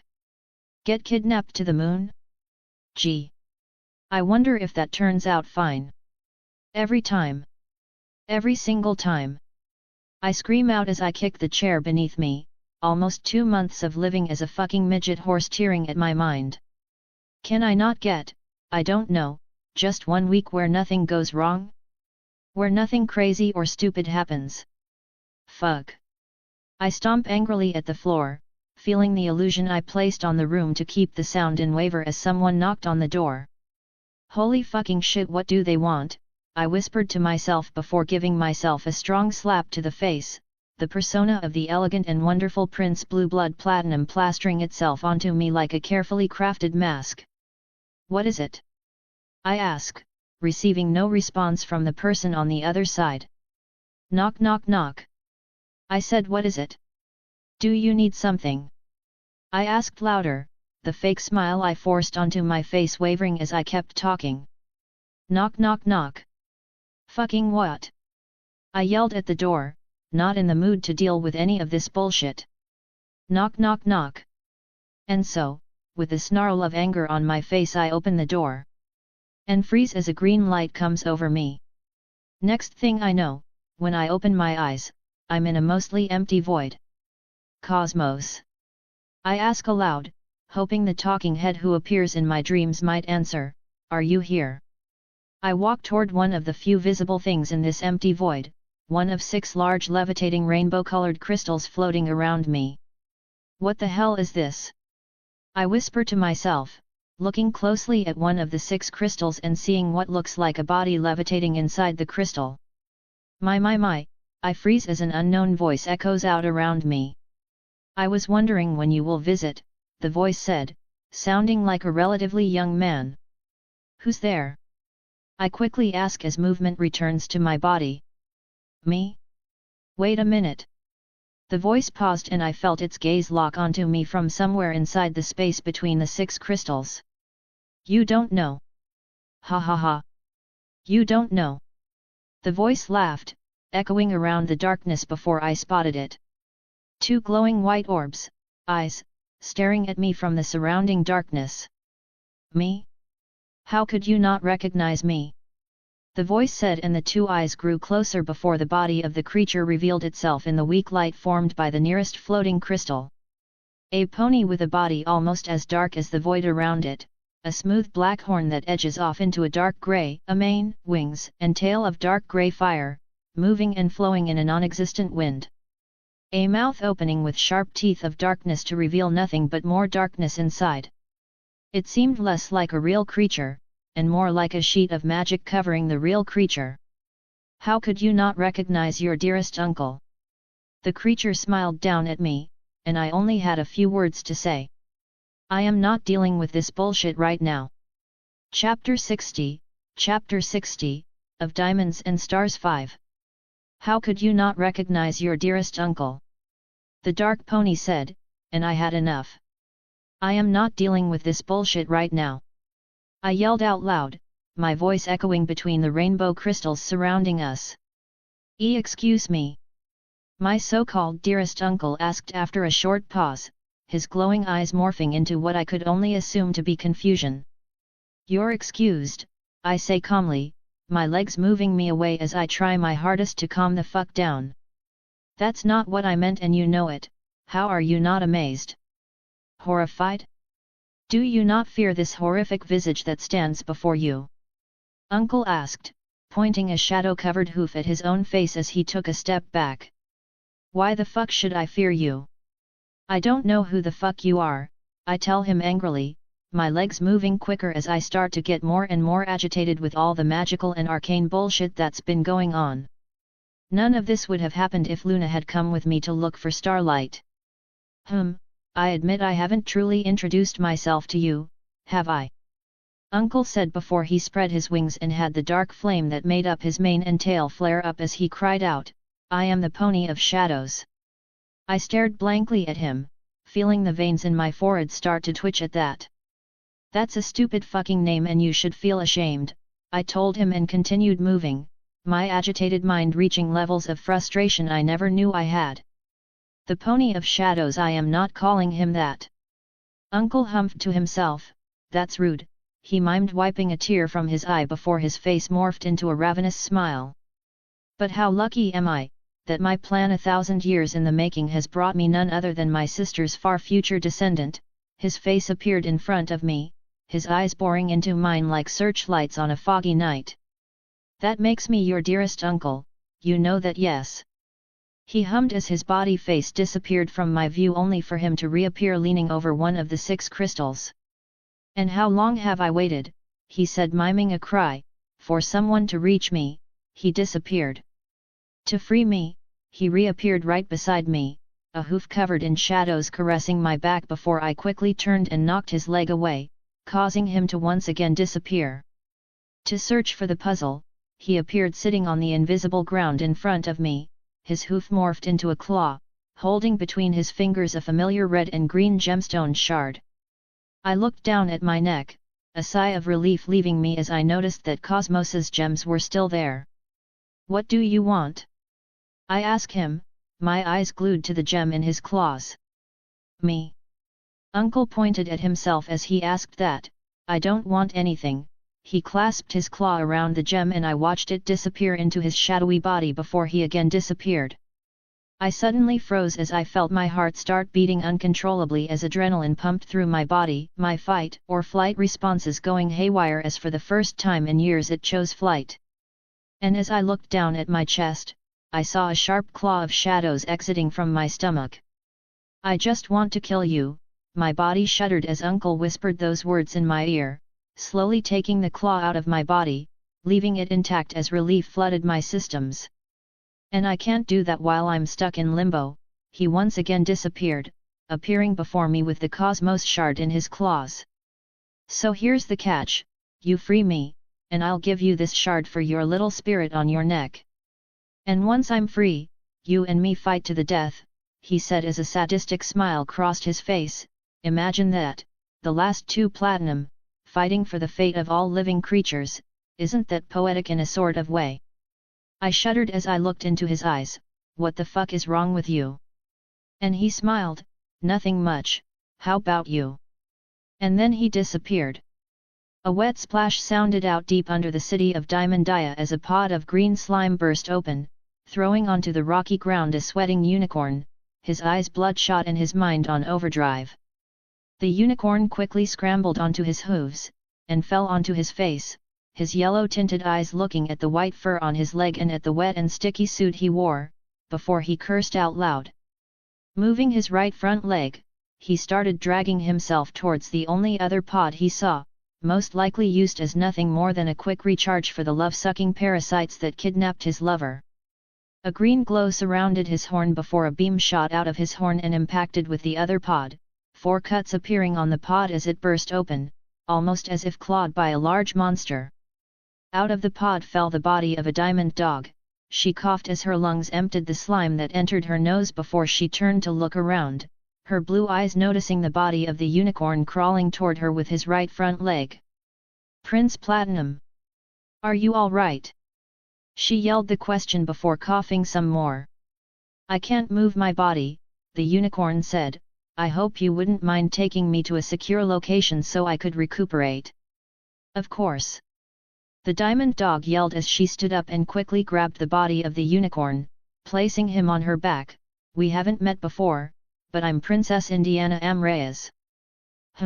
Well met," the unicorn said before his eyes moved to look down at his suit, and at the necklace around his neck, holding 2/6 of a red and green gemstone.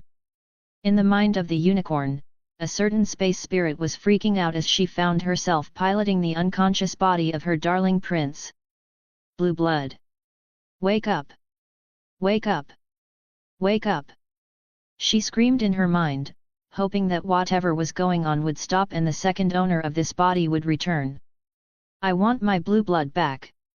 But not the old Blueblood. The new one. My Blueblood. Give him back to me. He's mine.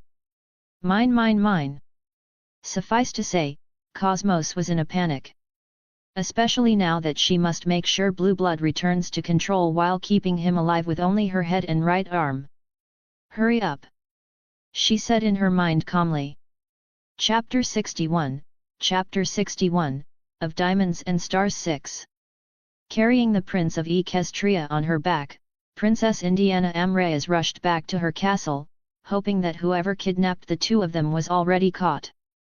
"Halt! No one is allowed into the castle right now." However, she was stopped, outside of her own castle, by her own guards. "What is the meaning of this?" she asked the guards stationed outside the castle, her brows knitting together as her frustration at this delay grew. "By orders of Princess Indiana Amrayas, head of the Canonian Crown Security, none shall enter the castle," one of her very own guards told her, still standing in her way. "I did not give you those orders, and I command you to move." Indiana yelled at the guards, urgency in her voice as an international diplomatic incident was happening at this very moment and her incompetent guard dogs weren't doing their job. "That's exactly what you said you would say when you gave us the orders." One of the guards pointed at her. "You said that you will run back here and try to." The guard's words were interrupted as the half-paralyzed prince on her back for the first time since the two exited the gorge splitting the city. "We don't have time for this," the prince whispered, and the door to the castle exploded open, knocking the guards away and allowing the two royals a chance to enter the castle unopposed. "You can't just attack my guards!" Indiana yelled as she ran into the castle, but the unicorn merely responded with a grunt.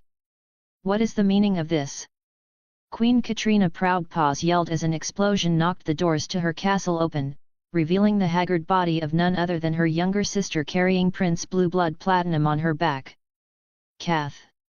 We have a situation," Indiana yelled, not bothering to let her sister speak.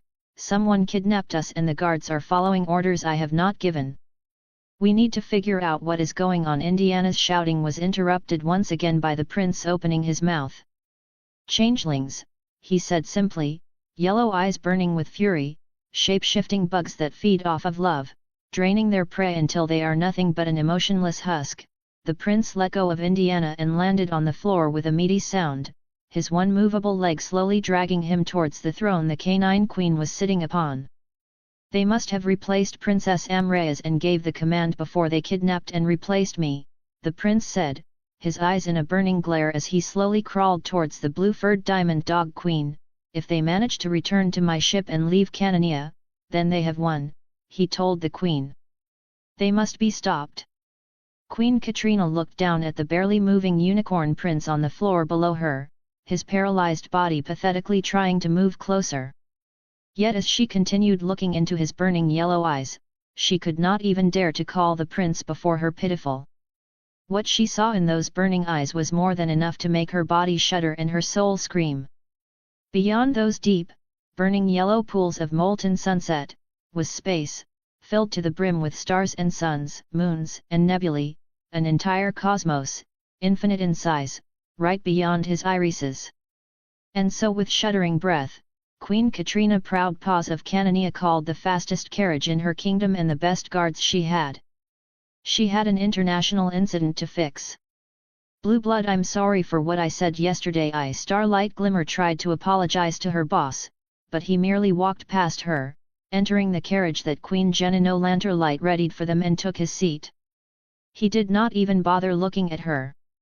Entering the carriage, a certain pony joined the group of the old castle. Excuse me, every pony, Princess Cadance called out to the group before quickly entering the carriage and sitting next to her cousin. I really hope you don't mind if I help out a little. Do as you wish, Katrina answered as she took her seat on the carriage, looking out the window at her castle. Wonderful, thank you, Your Majesty. Cadance thanked the Queen of Canania before her horn glowed light blue and a soundproofing barrier surrounded the two equestrian royals. Now, Cadance said with a calm smile on her face, happy that the soundproofing spell took hold. She looked down at the half-paralyzed body of her cousin and her smile disappeared in an instant. Who are you and what have you done with Blueblood? What are you? Blueblood tried to dodge the question only for pressure to appear on his chest, the horn on the pinkalicorn glowing as she repeated her question. Blueblood has blue eyes, your eyes are yellow, now answer my question, she asked again. The prince exhaled a sigh of exhaustion before he answered her, you are correct, I'm not Prince Blueblood. I knew it. So who are you? Cadance asked again. I might not be Blueblood, but I'm not a changeling either, this is his body, I'm simply piloting it for the moment. The prince turned his head to look away. Then as Princess Mi Amor Cadenza of Equestria, I am ordering you to return his body, Cadance told the prince. I would if I knew how, the prince answered, but I can't control this. He ground his teeth at that. What do you mean you can't? Cadance was about to ask, but the prince continued. Every time he falls asleep we meet up, but I never control his body. It has to be because he was magically knocked out. But if so, does he need to wake up to regain control of his body? How will that work if I'm piloting it? The prince started to breathe rapidly. Hey, are you? Cadance was about to ask the prince if he was fine, but instead he turned to look at her, wide yellow eyes almost begging for help. You have to knock me out. That has to be it. Bring him back to me. I want him back. Give him back. The prince seemed to almost cry as he begged Cadance. The carriage already started to move, Princess Fiona now sitting next to Queen Katrina, Princess Indiana staying back at the castle. Please! The prince cried, his right leg holding onto Cadance, I can't have him leave me, give him back. I love him. And hearing those last three words leave the mouth of the creature in the body of her cousin, looking into those deep sunset yellow eyes, Cadance nodded her head. And her horn flared with light blue magic. You should have been there. Those sirens never stood a chance against me. Uncle laughed loudly as he hung onto one of the glowing crystals that surrounded us. Obviously I had to play the part of the weak little coward, and I had to nod my head and smile when Star Swirl took all the credit for my work, but all was fine in the end. Another obstacle was cleared. This Star Swirl guy sounds like kind of a dick, I said, my body floating around the nothingness of limbo as if gravity decided it had better things to do. Exactly. Uncle yelled as his face appeared centimeters away from mine, you know nephew, maybe we should work together, take over the world side by side, hey? What do you think? He asked with that sick smile on his face. It just means I'll have to fight you to the death after all is said and done, not before, but wouldn't that be fun? Think about it. He appeared next to me, his leg hanging over my shoulder as he floated beside me, the last two platinum, once saviors of the pony races, now the destroyers of all things they stood for. Is that not poetic? I'll even help you get your little girlfriend freed from her little prison, what do you say? I paused as I thought of what words I should use to insult him, before I felt a pull catch me and quickly drag me away, out of the barrier surrounding the rainbow crystals, away from Uncle, away from all this darkness. And with a jump I was awake, my body sore, laying on a pillow, staring at the ceiling of a carriage. Bluey, you're back! I froze as someone yelled in my ear and enveloped me in a hug. I turned my head to the side and found myself staring into the joyfully smiling face of me Amor Cadenza. I'm so happy! She said as her hug tightened around me. Your mare friend told me everything that happened, but I am so glad you're okay. I pushed the princess off of me and turned my body to face her. Did you say mare friend? Cadenza looked at me before nodding her head. Yep. She explained to us about the changelings and how they must have replaced you. I screamed in alarm at that. They replaced me. We need to get to my ship now. Do they have my bag? Where are we? I need my bag. Cadenza. I have no time to thank you for this, I need my bag now. We got your bag, Cadence said simply, her horn glowing as my second most important personal belonging floated next to her. We stopped by the new castle to see if they left any clue as to what they were planning, and when Queen Katrina explained the situation they brought over your bag and their own carriages. Their own carriages? I asked slowly, my magic grabbing my bag and holding it close to me. Look out the window, she told me, and I humored her. I opened the window to the carriage and looked behind us. And I saw a small army of carriages following us, even recognizing the carriage that drove me from the port town to the new castle when I arrived here. I spotted Princess Moonbeam widening her eyes from one of the carriages before she opened the window and yelled at me something that I couldn't hear over the wind. I saw another carriage pulling along a cart filled with armored dogs, looking ready for combat. And many more, all driving down the road, pulled by almost ancient-looking carts and engines, going in the same direction. When Princess Moonbeam heard what was going on, she grabbed as many guards as she could. Cadence explained, and I turned back to look at her. Queen Genino is in the cart where you are supposedly sitting, after all. This has become a matter of national security. I nodded my head and sat back down in the carriage, ignoring the looks the two diamond dog royals in front of me gave me as I opened my bag and started taking stuff out. Cadence, I simply said, continuing with taking out specific tools that I put in my bag of holding. I wish to apologize for how I acted to you all these years. Ah, no need to, I interrupted her as I continued speaking. But I don't have time to fully apologize. I closed my bag and started readying the tools I took out of it, belts wrapped around my limbs, a sharp knife sheathed in every belt. As you said, this has become a matter of national security, I said, and grabbed a piece of paper and a pen, and started writing. Not only for Canania, but for Equestria as well. I signed the letter I wrote before I shot it with magic, causing it to disappear in a cloud of magic smoke. I placed my bag on Cadence's legs and wrapped the last tool of mine, a frayed rope, around my torso. And it is my job as a prince of Equestria to make sure whatever these changelings are planning does not come to pass, I said with resolve as I looked into my cousin's eyes.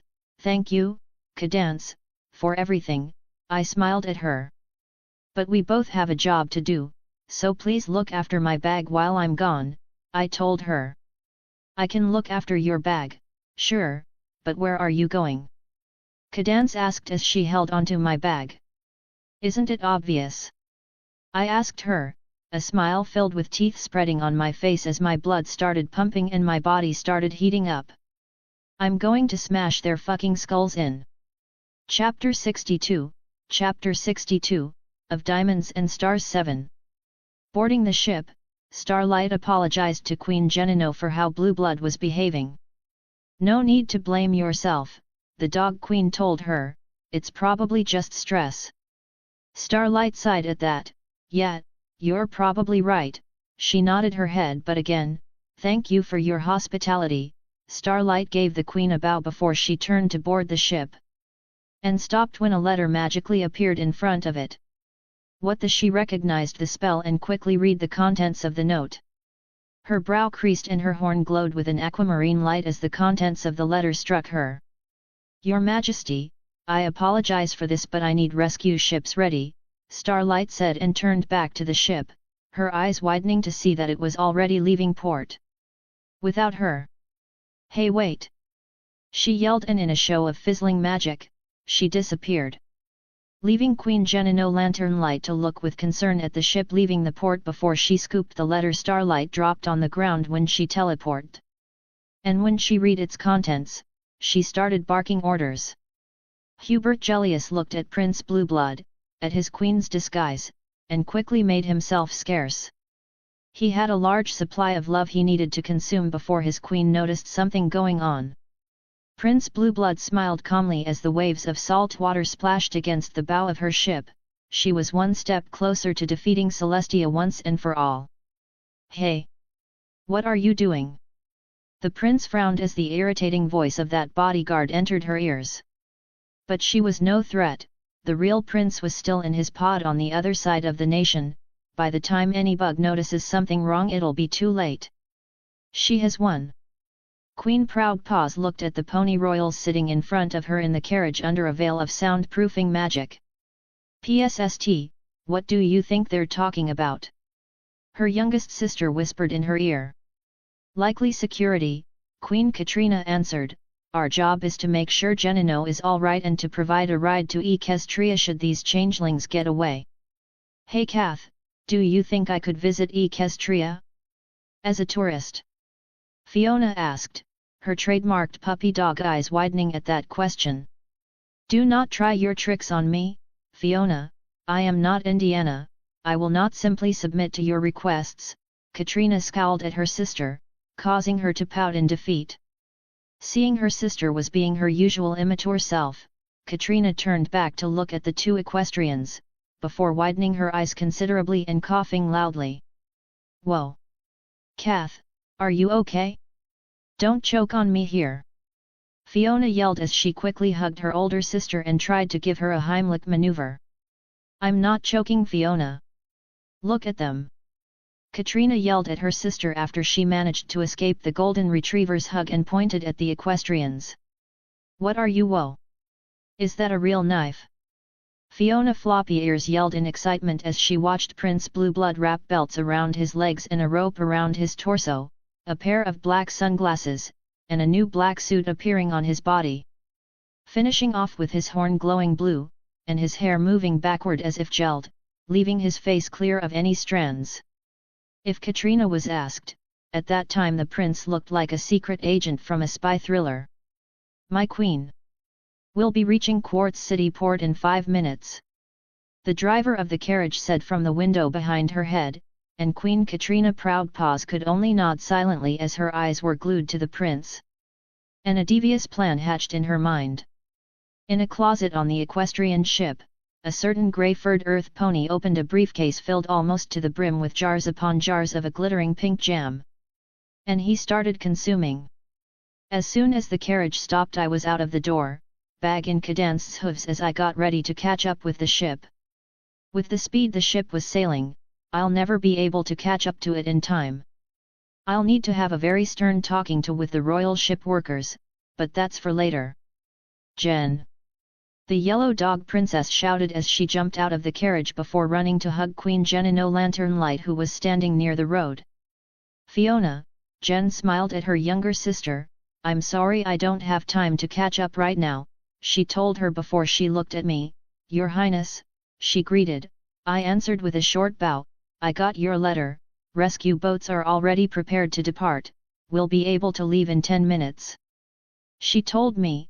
Her flirty attitude from our previous talks was replaced with the serious tone of a ruling monarch. I wasn't dealing with Jen, the 30-year-old virgin. I was dealing with Genino Lantern Light, the second queen of Canania. Good.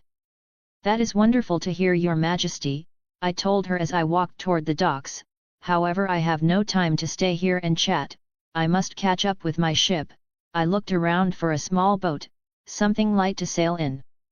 And how will you do that? Fiona Floppy Ears asked as she looked over her sister's shoulder. Yes, Prince Platinum, how would you manage to reach your ship? Queen Katrina asked as she walked to us, followed by Princess Cadance. It's simple, really, I smiled at the group of royals before stepping onto a conveniently placed sailboard, grabbing the rope around my torso, and tying it onto my arm. I have this rope, with a glow of magic in my horn, my bag on Cadance's back opened, and out flew a hook. I tied the other end of the rope around the hook and started levitating it in my magic. A grappling hook? That rope isn't long enough to reach the ship, Queen Katrina pointed out as she looked at the small speck in the distance that was my ship. Oh, believe me, I told them, my eyes locking onto the speck of color above the cold ocean, I'll reach it. My horn glowed brighter and brighter, the hook vibrating with magic as my eyes stayed focused on the ship. I felt a warmth emanate from my cutie mark, something that hadn't really happened since I dragged Starlight and myself through the tundras of Yakyakistan, reaching the cave that led us to the city. With my magic, my cutie mark, and this rope, I will reach the ship. And as the magic that I fed into the hook stopped and the warmth from my cutie mark disappeared, my smile widened considerably. I won't miss. And with a sound akin to a howitzer, the hook flew into the distance, magically propelled toward the ship. Blueblood.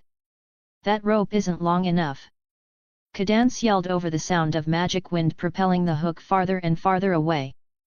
But then her eyes widened as she watched the rope elongate itself, longer and longer, never stopping the hook from continuing its flight. And then she understood. The rope was magic. And after a minute of watching the hook fly through the air, I felt it. And with my blood pumping furiously and a smile that would make even devils scared, gotcha! I pulled back at the rope. And I flew. Trixie, Starlight called to the only other real unicorn on board, I want you to get the lifeboats ready, she told her. What? Why? Trixie asked back. Orders from the prince, just do it, Starlight told her simply before moving along. Hey, Trixie said before moving to do her job. She was getting paid after all. With his face covered in pink glittering jam, Hubert Gellius made his way to the engine room of the ship. You. He stopped and turned to see Starlight Glimmer pointing at him. Back to your workplace, now. She yelled at him. Blinking at her, the Earth Pony smiled widely before an explosion of green fire enveloped the corridor he was standing in. Damn it! There's more! He heard Starlight Glimmer shout behind him, but by the time she'll be able to catch up with him, he'll already be done. He dropped his disguise, now simply a greasy changeling, warts and pink pus covering portions of his body from the overindulgence on his love jelly. What the hell was THA? The yellow Pegasus asked loudly as she opened the door to her room before letting out a scream as she saw him running down the corridor. Never mind her, Hubert thought to himself, I will be the victor of today. Stop that monster!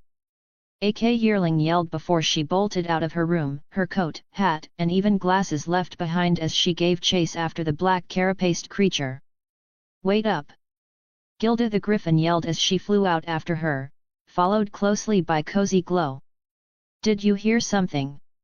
Time Turner asked Zephyr as the two were hanging in the engine room. Nothing, Zephyr Breeze answered easily as he cleaned his hooves. Anyways, you were talking about this derpy chick, continue. Oh well, Time Turner blushed at that. Well, you see, Derpy and I aren't really. Whatever he was about to say was forgotten as the door to the engine room burst open, revealing an insectoid pony, a disgusting oily carapace covering its body as marks of pink and green pus and warts covered its body. Ah! Turner screamed. Harmony shit! Zephyr yelled at the sight of the pony bug before he grabbed the nearest throwable object without looking and threw it at the creature. The object thrown, which just so happens to be a wrench, flew through the air and missed the creature, instead landing on a big red shut-off button. Oh! Zephyr said as the engine shut off and all the lights in the ship turned off. Ha ha ha! Ha ha ha! The creature laughed at the pony that did its job for it. Prince Blueblood smiled calmly as she watched the ocean in front of her. Her plan was perfect, she had succeeded. I'm running on a feeling that I get when you and me dance. She suddenly frowned as the sound of some bug singing entered her ears. Wait, she whispered as she looked around her, did the ship stop?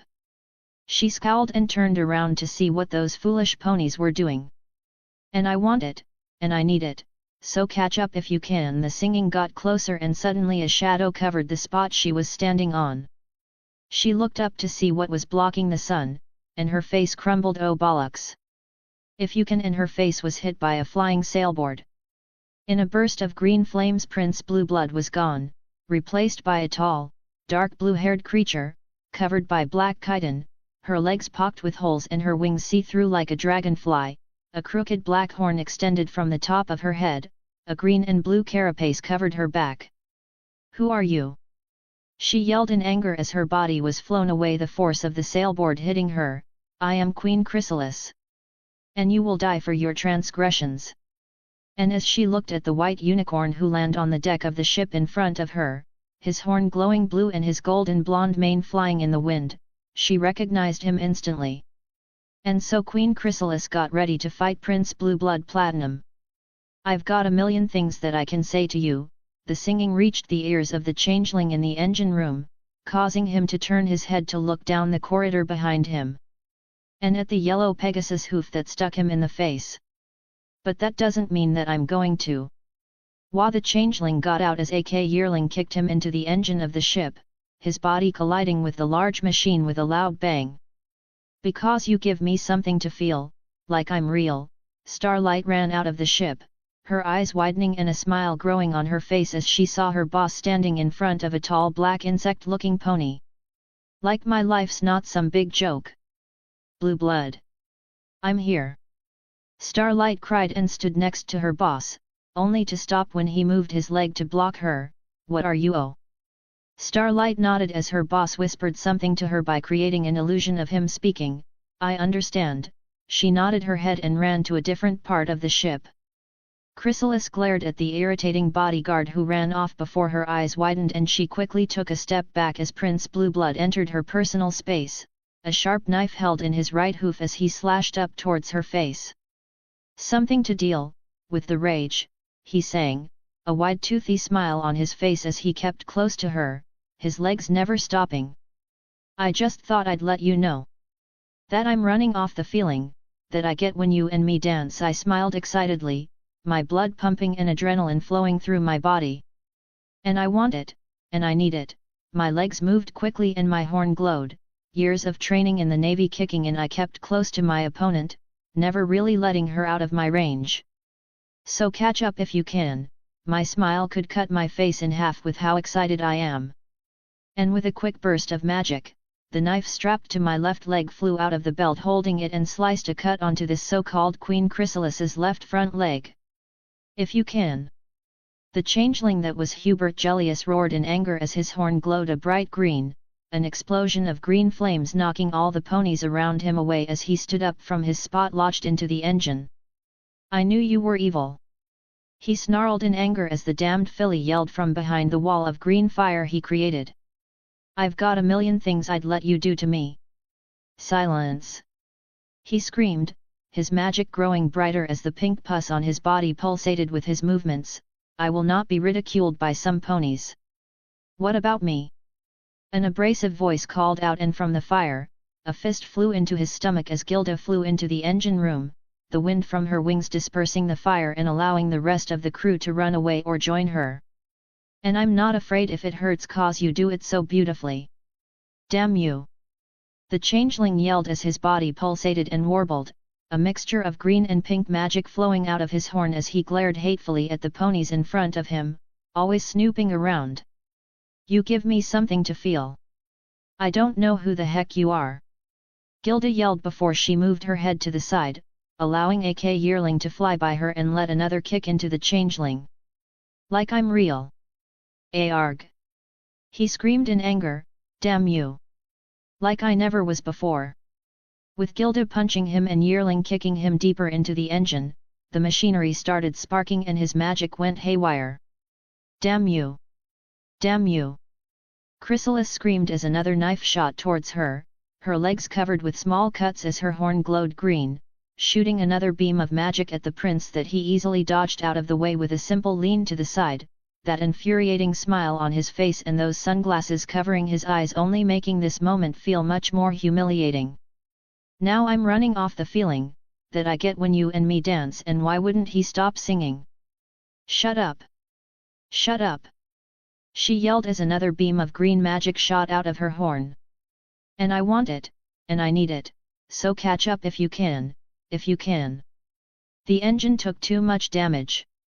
Hubert Gellius screamed in rage as his magic transformed him. "You always talk about some stupid sea badger. Rack!" And with green and pink magic shooting out of his horn, combined with blue arcane electricity coming from the engine, an explosion rocked the ship, knocking all the ponies away and punching a hole in the back of the ship. Water started flowing in. "We need to get out of here!" Time Turner yelled as he watched the water enter through the hole in the wall, the changeling nowhere to be seen. As the explosion went off, shaking the entire ship, Prince Blueblood was thrown onto the ground and Queen Chrysalis took this to her advantage, her hoof shooting forward and impacting the prince in the front leg he used to block the punch. "Ha ha ha! Yes!" Chrysalis took a step back as the prince cheered as the pain ran up his leg. "Now you couldn't catch a vibe like this, unless you got a little taste of just how high I get. Oh, oh! What is wrong with you?" Chrysalis screamed at the prince as he rolled back onto his legs and dashed towards her, his hoof raised for a punch as his magic picked the knives from the ground and shot them towards her. "Now you couldn't catch a vibe like this, unless you got a little taste of just how high I get. Oh, oh!" Seeing the hoof enter her vision and the sharp knives fly at her, she yelled and let off an explosion of green fire, throwing Blueblood away. "Now you couldn't catch a vibe like this, like this, like this, like this, like this, like this." She held her scream in as the 4 knives flew through the fire and impacted her body, stabbing into her, green blood already marring her chitin, but she smiled as she saw Prince Blueblood stand up from where she threw him, a line of red blood covering the side of his body. "This was good," he yelled at her, his smile relaxing as he started walking slowly back to her, "but it's time to finish this. You look so different under all these lights, you look so different right now." Chrysalis glared at him, noticing the ponies running out of the door behind him as the ship started to tilt. "Please give me something to feel," he continued to sing as he slowly walked closer to her, his hair a mess and his suit cut up. "Like I'm real." His steps started getting quicker. "Like my life's not some big joke." He sprinted towards her, his horn glowing blue as a beam of magic shot out of his horn and hit the ground in front of her. "Ha! You missed!" "Wah!" Chrysalis exclaimed as the deck of the ship opened up quickly like a trap door, throwing her into the air before turning into a launch pad, throwing the prince after her. Something to deal with the rage. Prince Blueblood caught her midair and his smile returned full force.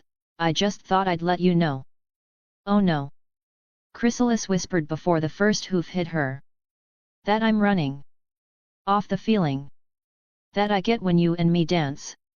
Prince Blueblood sang louder than before, each syllable followed by a punch hitting the changeling queen. "And I want it." More punches rained onto her body as gravity dragged the two of them down, into the ocean. "And I need it." But Blueblood ignored the incoming water as he continued punching Chrysalis in the face, no longer dodging whenever she started frantically hitting him back. Simply taking those punches to the face. "So catch up if you can. If you can." Chrysalis screamed as the two of them fell into the water, only to instead of starting to drown, a platform of aquamarine magic caught them, stopping them from drowning. And so, Chrysalis punched Blueblood in the chest and threw him off of her, before standing up just as he was and rushing in to continue punching and kicking him, all semblance of magic gone. Just pure pugilism. "Over here!" Trixie yelled to the crew as she saw them running in her direction. The large orange lifeboat was ready to drop with the press of a switch. The crew quickly entered the lifeboat and pressed the button, dropping into the open waters and watching the ship they spent a few days on slowly sinking. As Chrysalis and Blueblood continued punching each other in the face without blocking like Neanderthals, a shadow grew beneath the magic platform. Seeing that, Starlight began the final part of the plan. And with a burst of magic from her horn, the aquamarine platform that both the changeling and her boss were fighting on top, disappeared. Damn it! Arg! Chrysalis yelled as she fell into the water, her body transforming into a dark green siren in a burst of green fire, her back flipper kicking forward and hitting Prince Blueblood in the face. And then she noticed the large shadow beneath her. Phew! She screamed but was cut off, as a giant maw filled with sharp teeth exited the water, a body covered with green fur and blue scales emerging from the water and taking both Chrysalis and Blueblood into its mouth. The eyes of the creature were pink and almost lifeless, like those of a fish. 4 large scale-covered legs extended from the body of the creature, allowing it to swim in the wavy ocean. Trixie quickly opened her satchel and took out a camera. Now you couldn't catch a vibe like this, Prince Blueblood continued singing as he punched the mermaid-looking Chrysalis deeper into the large mouth of the giant sea monster. Unless you got a little taste of just how I get. No. No no no. Chrysalis yelled as her grip on the tongue of the creature weakened as Blueblood continued kicking her. Oh, now you couldn't catch a vibe like this, unless you got a little taste of just how I get. Prince Blueblood sang and kicked Chrysalis one final time, her grip on the tongue of the monster going loose and throwing her into its stomach. As she fell into the warm and sticky darkness inside, she saw that irritating bodyguard appearing in a burst of magic, grabbing onto the prince before teleporting away. Oh no! There they are! Princess Fiona yelled as she pointed at the orange lifeboat in front of the ship. Yes Fiona, we see it, Queen Katrina told her sister as she looked at the equestrian prince and his bodyguard, who appeared on her ship not too long ago in a burst of magic. Once again, Your Majesty, I must thank you from the bottom of my heart, Prince Blueblood calmly told her, his regal voice not matching the almost primitive way he was looking. His hair was sticking onto his forehead and his suit was cut into ribbons, a large gash on the side of his torso already closed, indicating that it wasn't as deep as it looked, but he was still caked in blood. Both green and red. I am in your debt, he told her, if Canania or yourself are ever in need of support, I will come to you, that I can promise. Katrina nodded her head at that, her lips curling into a smile as her mind searched for ways she could utilize this promise in the future. A one-time ticket of support from the prince himself, how wonderful! We're saved! Zephyr Breeze yelled as he flew out of the lifeboat, followed by the rest of the crew. We're alive! How incredible! Time Turner yelled with a smile as he stretched his legs. I won! Trixie whispered as she looked at the small camera in her hand. All the crew stopped and turned to look at the blue unicorn. What? Gilda asked as she let go of the hug she was giving Cozy Glow and AK Yearling. I got it! I won!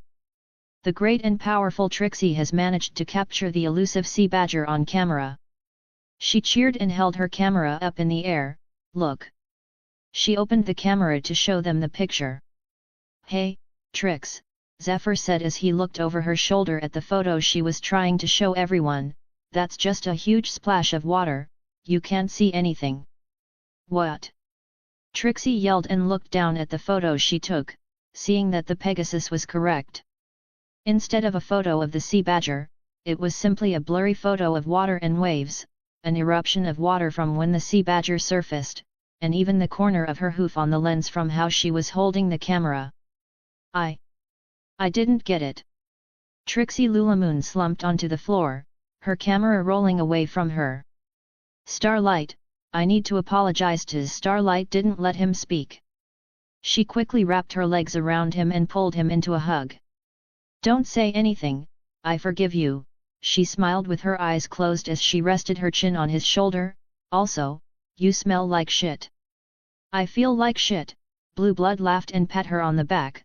I can't wait to get back to Equestria. Bluey, the happy reunion was cut short as Cadance called out to her cousin, we need to talk. The pink princess looked around her for a moment, in private. Nodding his head, Prince Blueblood let go of Starlight and walked after Princess Mi Amor Cadenza, stopping when the two of them reached a quiet part of the ship. "So, what's this about?" Blueblood asked her, his body leaning on the rail of the ship as his magic created a soundproofing illusion over the two. "It's about your mare friend," Cadance told him. "Oh." Blueblood straightened his back. "What is it that you wish to know?" He gulped. "Everything," she told him, light purple eyes staring into ice blue. "I want you to tell me everything." Chapter 63, Chapter 63, of Diamonds and Platinum. "Let me get this straight," Cadance asked Blueblood, "for the last month or so you've been visiting something called a space spirit, who is trapped inside the gem you keep around your neck." "Yep," Blueblood nodded, his hoof touching the expensive chain around his neck holding the red and green gem. "And she has not only been trapped inside that gem for who knows how long, but her body has split into different shards that you need to collect to reform her full body, as now she's just a head and an arm." Cadance continued. "Pretty much," Blueblood nodded. "Okay, let me just." Cadance took a deep breath and started massaging her forehead before releasing a sigh. "Who else knows about her?" Blueblood took a moment to think it over before replying, "Well, if you're asking who knows she exists in general, I can't really give you an answer. If your question is who knows I'm meeting with her, right now it's just me, you, and my apparently long-lost evil uncle from 1,000 years ago." "Your long-lost evil uncle?" Cadance raised an eyebrow. "Did I stutter?" "He's my great-uncle from 1,000 years ago, he's trapped inside limbo, he knows she lives inside the gem, and he's definitely evil." "Can't get more simple than that." Blueblood relaxed his body, scowling slightly as the gash on the side of his torso started to itch. "What happened since I was gone?" Cadance suddenly yelled loudly, and Blueblood was glad he soundproofed the little corner the two royals were speaking in. "I leave for a nice travel around the world to celebrate finally finishing my education, and suddenly Nightmare Moon returns. Twilight is an element of harmony. You meet a spirit trapped in a gem. Discord returns. And now you're here fighting against shape-shifting insects. What's next?" Cadance screamed as she held the sides of her head. "Nightmare Moon returned twice," Blueblood tried to tell her, but the Princess of Love covered his mouth with her hoof. "Shush." 2 days later. It took some time to find a replacement ship to take the BBF back to Equestria, but Princess Indiana came in clutch.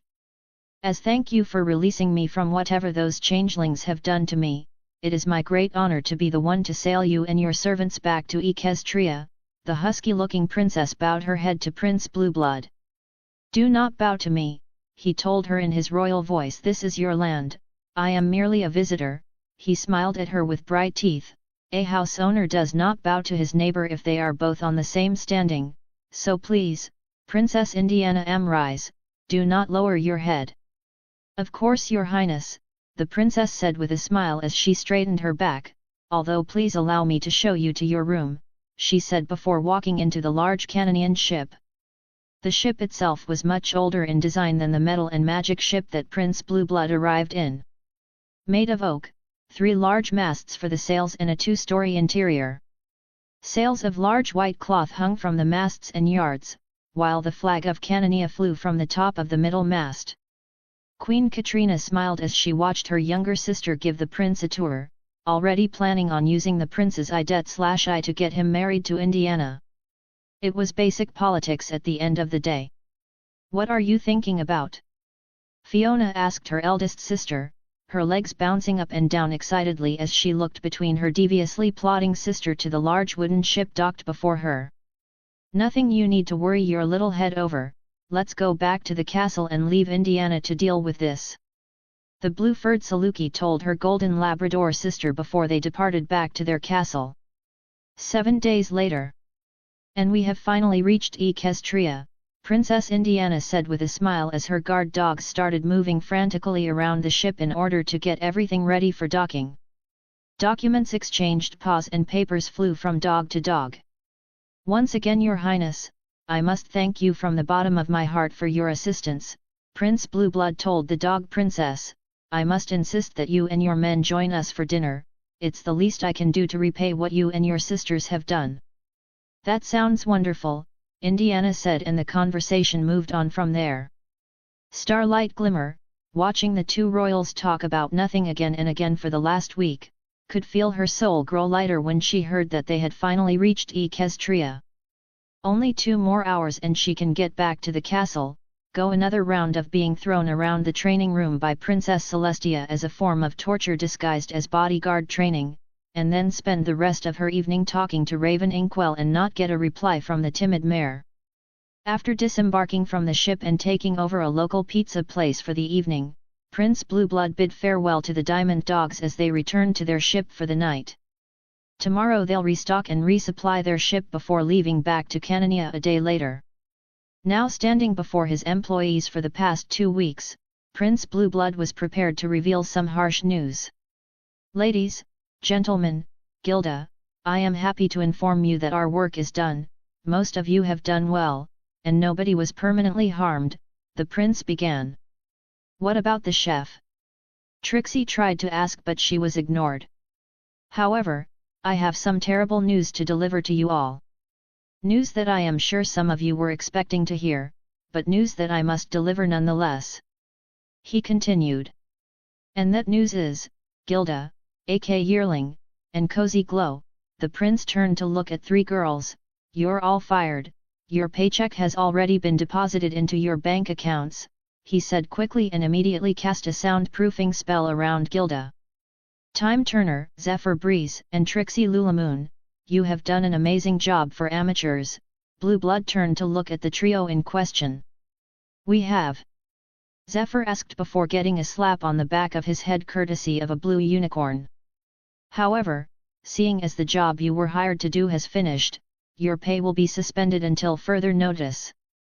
Your paycheck for this job has been deposited.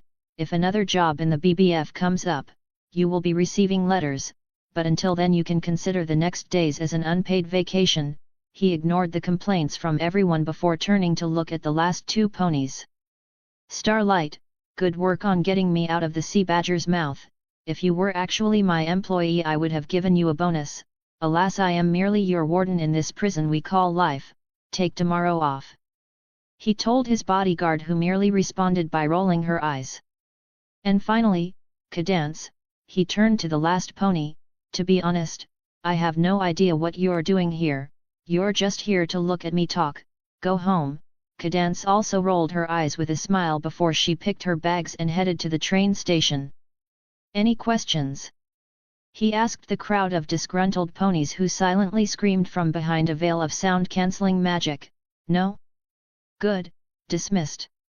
The island of Glaros. Emerging from the water onto a beach of soft white sand, a large blue-scaled and green-furred creature surfaced onto land, its large limbs digging trenches in the sand before it started shaking uncontrollably. The sea badger started coughing and hacking, trying hard to breathe before an explosion of green flames erupted from its body and it disappeared. In its place stood the half-melted remains of a changeling, yellow and purple pus and warts growing on its back from overfeeding, the sweet smell of the love intermingling with the wretched smell of gastric acid and smoke. And right beside the charred corpse of the mutated changeling, was a queen, tall and spindly, screaming in pain as she held onto the stump where her arm used to be, now gone, melted in the acid of the sea badger's stomach. Aargh! Chrysalis screamed as her body collapsed onto the sand before her horn started glowing green and her teeth bit into her own tongue. And with a cry of anguish and what might have been the most pain Chrysalis has felt in over 1,000 years of life, her stump exploded into green fire, before revealing a newly grown leg. Chrysalis collapsed into the sand, weak and injured, staring at the only other object on the beach with her. A suitcase filled with pink jam that her idiot of a subordinate swallowed from the wreck of the ship. She weakly turned to look at her fool of a minion, his body destroyed and mutated, too weak to control the influx of love he received from forcing himself to drink an entire suitcase of an experimental substance in a few hours. She continued her weakened survey of the beach before her eyes moved to her newly regrown limb, and she froze. Black chitin shone reflectively in the evening sun, but that wasn't what caught her attention. It was the holes, or the lack thereof. Chrysalis smiled manically as she looked at her pristine new arm, devoid of holes. He, she started laughing as she looked at her other limbs, at the holes that bitch inflicted upon her all those centuries ago. Ha ha ha ha. She laughed as a plan formed in her mind, slowly crawling to the suitcase of love jelly, a manic smile on her face and her eyes bloodshot. After she swallowed 2 jars and felt her strength return to her, she ripped the suitcase apart and held the handle in her mouth. She felt her new arm transform into a mantis-looking saw, and she placed her other front leg on the sand in front of her. And she laughed hysterically, pain and anguish filling her mind as she sawed off her limbs, her screams stiffened by the suitcase handle in her mouth, the pain dulled from the love jelly she repeatedly drank. After 5 minutes that felt like decades, a burst of magical green fire erupted from the newly created stump, and a new, pristine front leg appeared to replace it as Chrysalis once again collapsed on the sand with exhaustion. But as she looked at her new leg, and the lack of holes, she was again empowered. Her eyes moved to the remaining jam in the suitcase and her smile almost grew feral. Celestia, she whispered, her green eyes pinpricks as 1,000 years of revenge were slowly coming together as a new plan reached her mind, her brain thinking of that unicorn who fought her. Your nephew, he, she started giggling. Plans and plots, tricks and transformations, all passed through her mind as she thought of Prince Blueblood and Princess Celestia. I will make him mine. Ha ha ha ha ha ha ha. And with another scream, the saw fell down on her back legs. And Queen Chrysalis laughed. Chapter 64, Chapter 64, Bitter and Elite 1. Raven Inkwell was many things. Secretary to the most important pony in the world, last in line to the throne in cases of emergency, and also way too tired to deal with the hectic situations of Canterlot Castle. But one more thing that Raven Inkwell is bearer of bad news. It was a morning just like any other. She was looking at the papers stacked on her desk when a certain letter caught her attention. After she read the contents of the letter, she sprang from her chair and ran to her bookshelf, opening the hidden passageway behind it, and started to crawl between the walls of the castle. Her friend needed to read this. On top of one of the spires in the guest district of the castle, where guests of the highest honor may stay, Princess Celestia walked the pony of the hour to her personally created room. Here? I get to stay here. The guest in question, a white unicorn with purple hair, asked as she looked at the expensive interior of the room, at the pony quin readied for her use, at the soft silk and velvet of the bed sheets, and at the large window overlooking the city of Canterlot far below. The guest in question was none other than Rarity, the element of generosity. Celestia smiled at the little unicorn. Twilight Sparkle said you were coming to Canterlot for a visit and asked if I might accommodate you, she told her. Thank you so much, Princess, Rarity told the princess as she looked around the room. A small white cat jumped onto the bed and pawed at the blanket before laying down to sleep. You are very welcome, Celestia told Rarity. No really, Rarity ran up to the princess, this is so nice of you. It's nothing, really, Celestia told Rarity with a smile. Oh, but it isn't nothing, Rarity told her, it's everything. I just don't know what to say, but thank you, thank you. She quickly lowered herself to the floor and started kissing the princess's hooves. Thank you, she said after a kiss, thank you. She kissed again. Celestia started looking around uncomfortably. Thank you, thank you, thank you. Rarity kept kissing Celestia's hooves. You are very welcome, Celestia tried to say, hoping Rarity would stop kissing her feet, only for the element of generosity to jump into her face. Thank you.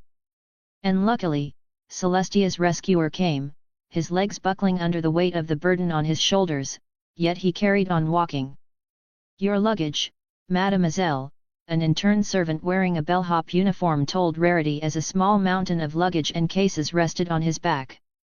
Celestia, taking this moment of reprieve for what it was, told Rarity that she'll leave her to get settled as she walked out the door and away from the awfully thankful element of generosity. Is she in here? No, Raven Inkwell was a mare on a mission.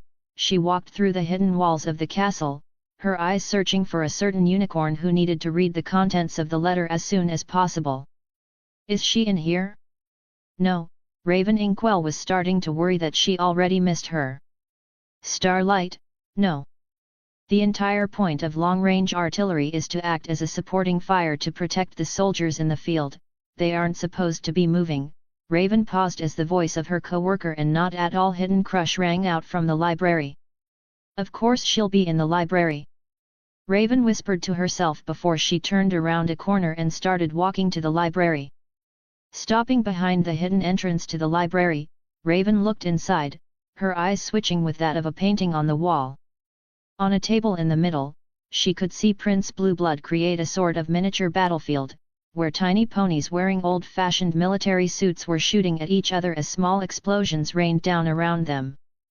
But wouldn't the cannons hit your own soldiers? And there she was. The unicorn Raven was looking for. You don't aim at your own soldiers, Starlight, you aim at the enemy as they're running at your soldiers, and you aim at the enemy artillery. You think Napoleon shot his own men on purpose? Blueblood turned to Starlight and asked her. You know I don't understand all these references you bring up, right? Starlight told Blueblood as she crossed her arms and leaned on the chair she was sitting on. Raven decided she's seen enough, and slipped the letter into a crack beneath the painting, slowly pushing it into the library. PSST, a letter, she whispered before she ducked, hoping the two unicorns didn't see her. Did you say something, Starlight? Blueblood asked. Nothing, I thought you said something, trying to seem all mysterious and such, she replied. Me? Why would I whisper to you? We're an empty room. Blueblood gave Starlight a look. Don't look at me like that. If it wasn't you who whispered, who was it? Starlight got on her hooves and pointed a leg into Blueblood's chest. Probably Raven, he answered nonchalantly, grabbing Starlight's leg and pushing it away. Raven? Starlight asked and started looking around before she noticed a paper envelope on the floor beneath a painting. Yeah, you know how she uses the hidden paths to walk around? Blueblood asked as Starlight walked up to the envelope. Starlight saw the envelope addressed to her and opened it, ignoring her boss as he kept talking to himself about hidden passageways or whatever else he had on his mind at the moment. Probably more French soldiers battling by blowing each other up. Starlight read the letter and then she froze, the paper slipping from her grasp as it slowly floated down to the floor. I need to go. She whispered quietly, taking a step away from the letter and turning to the door of the library. Starlight, what's going on? Blueblood asked her as he stood up, seeing his bodyguard walking away quickly. I don't have time to speak, I need to leave. Starlight's horn glowed aquamarine and the door opened as she kept walking. I'll be back tomorrow, tell Celestia not to kill me. I need to leave. Starlight started running, her hooves taking her down the hallway, pushing aside several servants as she kept moving, not bothering to slow down. What the? Blueblood turned his head to look at the envelope she dropped before he stood to look at it. Wait, he paused as a white earth pony fell from a hidden door on the ceiling, landing in front of him. Raven, Blueblood nodded his head in greeting, not bothering to point out how she just fell from the ceiling and tried to walk around her. You can't, Raven said as she moved to block Blueblood's path, it's private for Starlight Glimmer. Raven seemed distressed, Blueblood noted as she kept blocking his way. Whatever it is, was important enough to cause Starlight to leave her duty. We both know she's not allowed to do so without prior contacting the princess or a good cause, it's a part of her probation agreement. Blueblood told Raven as he kept slowly walking around her, the secretary keeping up with him to always remain between him and the letter. As secretary of Equestria, Raven said as she looked into Blueblood's eyes, causing him to freeze as she used her authority, I am classifying this matter as an urgent enough matter for Starlight Glimmer to be exempt from punishment for her actions in the matter. Blueblood looked into Raven Inkwell's eyes, before nodding his head at her and turning around. If you're using your spot like that, This must be more important than I thought, he told her as the two locked eyes, before he smiled down at her. Good for you standing up for your friends like that. He gave her a pat on the shoulder before he turned around to leave. Before he paused and turned his head back to look at her. Is Friday 2 weeks from now a good day? I know it's close to Hearth's warming eve, but I can still get a reservation for us. There's this wonderful place in New York that I think will be a good place, he asked her. Raven blinked at him in confusion. What? Blueblood looked at her confused. For our date? You know, the one I promised you during Nightmare Night. Raven blinked again before the memory of that night appeared in her mind, and her entire head flushed a bright red. Oh yeah. If you have a better suggestion, feel free to update me whenever possible, he told her before lifting his hoof next to his head and shaking it a bit, whispering call me, at her before he finally took his leave. Leaving Raven Inkwell as a red steaming mess, alone in the library. She started touching her face, feeling how hot she got, as her eyes started wandering about the library before a book caught her attention. Prince of Pleasure was written on the title, and Raven bit her lip as she took the book and slithered back into the hidden passageways of the castle. She had some cooling down to do. As soon as the flying carriage touched down in Sire's Hollow, Starlight was already out the door. She ran past building from her childhood and even more building that were built while she was away. She ran past the small park she used to play at, and the local library she remembered spending most of her time with her only friend at the time in. Her brow furrowed as she thought about him, but she quickly ignored it and threw him out of her mind as she spotted the building she was looking for. Running past a small, knee-high fence around the garden of common flowers, Starlight threw the door to the building open and cried out. Mom! Her eyes looked around, her ears hearing hoofs clopping on the floor towards her, revealing her father, Firelight, as he looked in her direction with a sunken face and tired eyes. Chipmunk! Firelight whispered as he looked at Starlight, before rushing forward and pulling her into a bone-breaking hug. Dad! I got the letter, Starlight said quickly, grabbing her father and pulling him away from her. She's going to be fine, right? Starlight asked as she looked into her father's eyes. Firelight couldn't give her an answer, he just cried silently, tears rolling down his purple coat as he looked at his daughter. Starlight started shaking her head at how her father was acting. No. I need to see her. She yelled and stormed past her dad, entering her parents' room and seeing the pale turquoise mare lying on the bed, her cheeks almost white as snow and skin thin as paper. Mom! Everything's going to be okay. Starlight rushed to the side of the bed, her body lowering as she rested her head on the mattress, looking up at her sleeping mother. I can pull some strings. I'll get Raven to give you the best doctors and professionals in Equestria. Raven's a new friend of mine, I'm sure you'd love to meet her. She's timid but also incredibly professional, but not too much, you know how secretaries can get, right? Starlight talked with her mother. Outside the room, Firelight was lying on the floor, his face ruined with snot and tears as he silently cried. And Blueblood, you remember him, right? He might be a prick at times, but he has a heart of gold. I'm sure he could get someone to help us out here. Starlight kept talking, her voice growing shaky as she continued. And shining armor. He's not the smartest, but his heart's in the right place. He can make sure nothing will bother you while we wait for your recovery, because he's the captain of the guard. Starlight's voice started to crack as she felt her eyes grow wet, but she kept talking. Then there's Cadance, I'm sure she can help. She's an alicorn, a real honest-to-goodness alicorn. She'd help you in a heartbeat if she could. Just say the word and I'll tell her, Starlight told her mother. C'mon, Mom, just say the word hick so I can help you. Tears started dropping from her eyes as she looked up at her sleeping mother. Please hick, let me help you. Starlight cried at her mother's unmoving body on the body. I left you for years. I made you worried for who knows how long. So, please. Please just say the word and let me help you. Starlight cried loudly, bawling her eyes out as she lay on the floor of her parents' bedroom. Please. Just say the word. But Starlight didn't receive an answer. Starshine Campfire, rest in peace. Chapter 65, Chapter 65, Bitter and Elite 2.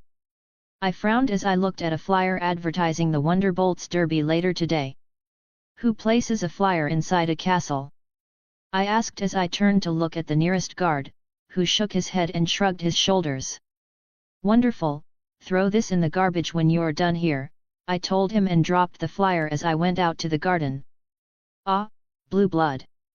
I stopped and turned with a smile as Princess Luna joined up with me. We haven't really had the opportunity to speak lately, may we join you to catch up? Gladly so, Luna, I was just on my way to have a walk in the garden. You are gladly invited to join, I say with my royal tone. You know you can cut the act when we're around, yes? She asked as she raised an eyebrow at us. Of course, I nodded at her as I opened the door to the outside. High up in the sky I could see the Pegasi getting ready for the scheduled snow to mark the start of winter. It's just that you never know who else is watching, I said with a smile before pointing at a nearby bush. A gardener is working over there, I pointed at a tree, a servant is spending her break on the other side of the log, and I pointed at Luna herself, and we also haven't talked in a few weeks, so let's catch up. Luna smiled and we soon reached a quiet corner of the gardens. A few animals ran about before entering a bush to hide from us. When was the last time we spoke, remind me, I asked her as I lay down on the soft grass. We believe it was when you refused to come with us on our visit to Ponyville to celebrate our first Nightmare Night, Luna said as she lay down next to me, her hair covering her face as a soft wind blew it around before she caught her mane in her magic and tied it behind her head. Ah yes, Nightmare Night, I nodded, a scowl briefly crossing my face as memories of how I acted appeared in my mind. Speaking of which, I changed the topic quickly. Tartarus, I need a list of all our prisoners and their meal preferences, I told her as the small black blob of nightmare magic popped into my mind. Are you planning on feeding all of them? Luna asked. Why not? Who knows how long it's been since they last ate, Luna nodded at my response. I see, she said slowly before looking me in the eyes. Nightmare Moon asked why you hadn't visited when you were in Canania. I gasped in fake awe. She does care about me, I whispered dramatically, but what if she more than cares for me? I paused for dramatic effect, my hair magically whipping around before I smiled seductively and looked Luna in the eyes. What if Nightmare Moon loves me?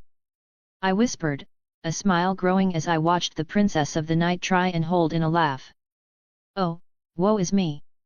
I cried, my front leg lifting above my head dramatically. A vile mistress of the night wishes to seduce me for her evil machinations. Please stop talking, pfft, Luna said weakly as her body shook. What will I do? Her soft fur and silky mane, holding me against her body as she whispered sweet nothing in my ear, I bemoaned dramatically, oh how vile a vixen of the night, corrupting such a pure innocent youth. Pfft ha ha ha ha. Luna burst out laughing as I finished my dramatic act, ha ha. Pure innocent youth? You! Ha ha ha! Oh laugh it off, I rolled my eyes as Luna rolled her body on the grass beside me, her legs kicking in the air as she laughed at the idea of me falling into the gentle yet firm embrace of Nightmare Moon. You do know she's just a blob on the floor now, yes? Oh, we are well acquainted with Nightmare Moon's current appearance, yes? Luna sighed as she stopped laughing. A bright smile on her face as she turned back to us. If she was a pony, would she look more like us or more like Lady Rarity? Rarity is the one she possessed when she came back, right? I shrugged my shoulders and stretched my neck. I'm guessing a mixture of both. I wouldn't know, I'm not a professional in magical possession. I do need to speak with Cadance again about Cosmos when I get the chance, don't I? You aren't, yes. Luna nodded and closed her eyes, feeling the sun on her fur as it warmed her up from the early winter chill. By the way, we have not seen Starlight glimmer around today, do you know where she is? Gasp! I said dramatically at Luna's question, mine own family, throwing me aside as to ask for another's whereabouts, the betrayal. I posed dramatically before relaxing back on the grass. According to Raven, she has an urgent private matter to attend to. She's taking a week-long vacation as a result to deal with it. Right now Raven knows more than anyone. Luna nodded her head at that. We see.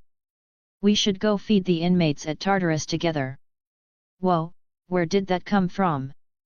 I ask with surprise at Luna's rather sudden change of topic.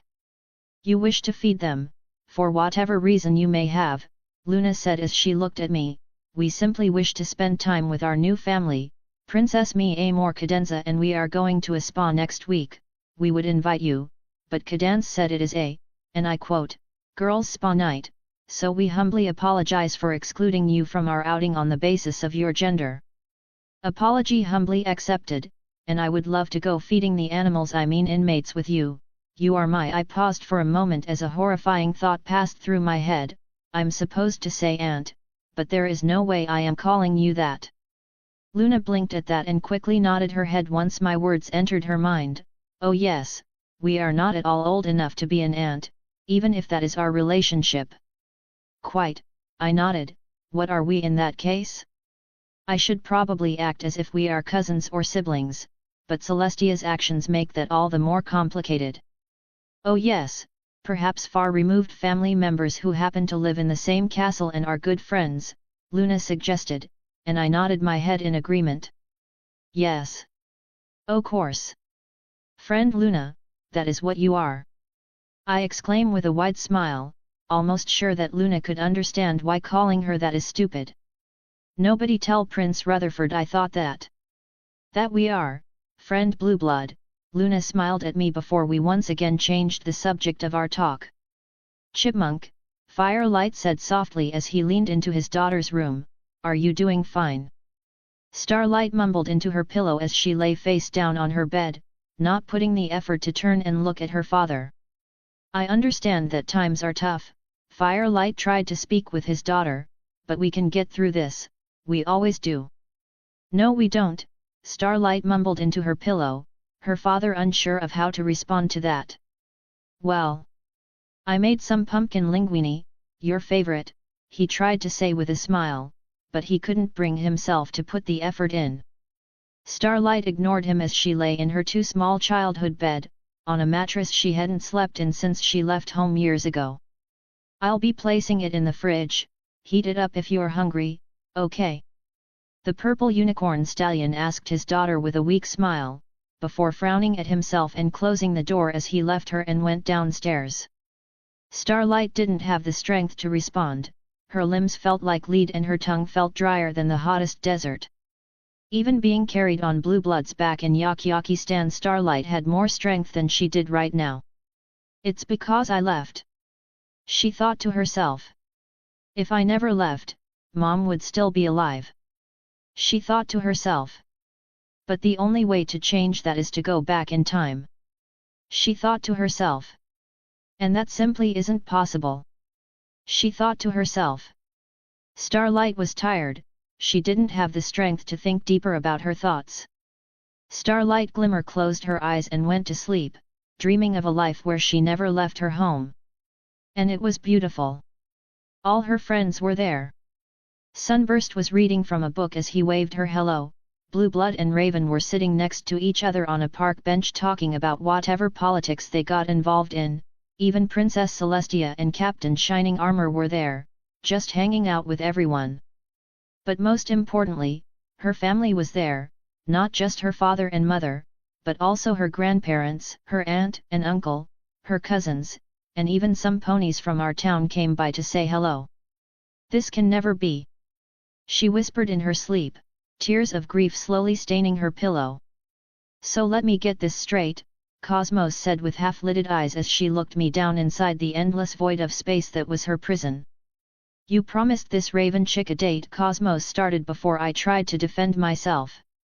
I didn't promise her a date, she made me. Cosmos raised a slender blue finger before she shushed me. Ep, I'm speaking now, don't interrupt me, she looked me in the eyes as she said that and I nodded. You promised this Raven chick a date, and only now you're telling me? Cosmos asked. I mean, I was planning to, but then the whole Canania thing came up and Cosmos once again shushed me. Don't dodge the question. Yes, but please understand, I had no choice, my reputation was on the line. I got on my knees and prostrated myself in front of her. Also, I'm not using this as an excuse, but it's been so long since I actually fucked someone and you aren't really an option. Cosmos looked down at me before she sighed and slapped the floor with her hand, jumping into the air and landing on my back. I understand, she whispered as her blue arm wrapped around my neck, so I'll forgive you. Really irk. Her grip around me tightened, not to a dangerous or choking degree, merely to one of discomfort. But I'm telling you this now, Cosmos whispered as her head leaned closer to my ear. I could feel her warm breath hitting the back of my neck as she leaned in. You can go and have as much fun as you want with the girls around you. Her grip around my neck tightened, still not choking my life out but still stronger a grip than previously. But once I get my body back, once you get all my gems together, it's just you and me, and nobody else. Cosmos leaned so close to my ear, that I could physically feel the vibrations from her voice traveling down my body. Do you understand?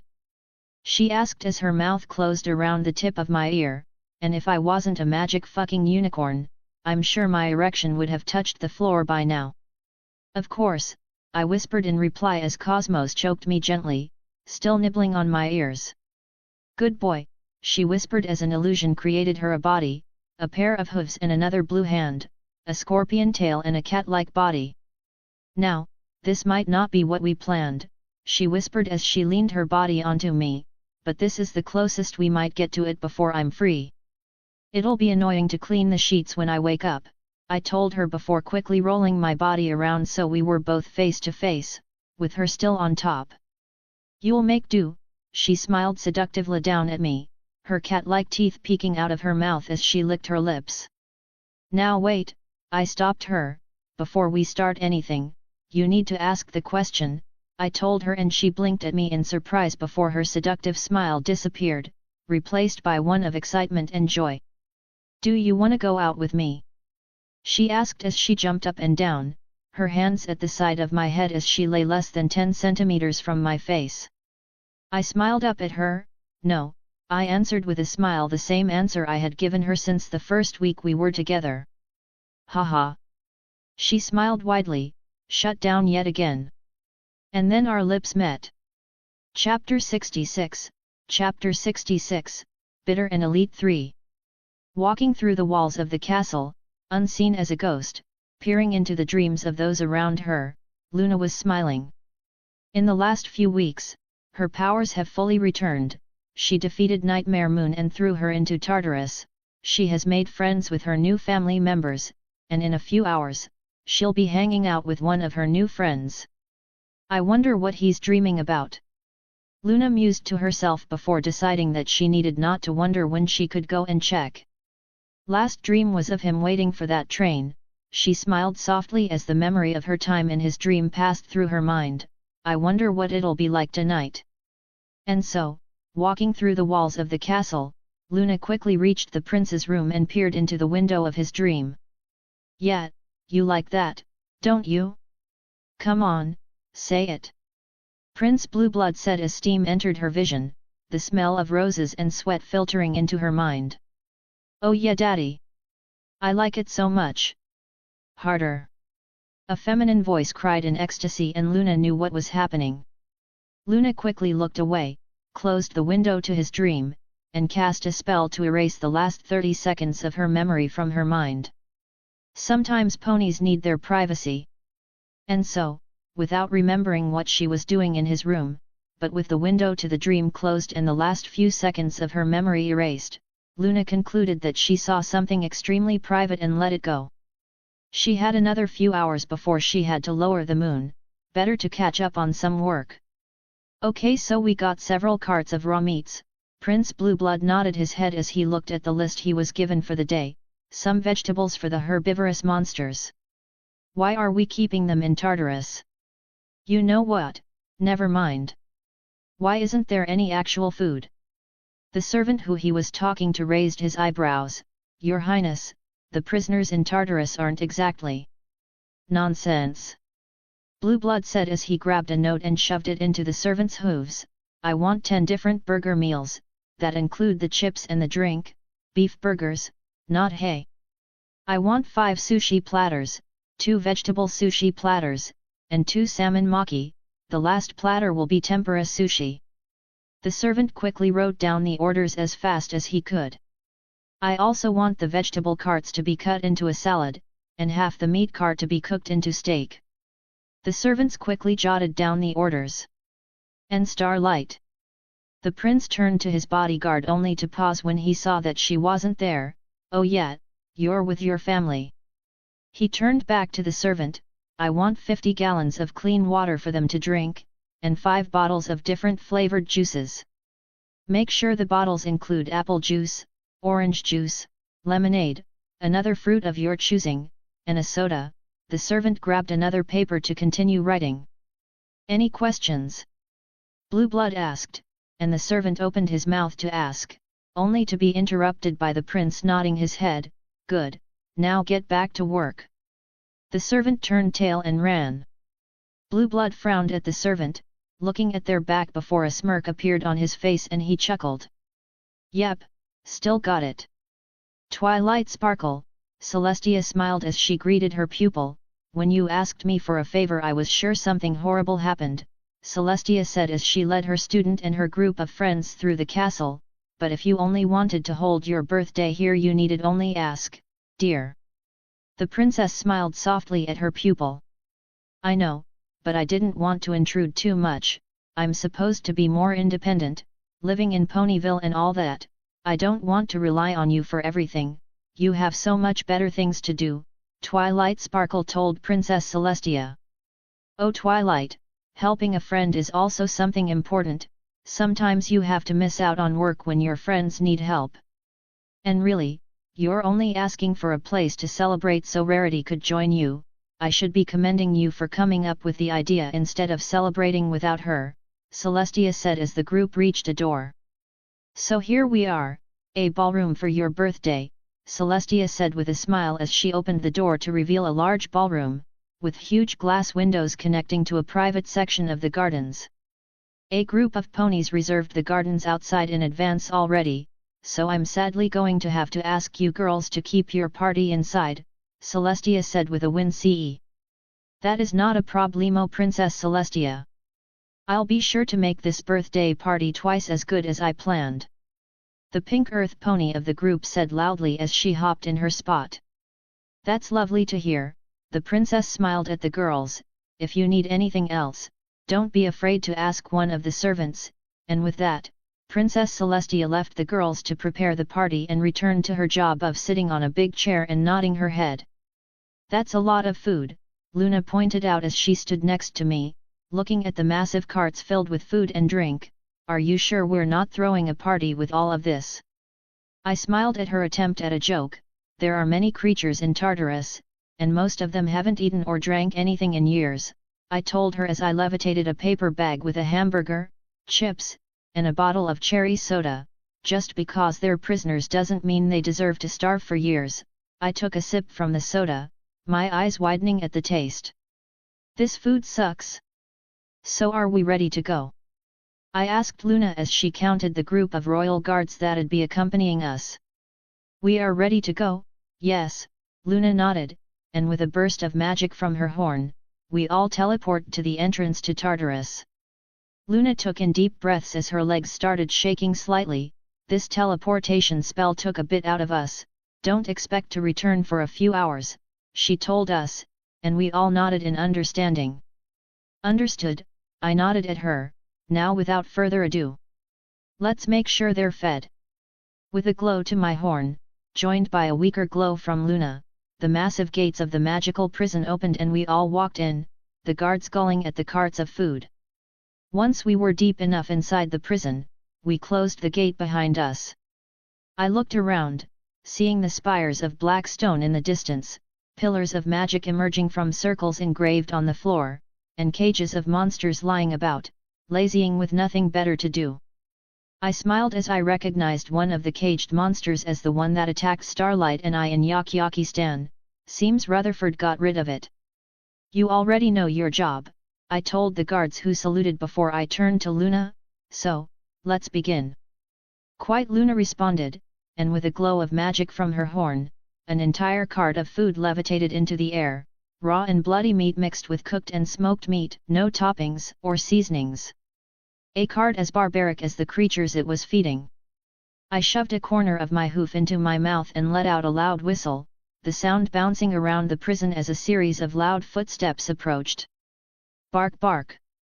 A large three-headed dog barked loudly as it raced towards me, one of its tongues sticking out and flapping in the wind. Come here, Pooch. I opened my front legs up as the large canine jumped into the air, clearing tens of meters in a single bound before landing on the ground in front of me, its tongue licking me happily as I rubbed at its soft belly. Who a good boy? Yes you are. Yes you are. I cooed at the Cerberus as it rolled onto its back and let me rub its belly more. Blueblood, are you ready? Luna raised an eyebrow as she looked at me, a simple pulse of magic from my horn clearing the saliva off my body and suit. Of course I am. Come on, Pooch, we're having a little walk, I tell her before petting the Cerberus. Bark. Nightmare Moon would have grimaced if she had any lips. What's wrong, Nightmare Moon? Didn't you miss me? Prince Blueblood asked her as he levitated several boxes of food into her glass cube of a cell. You imbecile, the living blob of nightmare magic whispered as she crawled to one of the boxes of food, ignoring the vegetarian sushi plate in order to look inside for something new. I didn't want to waste any real burgers on you, so you got an eggplant burger instead, the prince told her as she grabbed the food inside, dragging it to her small table and setting it down. Aren't burgers made of hay? Nightmare Moon asked, her single blue eye wincing as she used a memory she stole from Rarity. Yuck, Blueblood mimed, throwing up. Why do so many people eat hay? It's dried grass, you're not supposed to eat it yourself, you give it to farm animals because you're too cheap to afford real food for them. Blueblood shouted heatedly as if the simple idea of eating hay offended him on a personal level. What was the point of inventing agriculture? The evolution of farming methods? The creation of the irrigation system? Thousands of years of science and discovery. All so we could eat dry grass. He yelled, offended at the mere idea. Listen here, Moony. If anybody feeds you hay, I am giving you permission to actually just kill them. Blueblood took in deep breaths after he finished his round of yelling. I don't actually give you permission, he whispered as he straightened his back and pushed some hair off his face, it's a manner of speech. I don't think it is, Nightmare Moon responded before pausing her bite of the eggplant burger. Wait. Did you call me Moony?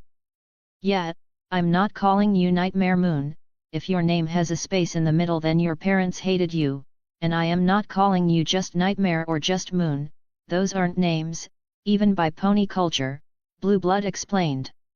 In fact, he continued, we're both lucky that our names only have 2 syllables, anything more is another point that your parents didn't love you. Celestia is 4 syllables, Nightmare Moon pointed out before she took a sip of her drink. I do not retract my statement, 2 syllables for a name is the perfect amount. I can only pity those with 1-syllable names, like Bob or Craig, they have it worst, Blueblood shook his head. Anyway, enjoy your meal, don't try to escape.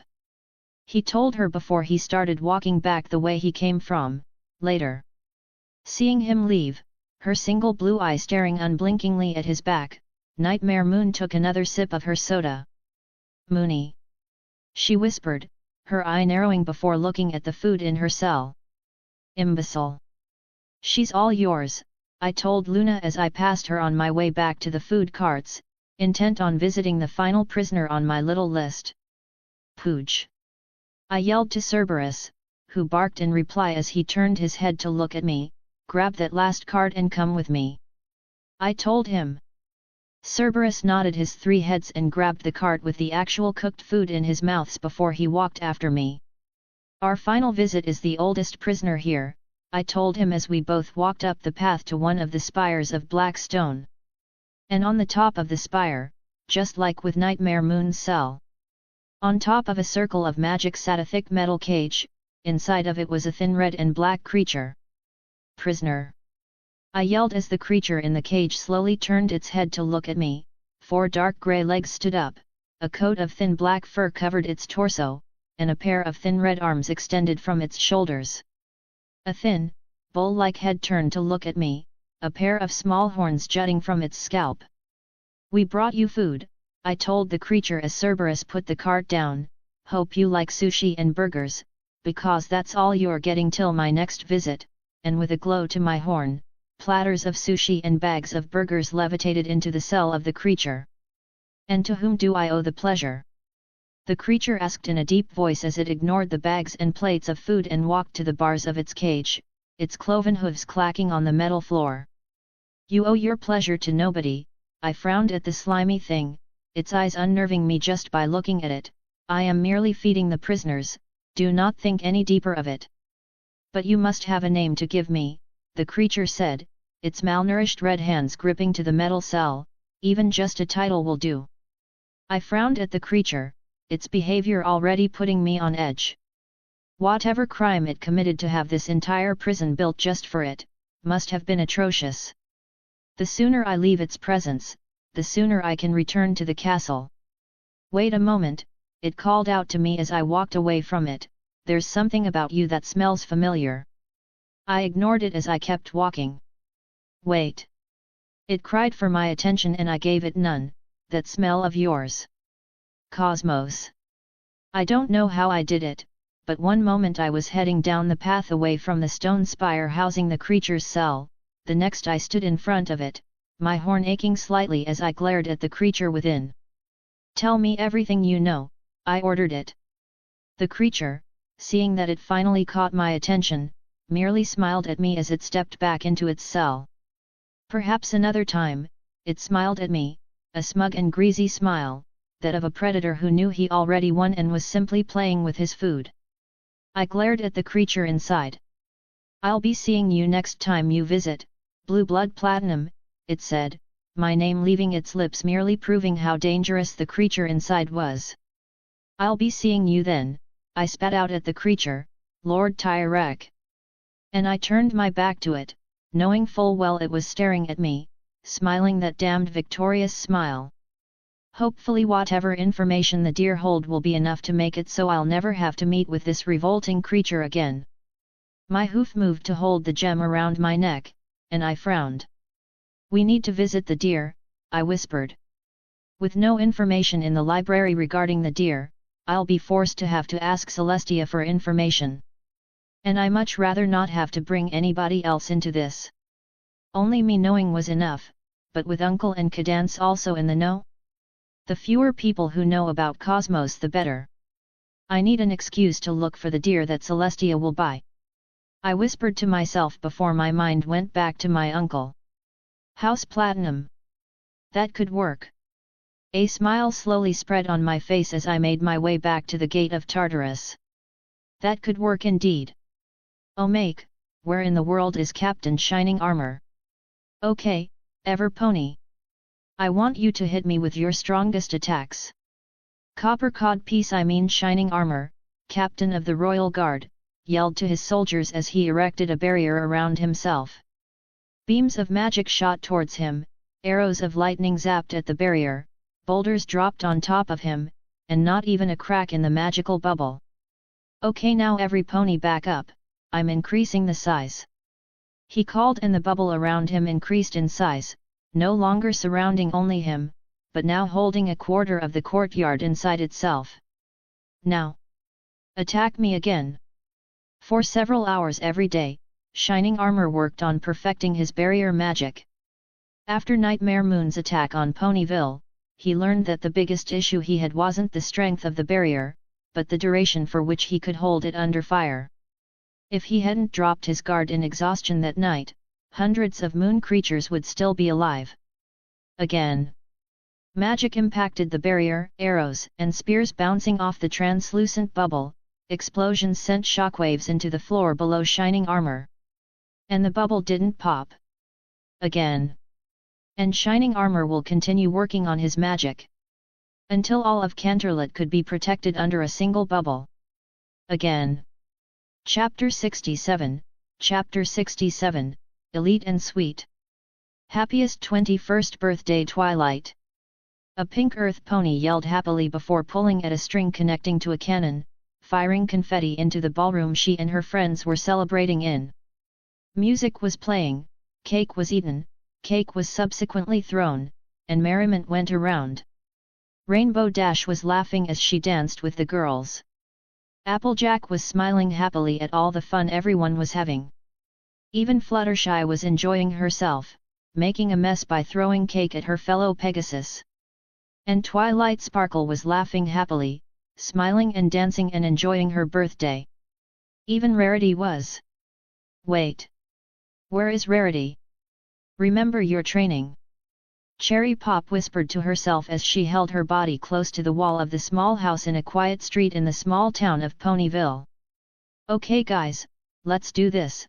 Flash Sentry nodded his head at his two friends, Cherry Pop nodding back and Wildflower silently tilting his head in ready. And on a count of 3, the squad of Pegasi burst through the door to the small house, rolling for the nearest cover they could find, and waited for a reaction. Silence crept through the house, a sickly sweet smell entering their nostrils causing Cherry to gag. Empty, Wildflower said before holding the large rectangular shield on his back in front of him, looking out the small reinforced window in the shield as he led the group down the small corridor of the house and towards the first door, Flash Sentry following close behind him, his wing holding a spear close to his chest.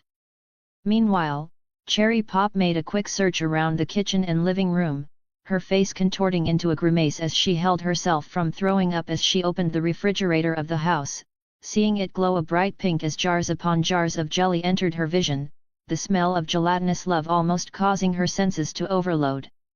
She quickly shut the fridge and ran outside, throwing up into a bush. Wildflower moved the shield in front of him to the side as he reached the first door, kicking the door open and moving out of the way as Flash rolled beneath him into the room, quickly searching for any signs of the target. Clear, he said, and the duo moved to the next room. One by one, the royal guards moved through the rooms, until only one room remained. He's got to be in here, Flash said as he took a few steps back and gave his green-furred big friend room to work. And with a strong kick, the door flung open. And with a roll, Flash entered the room. He's here. Luna sighed calmly as she entered Canterlot Castle, tired of walking around Tartarus and feeding the many monsters and beasts imprisoned there. We brought pizza for everyone. Luna smiled as her friend yelled from behind her, a small pillar of cardboard boxes levitating above him as he walked a step behind her. We'll go ahead and call Celestia, Luna told him. Go right ahead, I'll set the tables and get Cadance, Blueblood told her before the two split away. Luna smiled as she watched her friend walk away. This was nice, she thought to herself, we enjoyed today. Her mind moved to earlier that day, as she sat in front of Nightmare Moon, smiling smugly down at her evil half. He gave me a nickname, the Nightmare told her. You don't have a nickname, she continued. He likes me more than you. Luna rolled her eyes at Nightmare Moon's pathetic attempt at making her react. As if Blueblood would fall in love with such a creature? And even if he was, Luna was more than 100% sure it wasn't with the Nightmare. Although Luna pondered for a moment, Miss Rarity had an obvious attraction to him. And Nightmare Moon merged minds with her. Luna paused in her thinking. Could it be? No. We must be overthinking. Luna took a deep breath and calmed herself down. We mean, what are the chances that Nightmare Moon actually has a positive feeling towards some pony? Ha! Luna chuckled as she walked. Really, what are the chances? Shining Armor stared blankly at the group of guards sitting around the castle barracks. What are you all eating? He asked as he stared his guards down. Olive pizza, one of the guards replied as he showed him the slice of cheesy dough. And did any of you plan to go tell me we have pizza? Shining asked. It only just arrived, another guard answered. Yet.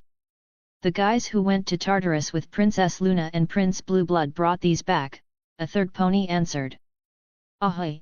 Shining Armor nodded his head before looking at the small pile of cardboard boxes before he levitated 2 slices of pizza over to himself and walked out of the barracks. Dick, the guards nodded their heads at seeing their captain just take the food and leave. Guys! One of the guards suddenly exclaimed, don't forget to save a box for those 3. Oh yeah! Those 3! Of course, those 3! Sure! We'll save a box for those 3. They did not save a box of pizza for the 3 Pegasus guards. The elite of the city of Canterlot were in shock at the sight of the country bumpkins ruining their party, with their commoner music and their undressed fur. How scandalous, some whispered as a pink earth pony dug her face into the cake, frosting covering her face as she gorged on the food like a wild boar. How embarrassing, other whispered as a rainbow-maned Pegasus swung a cricket mallet around in a circle before throwing it away, missing the ball on the ground and scaring away the birds in the tree she hit. How disgusting, the rest whispered as an orange pony with a Stetson's hat dug weeds out of the ground, her legs covered in dirt. How come y'all aren't doing any gardening? She asked as the elites of Canterlot backed away from the dirt and mud she threw around. This is a garden party, isn't it? And to one purple-haired unicorn, this night that seemed so wonderful just minutes prior turned into a horrible fear of hers. Yes, Rarity admitted to the crowd of ponies as they gasped in horror at the commoner who infiltrated their ranks. Yes, I do know them, they may not be as sophisticated as some of you Canterlot ponies. Rarity turned her head to look at her 5 friends standing behind her, their faces covered in dirt and chocolate, but smiling nonetheless. But they are my best friends, and they are without a doubt, the most important ponies I know. Important ponies? These ruffians. A grey-furred unicorn wearing a green polo shirt, jet set, asked haughtily as he looked at his fellow elites. Don't make me laugh, haha, his wife, upper crust, joined in on making fun of the commoners and their embarrassing appearance. I for one find them charmingly rustic, a blue-haired unicorn added, and the rest of the elite quieted down as he continued speaking. Fancy Pants turned to look at Rarity, a small smile on his face, and I believe the dress you made for your friend is lovely. A small smirk appeared on his face as he kept going, I dare say every mare in Canterlot will be wanting one. And as if a switch was pulled, the crowd of elites changed their tune in an instant. Staring at the commotion that was happening in the gardens from a window on a higher story, Prince Blueblood frowned at the pink earth pony. What the fuck is she doing here now? He asked himself quietly before turning away, a pizza box levitating after him. A day later, Canterlot Hospital. Opening his eyes weakly, a grey-furred earth stallion looked around the room he found himself in. Doctors were writing down notes and guards were stationed outside his doors. What in tarnation happened? Hubert Gellius asked quietly, his throat sore, his eyes tired and his body aching. Mr. Gellius, a voice called out to him above the rest of the ponies, I'm glad to see you are in fine health, but we have many things to discuss. Hubert turned his head weakly to see the pony who called to him. You're that prince guy I done seen on the papers. Hubert smiled at the pony. Yes. I am Prince Blueblood Platinum, and we need to speak to you about what happened to you.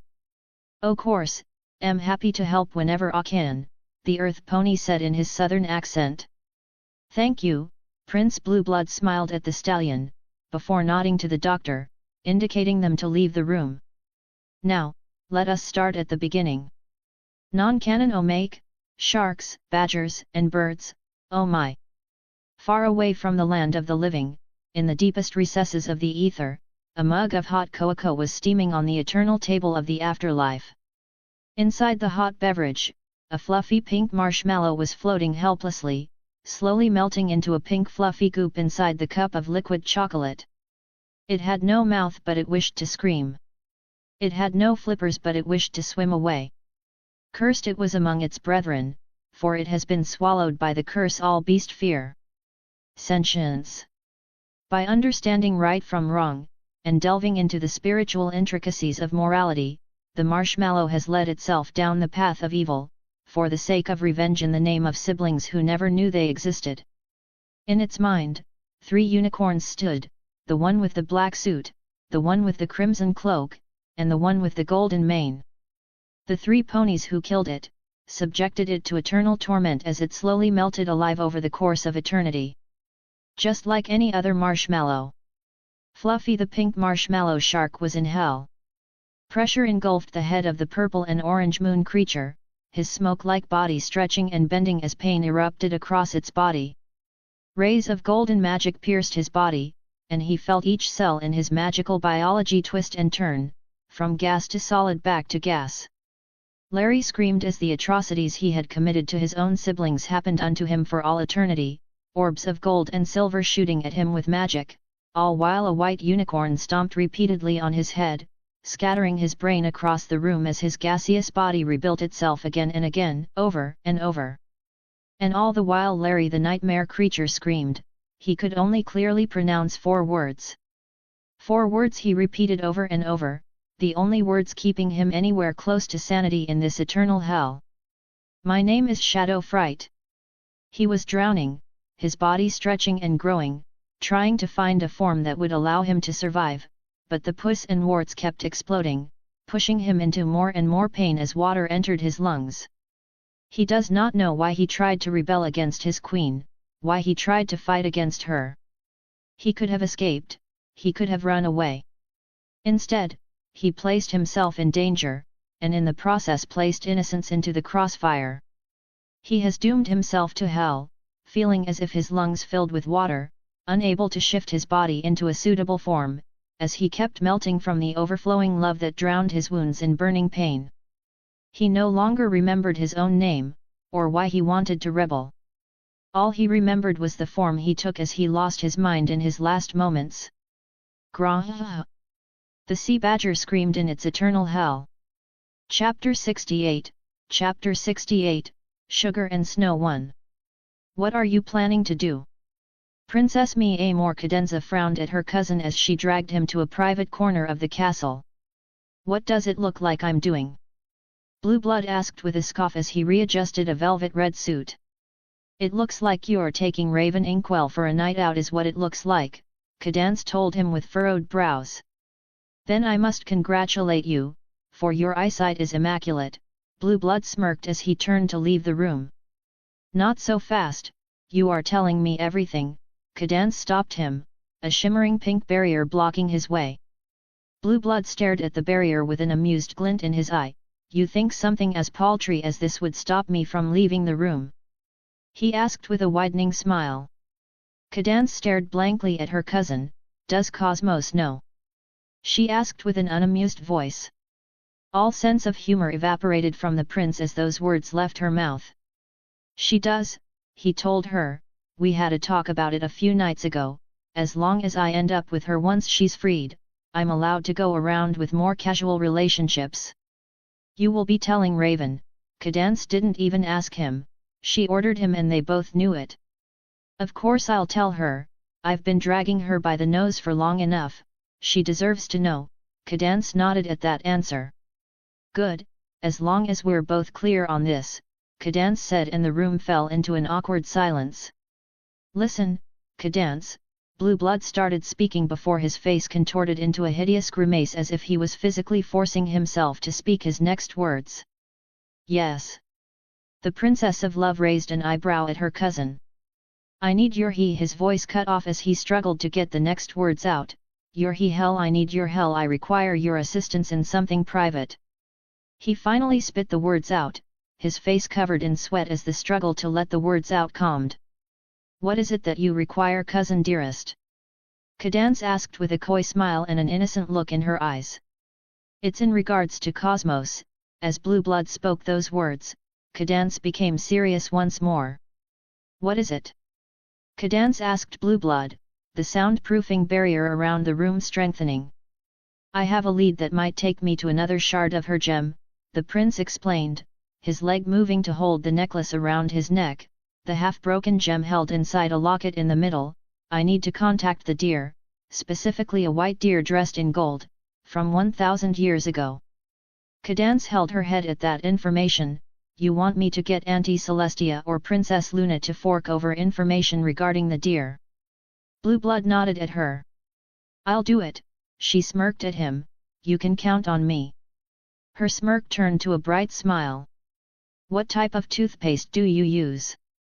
Blueblood asked as he hid his eyes from the blinding shine of her teeth. I'll show you later, Cadance said, but I want to speak with her, Cadance said seriously, her horn starting to glow a light blue. Seeing his cousin aiming her horn at him, Blueblood couldn't help but sigh. Very well, just keep it quick, will you? I need to leave in an hour. Don't worry, you won't miss your date, Cadance smiled at him, and with a blast of blue magic from her horn, the prince collapsed. And when he once more opened his eyes, it was with eyes tinted yellow and a subtle glow of green. Caddy! The prince said happily, his front right leg dragging him to a sitting position on the nearest sofa. Cosmos! Cadance smiled and pulled the prince's possessed body into a hug. Really? Again? What is this, the third time this month? I scowled as the voice of my uncle entered my ears. Good to see you too, I told him with a roll of my eyes as I stood on the empty nothingness of limbo, turning my head to see the pony of shadows draw a silly face over one of the rainbow crystals illuminating the space. I met with Tyrek, I told him as I walked over to stand beside him, looking at the fuzzy outline of the pony inside the crystal. Hate that guy, Uncle said as he drew a swirl inside the eyes of the face he was drawing. He knew about Cosmos, I told him, and he stopped drawing on the crystal, turning his large head to look at me, eyes of glaring white staring at me. I am telling you now because I don't want to see any pony but myself ending your life. Tyrek has no information that you will find useful to your quest, do not trust him, he said, his voice as serious as the empty space around him. Of course I don't trust him, he's the reason Tartarus was built in the first place, I scoffed at the mere idea of trusting that creature. Uncle simply hummed at that, and the two of us fell into a calm silence. Do not die before you release me, his voice broke that calm as he finished adding the finishing details of his silly drawing of a pair of googly eyes and a beard. It's nice to know someone cares about my health, I rolled my eyes at Uncle's words. That's what family is for, I can't kill you if you're dead, he said as he moved to the next pillar of rainbow crystal. I rolled my eyes at his antics again. And as soon as some sort of calm returned to the little slice of limbo he was trapped in, I broke it with a question. What do you know of the deer? Uncle blinked his glowing white eyes at my question before his smile almost turned feral. I know what you're trying to do, dearest nephew, but I'm not telling you anything you don't already know, he said as he towered above me. King Aspen is a coward who'd rather hide away in the Everfree than face the wider world. I stared at him blankly before smirking up at him. Why are you smirking? Uncle asked. Why aren't you saying anything? And as a pull of magic grabbed hold of me and dragged me back to the world of the living, I smiled widely as realization hit Uncle in the face. You didn't know his name was King Aspen, or that he was in the Everfree, drat. Chapter 69, Chapter 69, Sugar and Snow 2. Starlight Glimmer rolled to the side as she dodged a punch from Princess Celestia. You're nowhere near where I'd want you to be, Celestia hummed as she stomped her hoof at Starlight's head, forcing the unicorn to once again roll away, but at least you're improving. Starlight didn't say anything in return, her fur matted and sticking to her skin as she sweat profusely from the intense round of bodyguard training. Get up, Celestia told her as she stood over the tired unicorn. We're not done here. Whatever Celestia was about to say was cut short as Princess Luna burst into the training room. Sully, hurry up. We'll miss them. The Princess of the Night called out before running away. Celestia sighed at her younger sister's childish antics. Very well, we're ending our session early today, she looked down at Starlight with a frown before walking away. Starlight simply stared at Celestia's back as she was walking away, breathing heavily on the floor of the training room. Wait. Celestia paused in her step, turning around to look at the unicorn on the floor. How Starlight took a deep breath. How do you do it? Celestia stared at the unicorn, a brief flash of understanding in her eyes before she responded. I'll show you later, and with that, Celestia left the training room and followed after Luna, leaving Starlight Glimmer alone once more. I took another look at myself in the mirror, a velvet red suit over my regular tux collar before my eyes laid on the necklace around my neck. A necklace holding 2 red and green gem shards. Cadance? I asked the other pony in the room as I stared at my reflection. Yes, Bluey. Cadance's response elicited a twitch of the eyebrow. I want you to look over this. I took off my necklace and passed it to Cadance. Wear it when you go to sleep.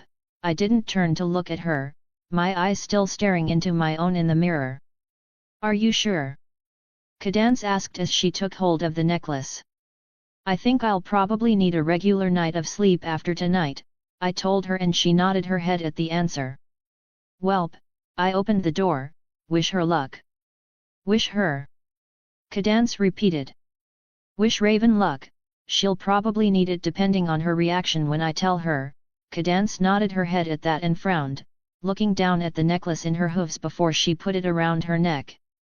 I'll wish her luck, she said, and Bluey. I paused my exit as Cadance called me. If you hurt her, I'm going to hurt you, Cadance said, eyes wide as she tried to intimidate me with a stare. Stop doing that, you'll get a hernia. Cadance immediately stopped her stare at that. Raven Inkwell sneezed as she walked down a New York street. This should be the building, she told herself mentally as she stopped in front of a rather fancy-looking restaurant, several stories tall. Raven took a deep breath to steady herself before she walked into the restaurant, shaking some snow off her legs once she got inside. Mademoiselle, do you have a booking or are you searching for a table? An accented stallion asked her as soon as she was inside, a notepad held in his magic as his brown horn glowed a soft pink, staring down at her looks with his cinnamon-colored eyes. Raven looked around, hoping to find her date somewhere. I'm here for Blueblood. The unicorn's eyes suddenly widened at that. Are you by any chance Madame Inkwell's that we were told about? The almost disgusted look in the stallion's eyes quickly changed to that of a warm welcome once the name of the prince exited her mouth. I'm Raven Inkwell, yes. Did Blueblood already arrive or? Raven Inkwell jumped in surprise as the stallion grabbed her coat and led her inside, urging her to follow him. Many apologies, Madame Inkwell, the pony started to speak as he led her to a glass elevator on the opposite wall of the restaurant. His Highness had some rather eccentric requests for Ze evening, and none of them included Ze heightened security he brought with him. He wiped his brow with a napkin. We are merely stressed for Ze night. Raven looked through the glass walls of the elevator as it rose upwards, looking at the many tables filled with steaming food. Once the elevator reached the second floor, it kept going upwards, allowing Raven to see tables that very clearly were of a much higher standard than those on the ground floor. And so too did she pass the third and even fourth floor. Finally, it stopped on the top floor of the building, 45 meters above the ground floor. The elevator opened up to an open floor with a see-through glass roof, a balcony overlooking the outside city, and a single table for two in the middle of the floor. The roof was surprisingly clear as the snow landing on it melted at the touch, allowing a clear view of the night sky. This is your floor, Madame Inkwell. The stallion's voice pulled Raven out of her awe as she turned back to him, watching as he placed her coat on a hanger near the elevator. Raven walked out onto the floor as the stallion walked back in. We hope you enjoy your meal, he bowed to her as the elevator doors closed, leaving Raven to look back at the only table on the floor, and at the only other pony there. I was starting to get worried you wouldn't find the place, Prince Blueblood Platinum said with a cheeky smirk. Took you long enough. On a building across the restaurant, hiding under a white blanket and holding a pair of binoculars in her hooves, a certain pony was looking at the top floor of the fancy restaurant. Next to her, another pony was wrapping herself in more blankets, an invisible bubble surrounding her and keeping the snow off her pristine white fur as she held a mug of hot coffee in her hooves. "The raven has reached the nest, I repeat, the raven has reached the nest," the pony lying under the blanket close to the roof said as she stared through her binoculars. "Lulu, we can both see them perfectly fine, the walls are made of glass," the taller pony chided her stakeout partner before she took a sip from her mug. Still too hot. But sister, we need to make sure nothing bad happens tonight. Do you remember what happened last time Blueblood left the castle on his own accord?" Princess Luna asked Celestia, her eyes not leaving the two ponies on the top floor. "He spent the afternoon with you as you two hung out in Tartarus." Celestia blew at her coffee before taking another sip and shaking her head. "Still too hot." "No.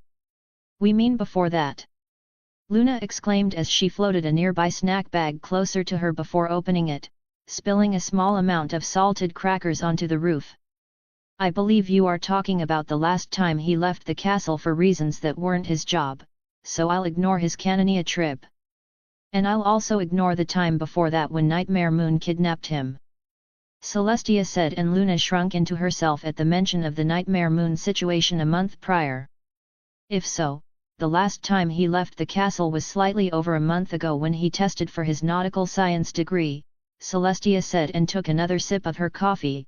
"Now it's too cold," she frowned as her horn glowed a prismatic ray of multiple colors before a beam of magic shot at her mug. "And what happened during that time?" Luna raised her eyebrow at Celestia.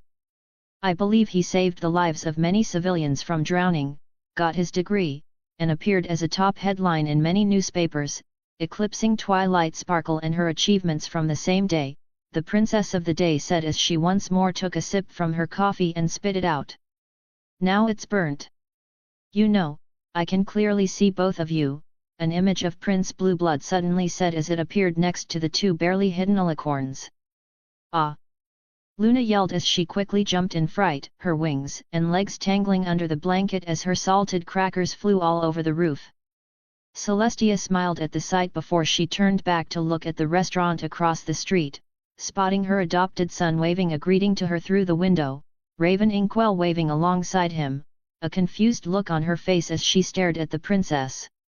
Celestia merely smiled and waved back at the two ponies, her magic grabbing Luna and getting her to stop struggling under the blanket. "We're compromised," the Princess of the Night yelled as Celestia stood up and spread her wings, dragging Luna along with her like a bag of potatoes as she magically held her in flight. "Oh, make a doctor's party. Thank you two so much for coming," Time Turner said with a relieved smile as he opened his door to invite his two guests into his home. "There's not much, but I hope you feel at home," he told the two ponies as he led them to the living room, where two other ponies sat waiting on a couch. "A Pegasus mare and a unicorn filly." "Not much." One of the two guests walking with Time Turner asked, almost offended in his reaction. "Doc, there's nothing here," he exclaimed, pointing at the lack of any decorations on the wall. "I have to agree with Zephyr here," the second guest added, her purple eyes looking over the Spartan living room, her light blue hair swinging in front of her forehead, causing her to swipe her hoof at her hair, pulling it aside. "Even I have at least one plant in my caravan." "See!" the filly on the couch loudly exclaimed as she jumped to her small pale purple hooves. "I told you you needed more color here." "I don't know," the Pegasus mare spoke up as she also took a look at the empty walls of the house. "It has a unique look to it, I think." She questioned herself at the end, her eyes looking in different directions. "Guys! We're not here to talk about my living room," Time Turner tried to say, but he was cut off by his lively guests. "Oh my gosh! There's no way you actually live like this!" Zephyr Breeze exclaimed as he looked through a nearby door, seeing another mostly empty room with only the bare essentials. "Trix! You have to defend me here." Trixie Lulamoon rolled her eyes at her friend's antics but nodded her head regardless. "He's right, Time, your interior design is sad. Very sad." Zephyr yelled from further down the hallway as he looked through more rooms. "See! More color is needed." The filly pointed a hoof at him. The Pegasus mare merely looked between all the other ponies, a confused smile on her face. "I thought this was your birthday party?" she asked.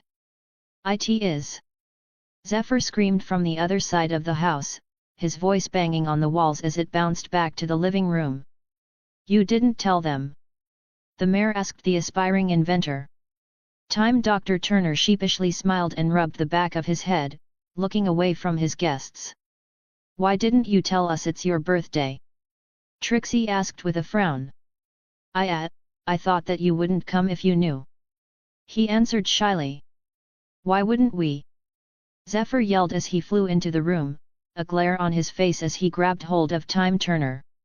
"If you told me this was your birthday, I would have brought a present, Doc. Everyone loves my presents." Trixie coughed to the side hearing that, remembering the present Zephyr Breeze gave her after she showed him her caravan.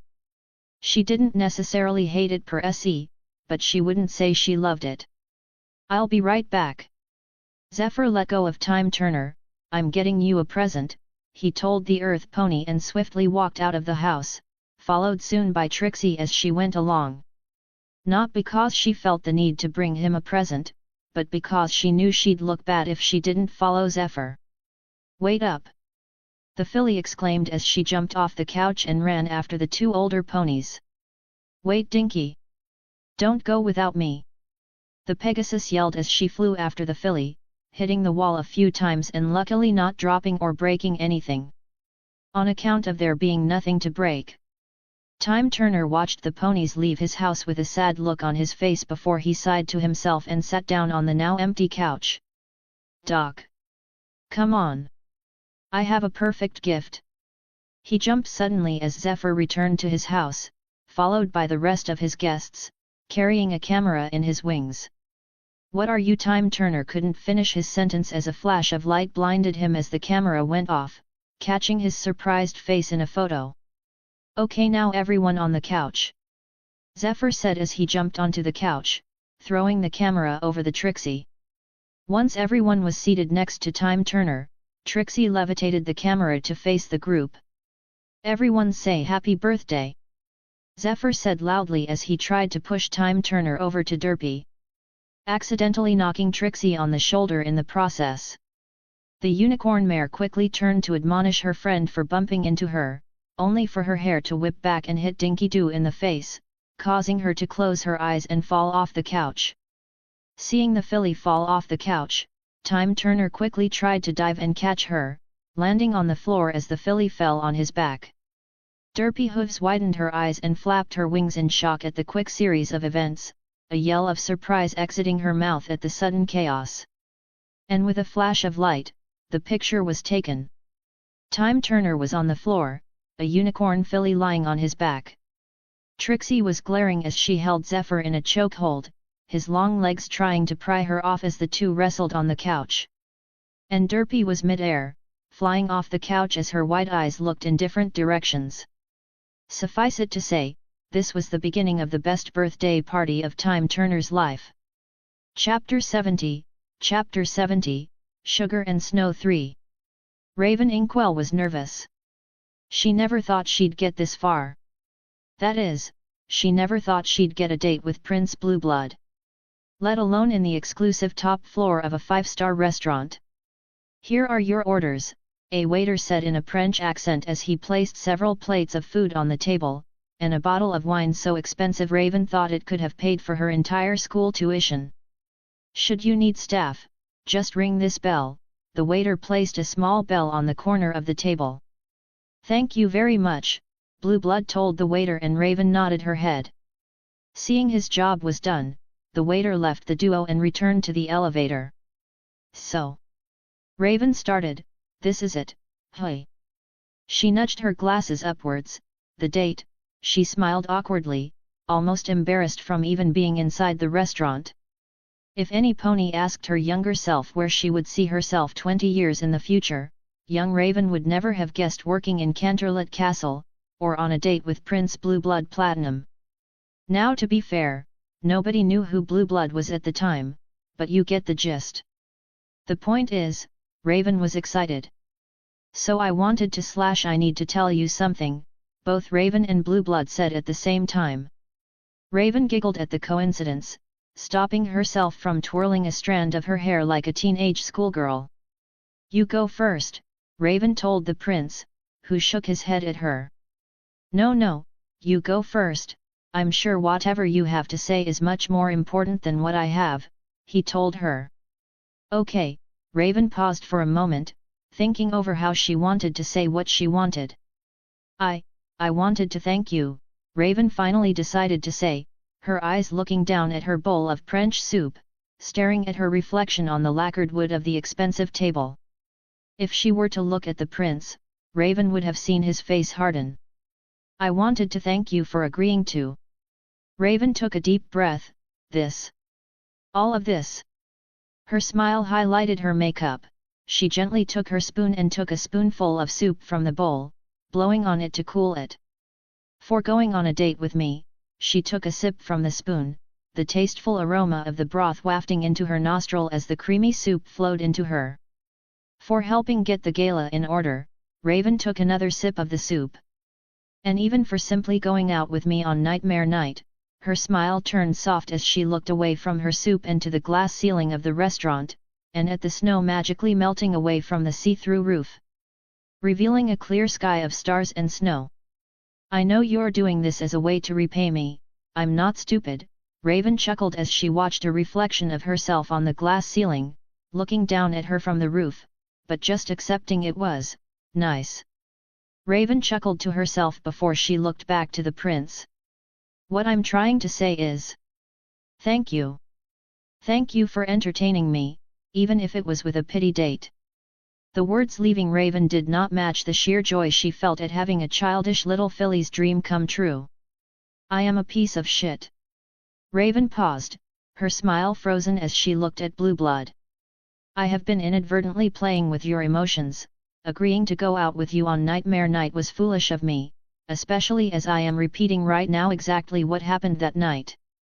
Raven frowned at the prince, her eyebrows furrowing as she tried to understand what was going on. I have no romantic interest in you, and I should not have agreed to this date, it was stupid of me to do so. The prince didn't look away, his ice blue eyes staring directly into Raven's own before he scoffed and looked away, the wine bottle opening magically and pouring into his glass. Blueblood looked at his wine glass before he poured even more wine into it, almost overflowing the glass before he stopped. Raven watched with a mixture of emotions she couldn't easily format as the prince lowered his head to the side, so his eyes would be level with the wine glass. Nodding his head at something Raven couldn't tell, he straightened back up and levitated the open wine bottle to his mouth before he grabbed it with a hoof as his horn stopped glowing. Raven watched in fascination as Prince Blueblood emptied half a wine bottle in only a few seconds. And once he was done, he let go of the bottle and calmly placed it on the table, his eyes looking at his own reflection on the snow-melting roof. I'm not drunk enough to do this, he whispered to himself, his eyes moving from his own reflection to that of Raven's reflection. I'm a piece of shit, I don't know any other way of saying this, I'm not good with emotional situations, never have been and probably never will be, so while there may be a much easier way of saying what I'm trying to say, I don't know it. He said, the back of his head resting on the back of his chair as he looked up. So I'm going to do what I always do when I don't know what I'm doing and just be blunt about it. He said before taking a deep breath. I am in a long-range relationship with what I would call a long-term romantic interest, Blueblood said, his eyes briefly moving to the wine bottle before they turned back to Raven's reflection. I am telling you this so you'd at least understand where I'm coming from. Blueblood's horn glowed as the bottle of wine levitated back into his hooves. Raven took the overflown wine glass and dragged it towards her, spilling parts of it on the table along the way. So that you don't get your hopes up from this, Blueblood said with a frown as he took another drink of the wine. Raven downed the wine glass. If you still want to continue, Blueblood paused as he took a deep sigh, his hoof moving to hold his head as he agonized over a better way to phrase his words, before shaking his head and continuing. It can only be casual, I'm telling you this because you are my friend. Raven slammed the empty wine glass back onto the table before abruptly standing up and walking away, leaving the rest of her food untouched. Blueblood merely looked at her reflection on the ceiling march away from him as he sighed tiredly. "I'm a piece of shit," I thought to myself as I watched the elevator go down. "Damn it, past me, why did you have to do this?" I stretched my limbs as I stood up from the chair. "None of this would have happened if you simply spent a night trick-or-treating with Luna." I took out my wallet and placed a tip on the table before starting to walk to the elevator. "But knew you just had to push forward with the Cannonia deal, and for what? You didn't even have a boat." I kicked my feet as the elevator slowly descended. "And now look what you did, you stupid idiot." A smile spread on my face as the elevator reached the bottom. I ignored the looks I was getting as I left the restaurant and got on a chariot. "I'm a piece of shit, no doubt," I chuckled to myself as I drove back to Canterlot, "but I'm a freedom-loving piece of shit, so it's time to own up to my actions." "Did you say something back there?" the driver asked through the window separating us. "Shut up and keep driving," I told him. The driver rolled his eyes and clicked his tongue, but did so regardless. The two earth stallions carrying the chariot continued to move as they did their job. Knocking on the door of a room in the castle, Prince Blueblood waited for a response from the pony inside, a bubble of soundproof magic covering him and a bottle of cheap boxed wine. The door opened slightly to reveal Raven Inkwell peeking out at him. The makeup she wore previously was washed away by streaks of dried tears on her cheeks. "May I come in?" Blueblood asked as he raised the bottle of cheap fermented grape juice. Raven stared at him through the crack she made in the door before taking a step back and opening it for him to enter. Inside the room, the two ponies sat across each other on the carpet on the floor. "I wanted to at least apologize somewhat," Blueblood told Raven as he popped open the bottle of wine, "so do you want the first drink?" Raven stared blankly at the bottle of wine before looking around for a bit. "There aren't any glasses." "This is cheap trash," Blueblood let out a quiet laugh. "It doesn't deserve a glass, just drink from the mouth." He paused and thought it over for a moment. "Unless of course, you aren't comfortable with it, that's totally fine." And Raven cut him off by grabbing the bottle and placing it to her lips. An almost pained look crossed her face as a sour liquid flowed down her throat, almost causing her to spit it out. "Why are you doing this?" Raven asked once she stopped drinking from the bottle, passing it back to the prince. "Because while I might be a piece of shit, I still consider you my friend, and don't want you to feel bad," he told her as he placed the wine to his own lips. "Wow, this really is trash." He coughed into his hoof as he passed the bottle back to Raven. "Friend?" Raven asked as she took another drink from the wine. "I never had much friends." She passed it back. "Me neither," Blueblood told her as he took a drink from the bottle. "It's hard to make friends when you're like me."